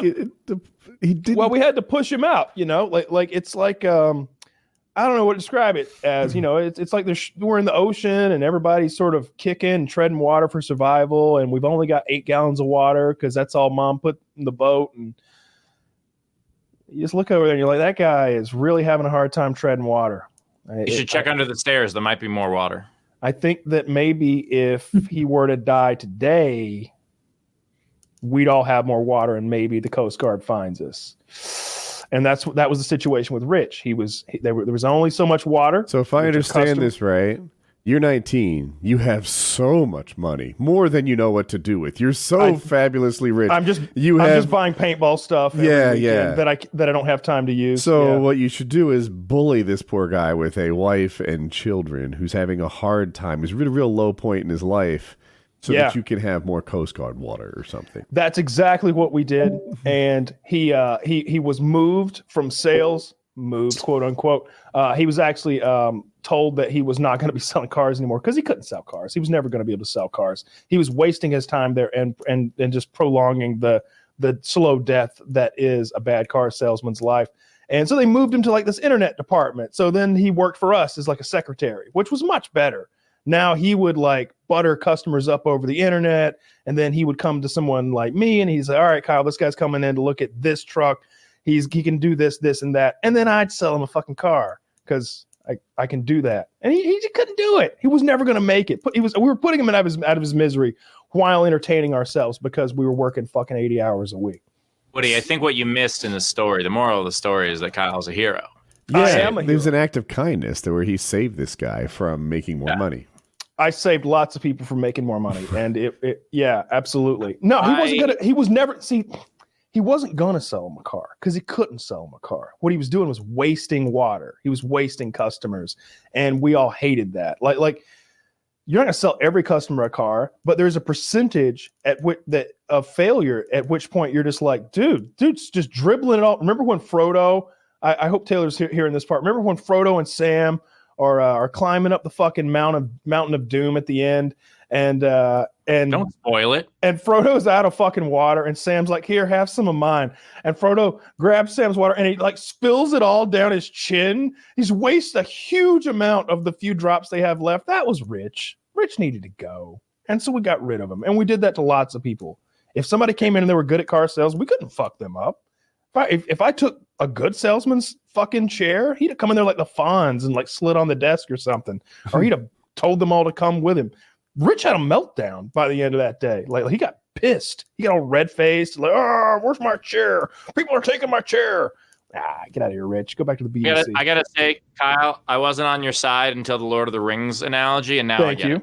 Yeah, now you understand. Didn't understand it then, but now I get it. Circle of life.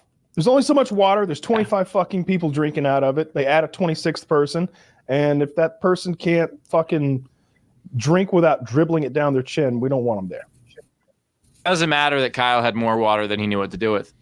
I earned every drop of it. When I bought a car,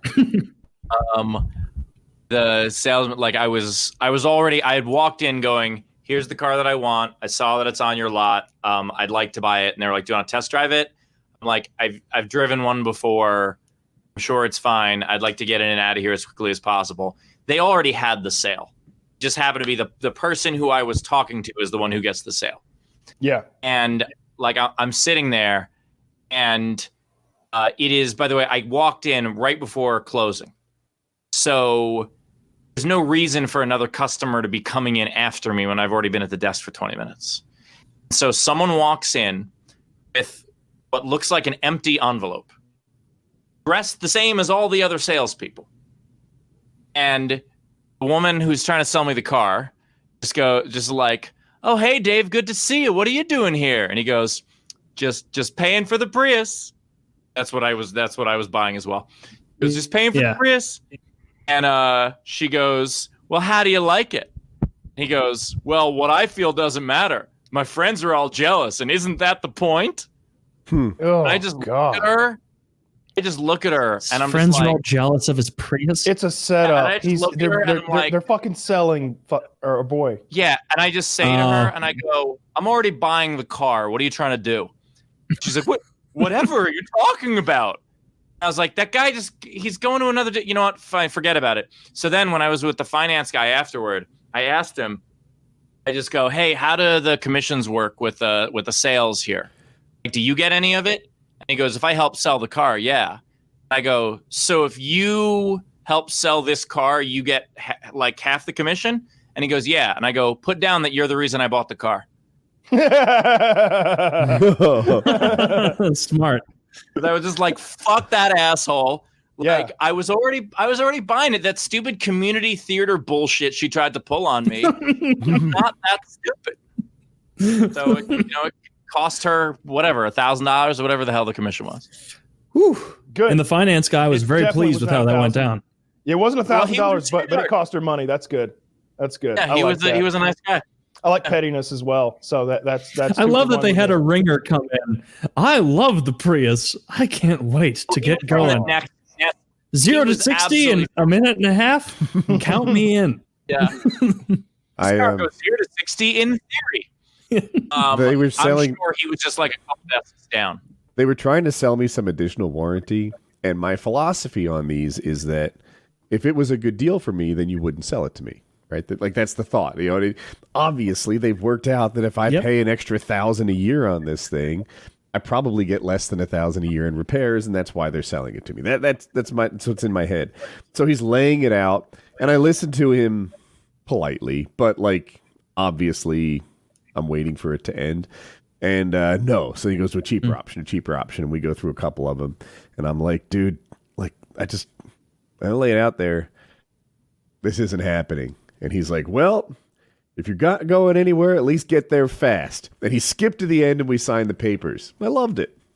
Yeah, it is a good deal a lot of the times because what they've actually factored in is over over the course of all of our customers, how many will actually have X, Y, and Z issue that costs 1, 2, and 3, multiplied by how many customers will actually remember they have a warranty and use it, minus what you're paying times X amount of customers.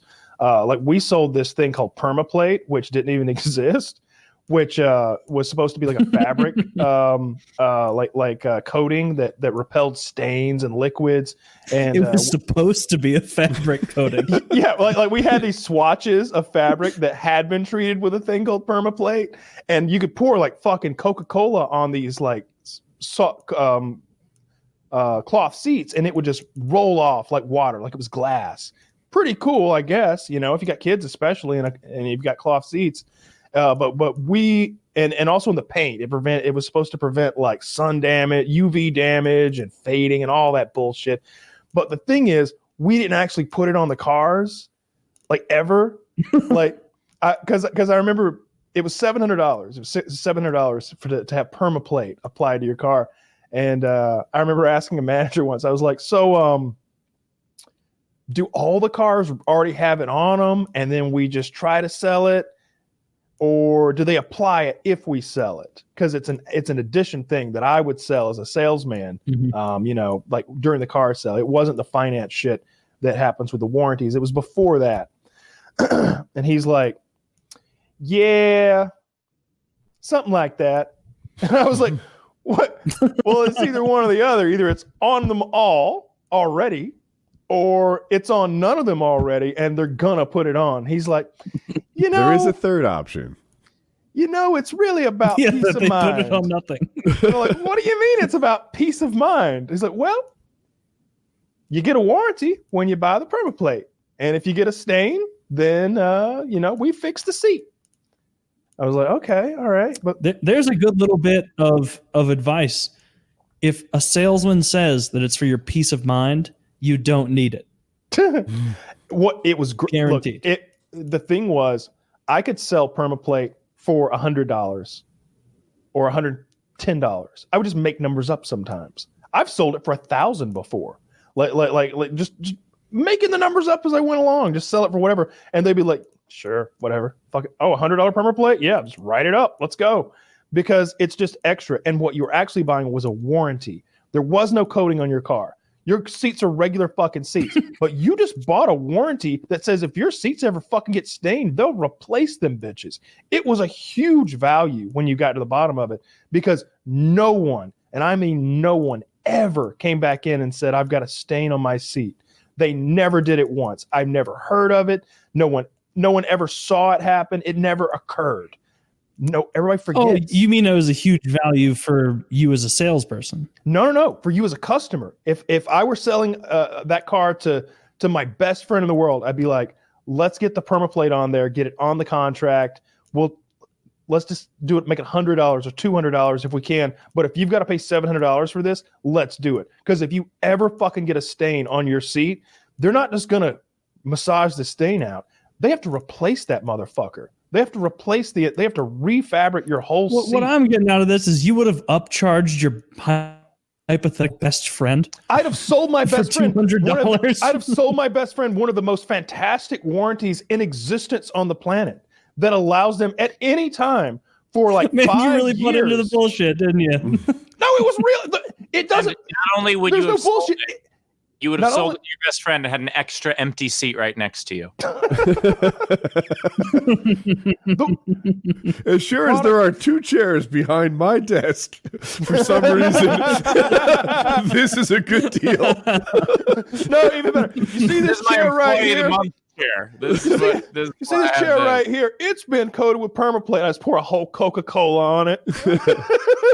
You notice how that's soaking in and really staying in the fabric? Well, it doesn't make a fuck because the warranty still covers it. Am I right? 20 minutes later, Rich's ass is covered in soda. Isn't that right, Rich? He's over there with his pants off in the seat. There's some poor guy who's just like, man, I don't get the mustard out. I don't make nearly enough of this sparks to clear the moisture out. The salesman Kyle, he says to them, It will get mustard right out. What he does, he spray the mustard. I begin to suck it up, but it never get out. Thankfully, he put them away before he noticed. I feel that way about I want to go all home. warranties. I feel every warranty. I feel like they have some actuary who's figured out that they're selling me $1,000 thing because they know it'll have less than that in repairs. It's about how There's actually You're a million percent right, buddy. And the thing that There's Kyle actually- is saying, there's actually hey, I'm sorry, Kyle's saying, hey, if you take advantage of the warranty, it's actually become a better deal. The trouble is, I feel like I don't. I bought warranties on a handfuls of furniture, and like even though I think not long ago our couch dog peed or something like that. So I call them up. I'm like, hey, we got the full warranty, and they're like, oh, this isn't really the number. You need to call this other person. You need to work with the salesman who sold it to you, who doesn't work here anymore. And there's this runaround that we eventually found was like more of a pain in the ass than like steam cleaning the couch. Yeah. I've definitely used Apple Care. That is an exception. Yeah. And I've used warranties on like expensive electrical stuff, but the thing that you're not thinking of with insurance and warranties and stuff like that, the other calculation they do is investing the money.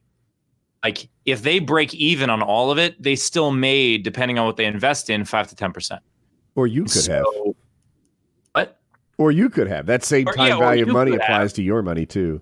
Right. The idea, like when, my ex was a parallel parker that would sometimes ding car. And so like on that, fucking warranty. I feel you, bro. So it depends on like your peace of mind also, and insurance in general.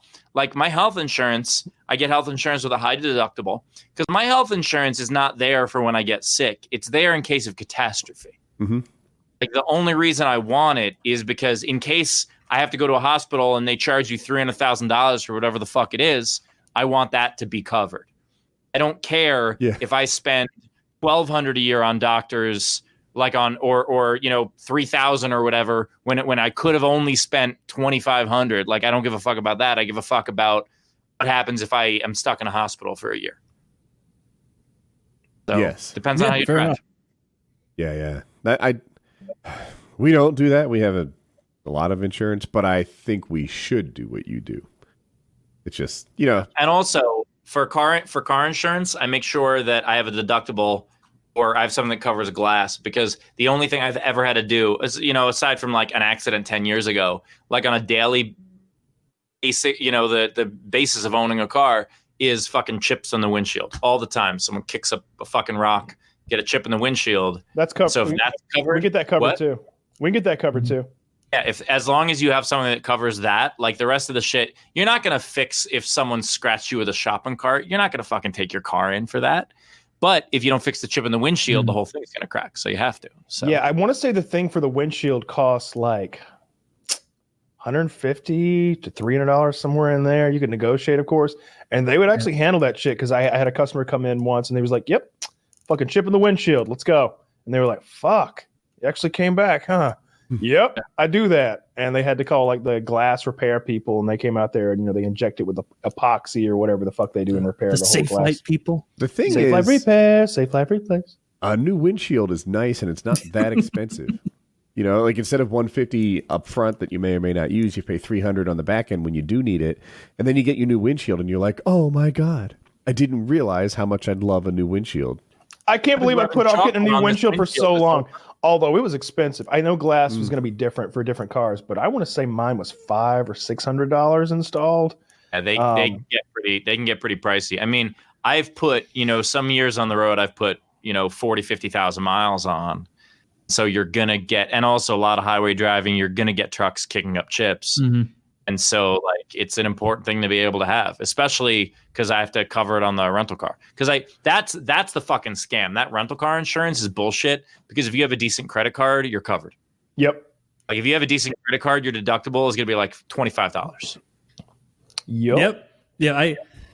I used to work at a rental car place, and I remember they would train us to combat the credit card response, where they'd be like, some people will say that their American Express covers their rental insurance. And then after doing like a little bit of cursory research, even writing to people, I was like, oh, well, it does.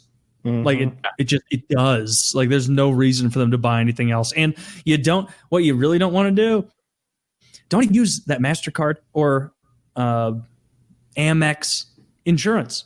That's going to make your rate go up more than your insurance would, because they'll try and fool you at rental car places and be like, well, your insurance might not cover this car. And it's like, no, it does.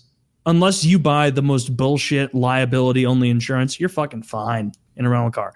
I got a rental car here 4 days ago, and my girlfriend booked it all, and she was like, hey, Fox rental car has the cheapest rates. And I was like, oh, I know Fox, because we all, when I worked at a rental car place in the airport, we all saw the other fucking stands, and Fox is full of degenerates and shitty cars. And I was like, whatever, can't be that bad. We'll get a Fox car. We have a Mitsubishi road shaker, I guess. I don't know what the name of it is, but I know that if you go above 65 miles an hour, this thing trembles. Absolutely trembles. It's the opposite of the plot of Speed. Yeah, it's terrible. And it is a rental car. Miles an hour to explode. It's a rental car with 34,000 miles. And that may not sound like a lot, but if you work in the rental industry, a 34,000 mile car is like meeting a 30-year-old dog. It's like a 45-year-old. There's a reason that it's as shitty as it is right now. Yeah, it's meeting a 45-year-old prostitute, a 25-year-old dog. Those are hard miles. What happens if you put it in reverse on a highway? Well, and now every only one way to car I'm into, I'll be like, why does it drive so shitty? And then I'll be like, oh, wait, I know why, because I used to drive these, and you whip them around like you're mad at them, like most of the time. Also, the other thing, if I could give anybody renting a car advice, never fucking get the gas. Never. Like, in order for that math to work, you have to return that car bone dry. You have to push it into the lot in order to make your money on that. Never prepay your gas. Make sure if you're going with a skeevy rental company, you take account of all the little tiny nicks and dings on the car prior. Like if you're going through like Hertz or Enterprise or one of the big ones, like that, they're not going to hold your feet to the fire over a little fleck. That's my biggest one. Is bring it back full of gas, because if you make them fill it up, they're going to charge you like they're going to charge you the same price it costs to get drag race racing fuel that I used to buy back in the day. You can buy 110 octane racing fuel cheaper than what they've got over at fucking the rental car place. Name one, CarMax or whatever. I remember people coming back into the return lane when I worked at the airport, and they would forget to fill up, and I would like go and check the gas and the mileage and everything with a little handheld return thing, and then I would like enter in. They'd be like, oh, man, I'm so sorry. We forgot to get the gas. And I was like, oh, it's okay. I'll tell you how much it is. And it would be like almost like a quarter tank.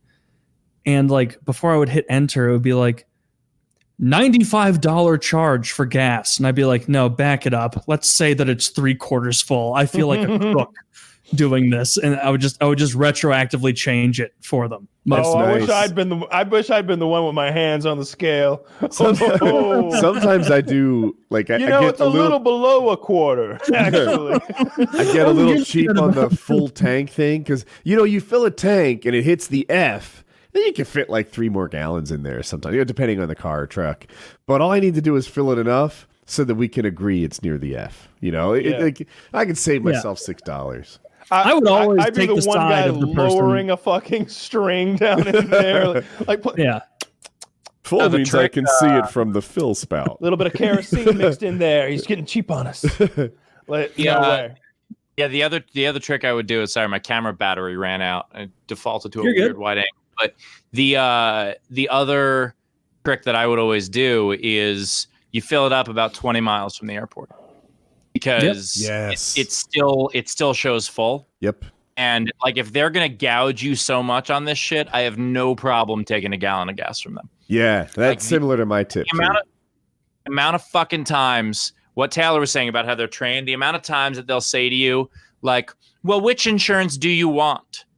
Not like, do you want the car rental insurance? But like, as if you have a choice of like, do you want the basic or do you want the advanced? And it's like, I want the none. Oh, God. Taylor has Oh, you're preaching to the PTSD. choir. I'm just telling you. Pro tip, Steve. You want a free upgrade into anything you want? Book something little and then tell whatever agent there that you'll buy roadside assistance protection if they will give you a free upgrade, because they'll get credit for the sale and you get a free upgrade. Oh, I got a much better way of doing it. Go for it. I actually practice my acting in this environment. Like, I've decided what I do. I book an economy every time, and I get to the counter. And first of all, I don't book with Fox, because you try to pull this shit with like Fox or Dollar or Budget, they'll just be like, we don't give a fuck. We hate our jobs. We're putting you in a bicycle. No, they might mug you. Yeah. Yeah. But if you rent with a reputable company, there are like, I think there are 5 reputable companies. If you rent with any of them, so I get to the counter, I have an economy, and I just say to them, I go, what size did they book me in? I booked my own thing, but I just say they as if it's a company. They say, oh, it's an economy. I go, oh my God, again. Of all things today, first the flight's delayed, then my luggage, now fucking economy car. You got to be kidding me.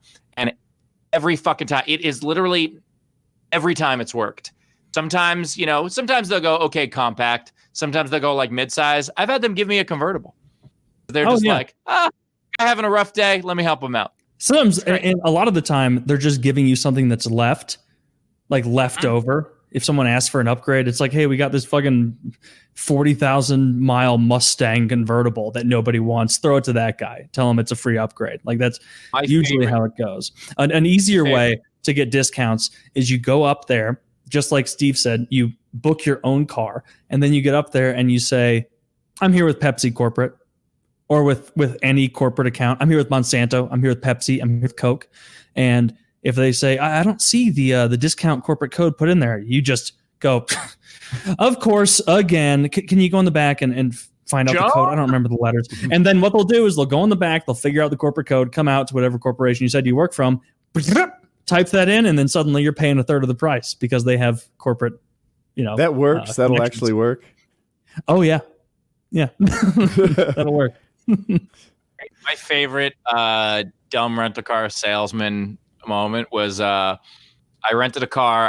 And it was they gave me a convertible, and I go out and I put my luggage in it, and I go to start the car, and it's got like a little rumble to it. I was like, fuck, I'm not gonna drive 8 hours on this shit. Mm-hmm. And so I flag the salesman over and I go, hey, this car, the engine is rumbling already. And he listens and he's like, oh yeah, that's a problem. Okay, we'll head in. And I was like, is it possible to just switch it out? I have all my luggage here already, and I had like a bunch of bags. It was the beginning of a long trip, and I had already put them in the car. And I was like, can you just switch it out?